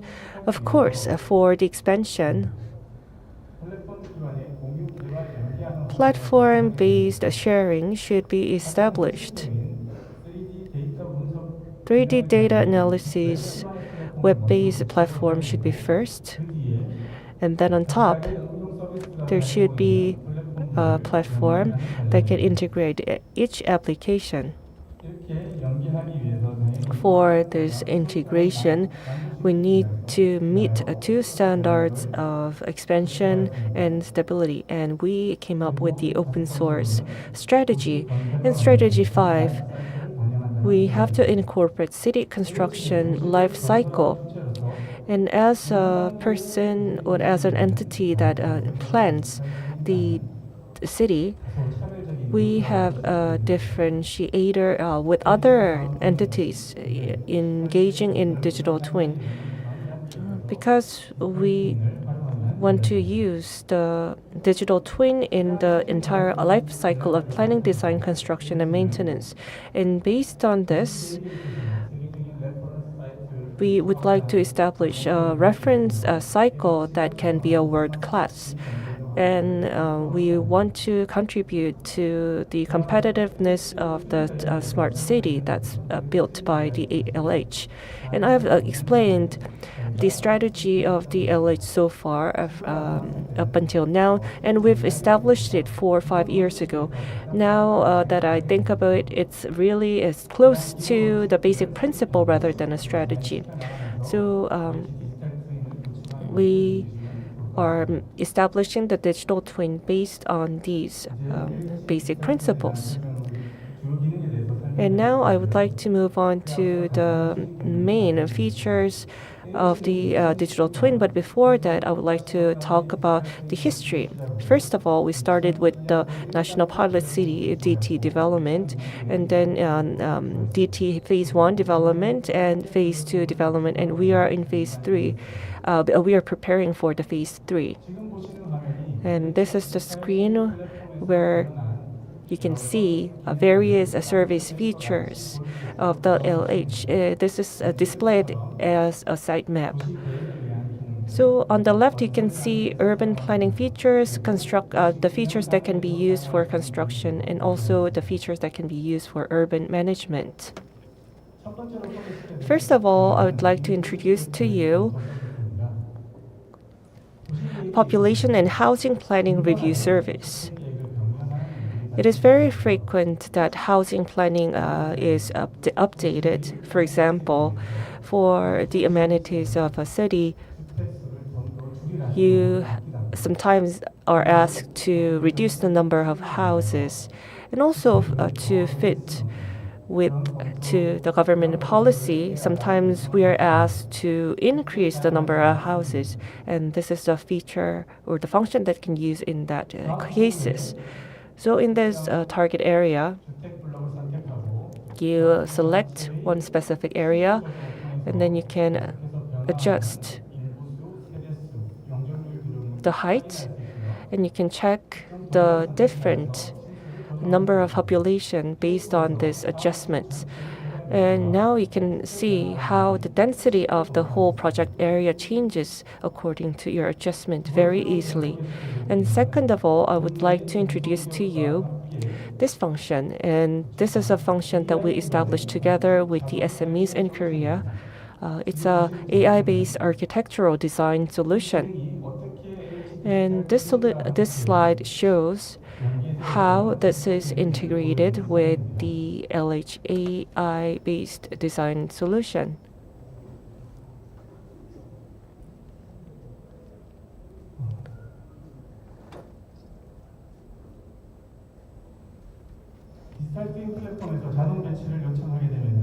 If you ask automatic allotment, then the AI model creates about dozens of the results. This is the result that the AI created.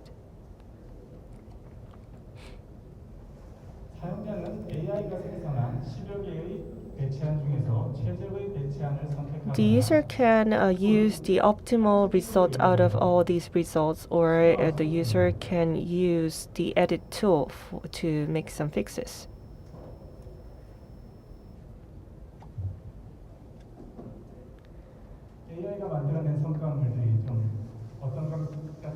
So how do you think about these results that are made from the AI? The screen you're seeing right now is not just the placement of the AI, and this AI also reports the area, common area, and also data that are needed to analyze business profitability. And you can also download the file in CAD form. And you can also download the report in other formats.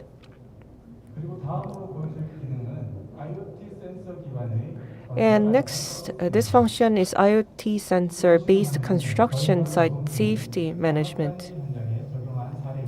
So this is a case that we use this function to an industrial complex that's being built. So we attached sensors to the construction site and the builders there. And we overlaid a video that we took with the drone with the map of this target area. And you can see the movement of equipment and people visualized in the form of a heat map.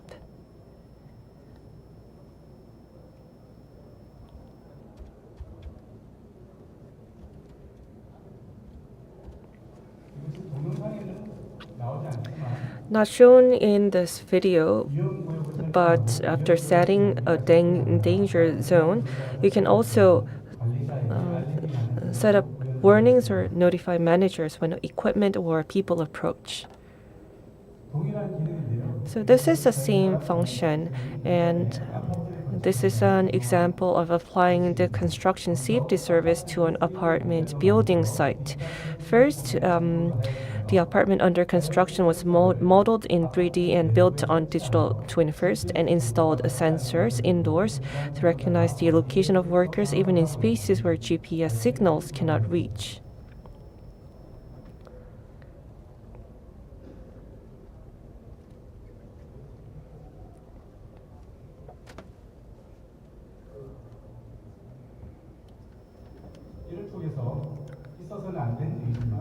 Through this, even though it shouldn't happen in the event of a disaster in the field, we can easily locate workers.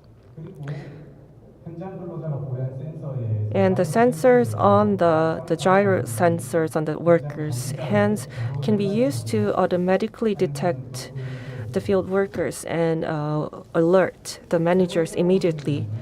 And this function is a case of a building an underground facility in the government building.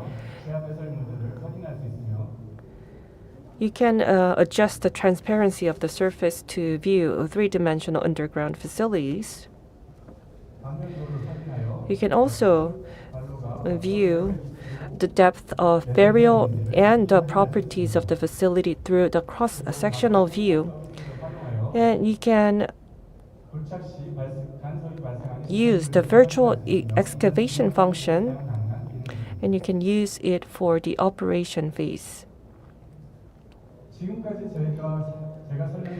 The features described so far are those that can be accessed and used on LH's internal workers. But from now on, I'm going to show you a public service and anyone can access them on the web. Before I explain the features, let me tell you about the background of the service. 2 years ago, when the housing prices were going up, to stabilize the demand, we adopted a system which is called pre-subscription.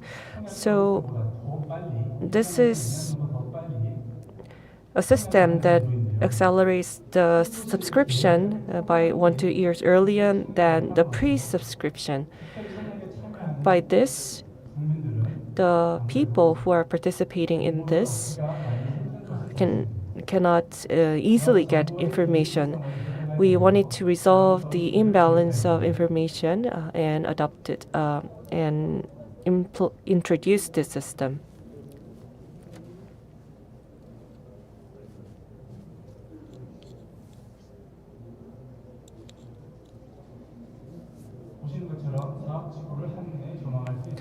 As you can see, this is a bird's eye view of the business area, and these are the details of this business area. And you can also see the land planning here, transportation plan, and the major SOC facilities like the elementary school, just at a glance.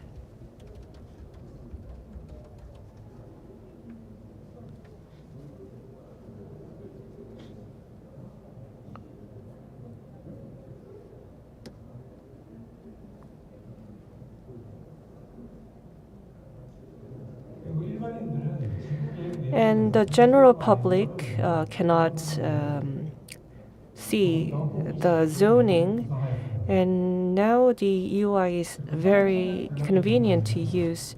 And for the pre-subscription blocks, we have a section where you can see the whole view,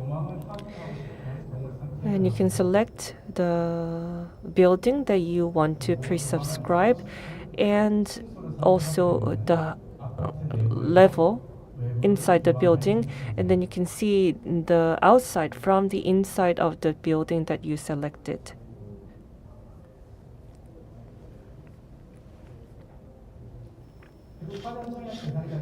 And the targets for this pre-subscription are most curious about where the elementary school is, how far it is from that building. To show you the road to the elementary school, we just made a virtual driving service. So you can experience virtually how you can go from your site to the elementary school.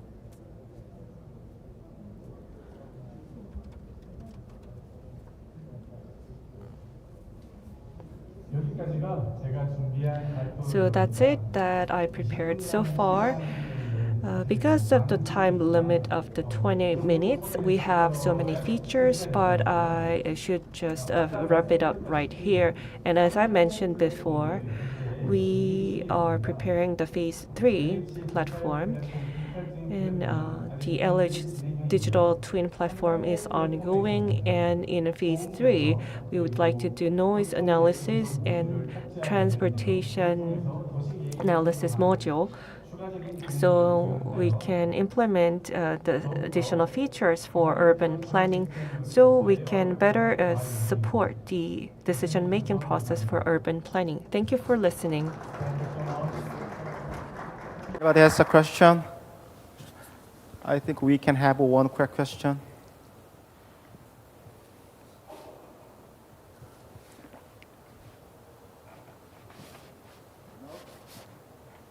Okay, thank you so much, and we'll move to the next speaker. Thank you so much, Mr. Park. I know you are very chilly. It's very chilly and very cold. So we now have the last speaker. He's from Seoul Metropolitan Government, and he will talk about the Seoul Metropolitan Government digital twin, so-called SMAP. Please welcome Mr. Song Ki-sung.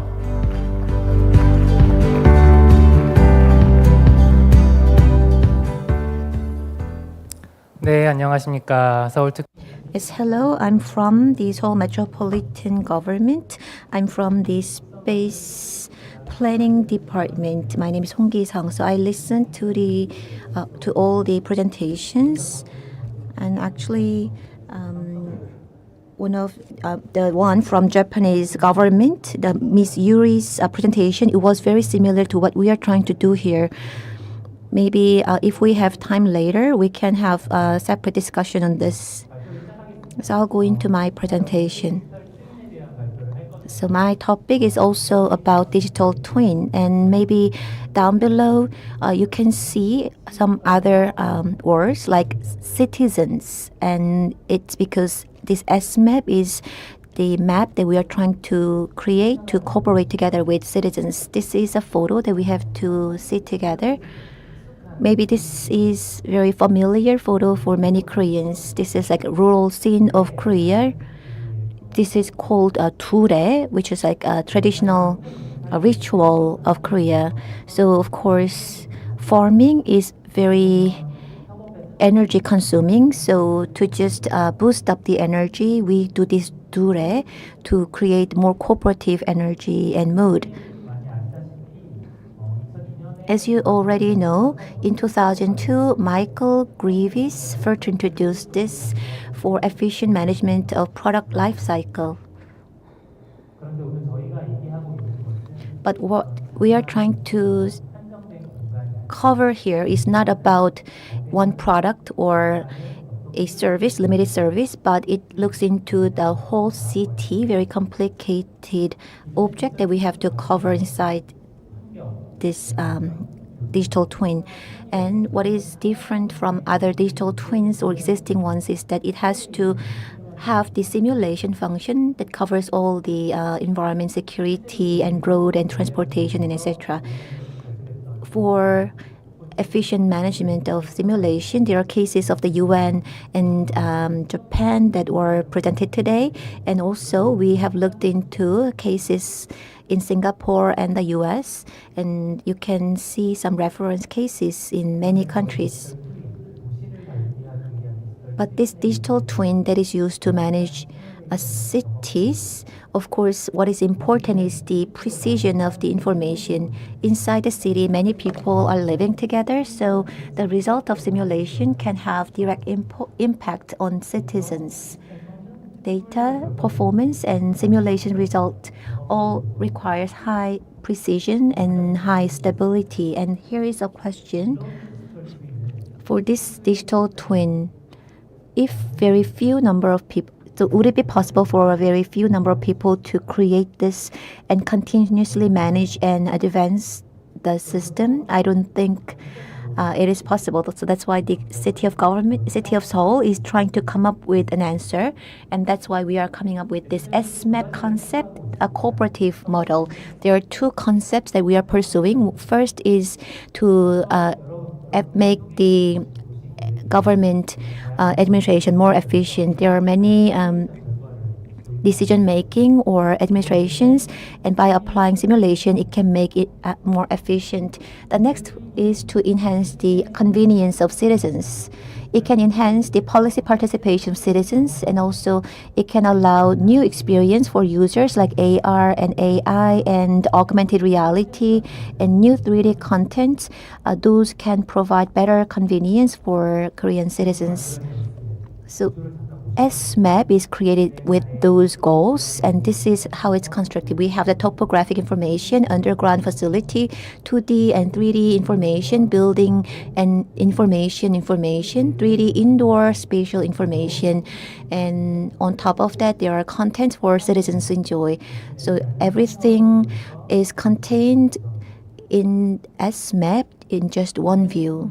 In 2019, for the whole area of city, it was replicated physically, and since 2020, we started to have the information connected, and since 2022, we started to have the simulation. But what we are having difficulties is enhancing those functions. That's why today we are trying to have the collaborative model where the public and the private sector will come together to enhance this S-map system.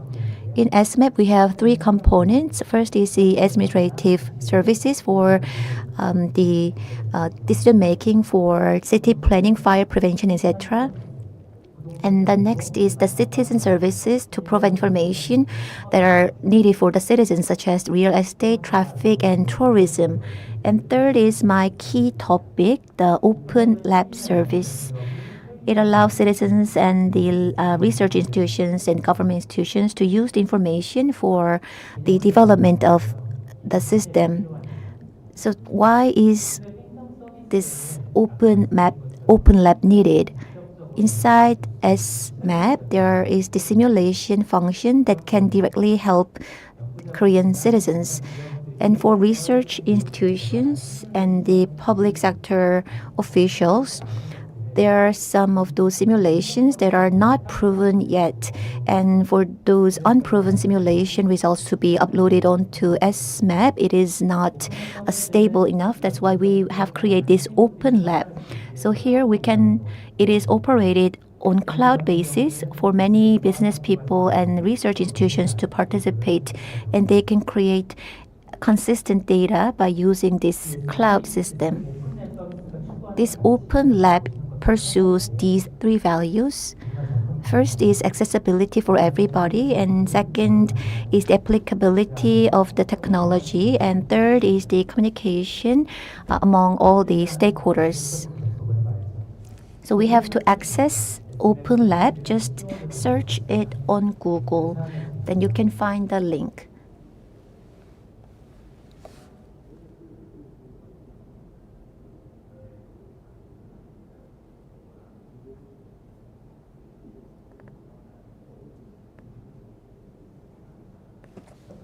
So on the landing page, you see various digital twin services and content created by citizens. And if you want to go inside the virtual reality, just click this button. And here you see this building and Gwanghwamun area where you are currently at. So it looks very pretty with various texture added. But if the user wants to visualize the detailed layers, then of course you can take out the texture and see the data layer.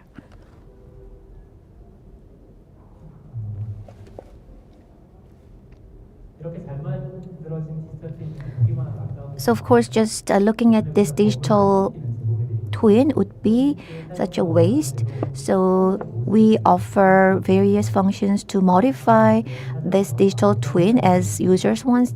So here there is a construction site, and as the user wants, you can add any building that you want to envision. It's not limited to certain users.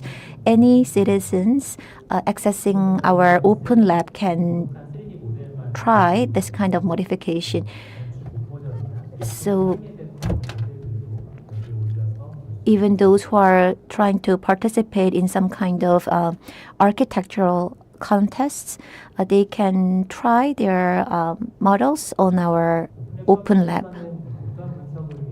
For the space analysis, we have connected the system with the city traffic data, and you can see that about 300 traffic spots or points are added or connected here, and you can also download information. And data analysts, what they want is of course to upload the information they have created.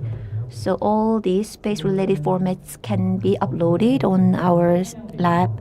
And if there is like energy usage information that the user has for different buildings, here you can see those energy usage information being reflected for different buildings. Of course, high-rise buildings have high energy consumption.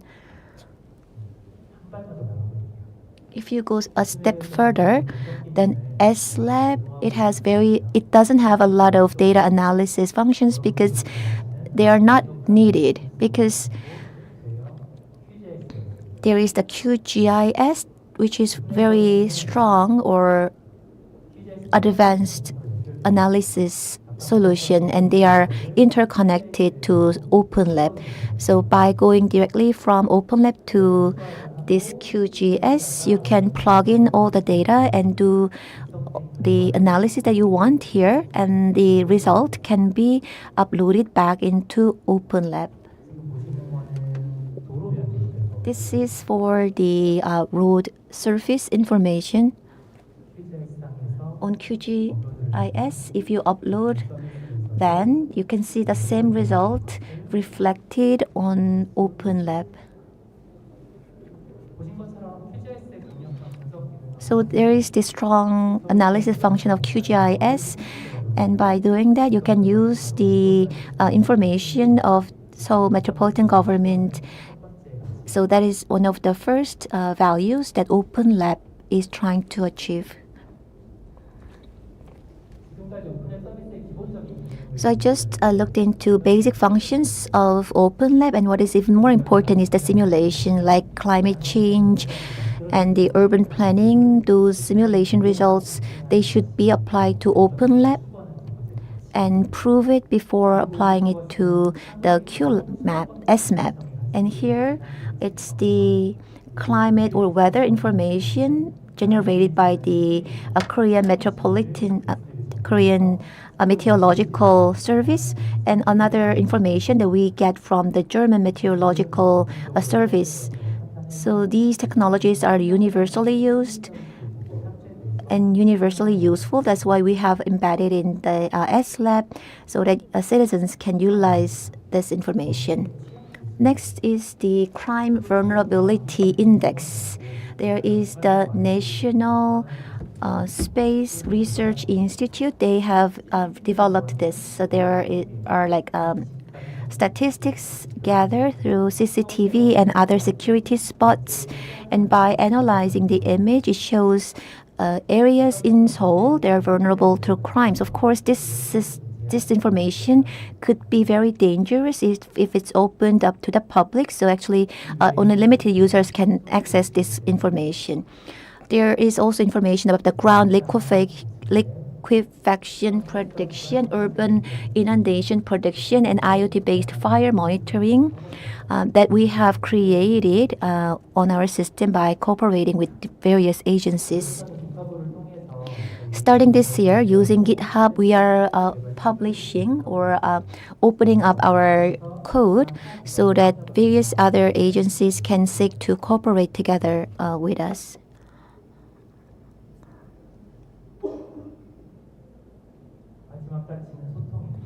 Last value is the communicability. We have the use case gallery where the maps, the analysis results maps, and various implementations made by users are uploaded. So yesterday we had an award, and here these are the works that were submitted by contestants. Last year we had very unfortunate event happening with a lot of people crowding in very small area in Seoul. So in order to prevent such tragedy happening again, here by using this map information, they can find out any high traffic areas or small alleys with many people visiting so that we can prevent that kind of crowd related tragedies happening.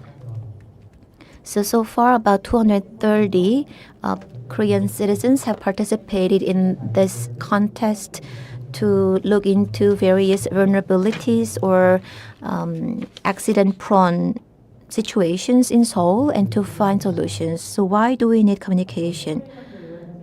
Previous simulations, of course, I think you have seen similar cases in other digital twin cases. But I want to look into two cases that we had in Seoul. First, there is this traffic triangular spot, and actually there was a pedestrian standing in that block, and the person was hit by a car.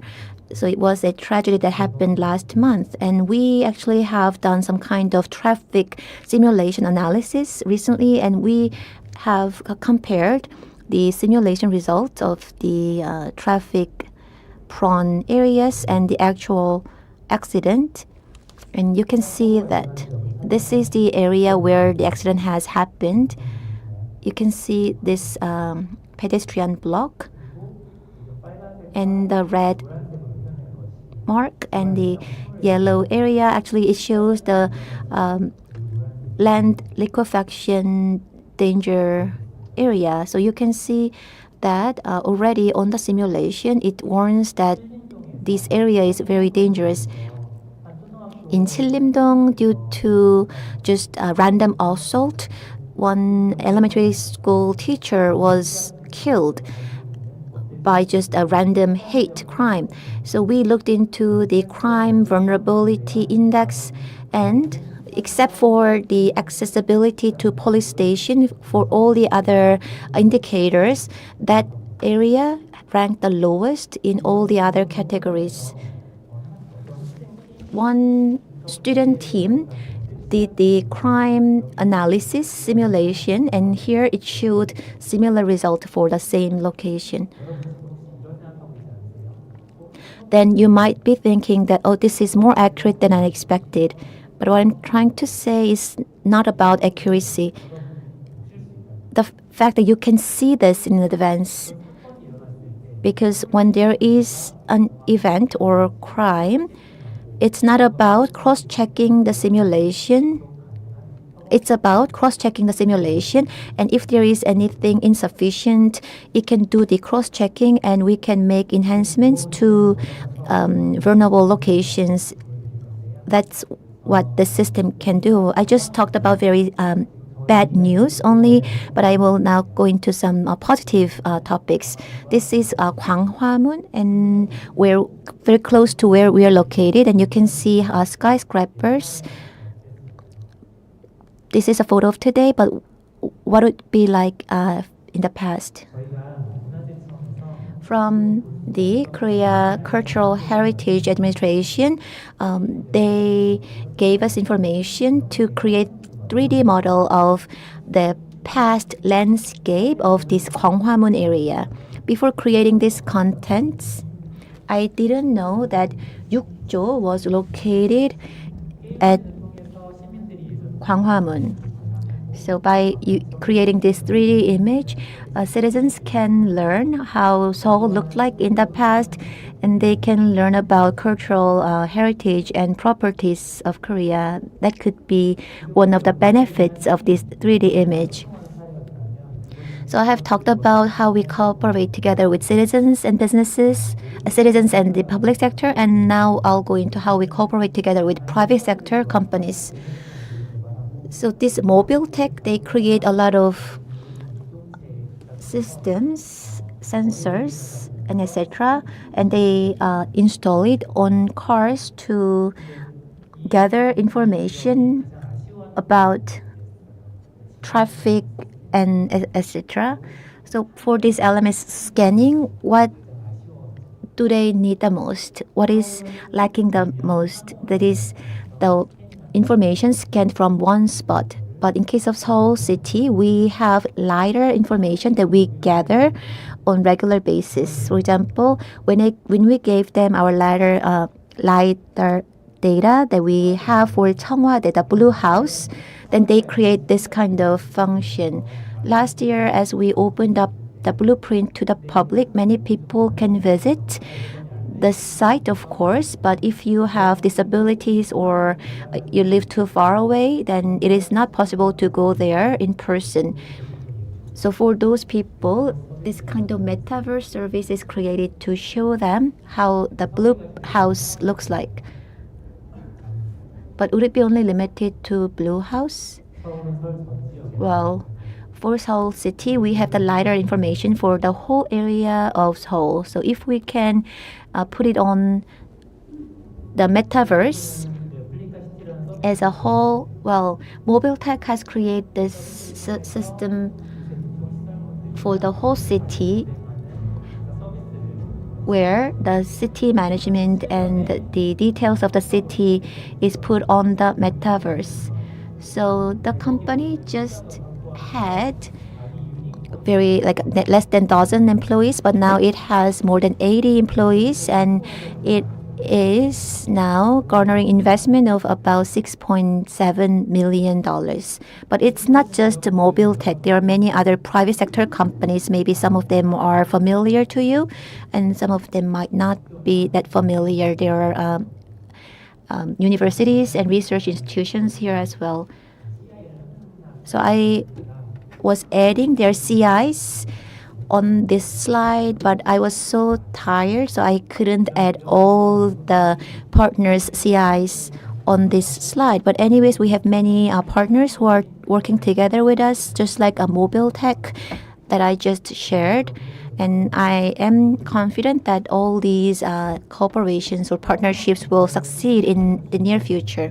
Why is cooperative ecosystem so important? It's because the simulation result can be shared, and experts will be cross-checking the accuracy and continuously advance the model. And compared to just one-time development, it is like continuously developed system, and it's more advanced than all the other systems. So if you search Open Lab, you will, if you look into open source, then you will see these familiar names. And what is so great about open source is that many people, everyone can access it and share it and develop it. And it's the same for our value at Open Lab. Just like the photo that I showed you at the beginning, this is Ture. This is our traditional culture that we had in Korea, some connection with open source and Ture. So can you relate to the values that we are pursuing at Seoul City? Well, I just want to share this sentence that Helen Keller said, alone we can do little, together we can do a lot. So this is the end of my presentation. Thank you. Presentation. So we can have one or two questions from audience. Any questions?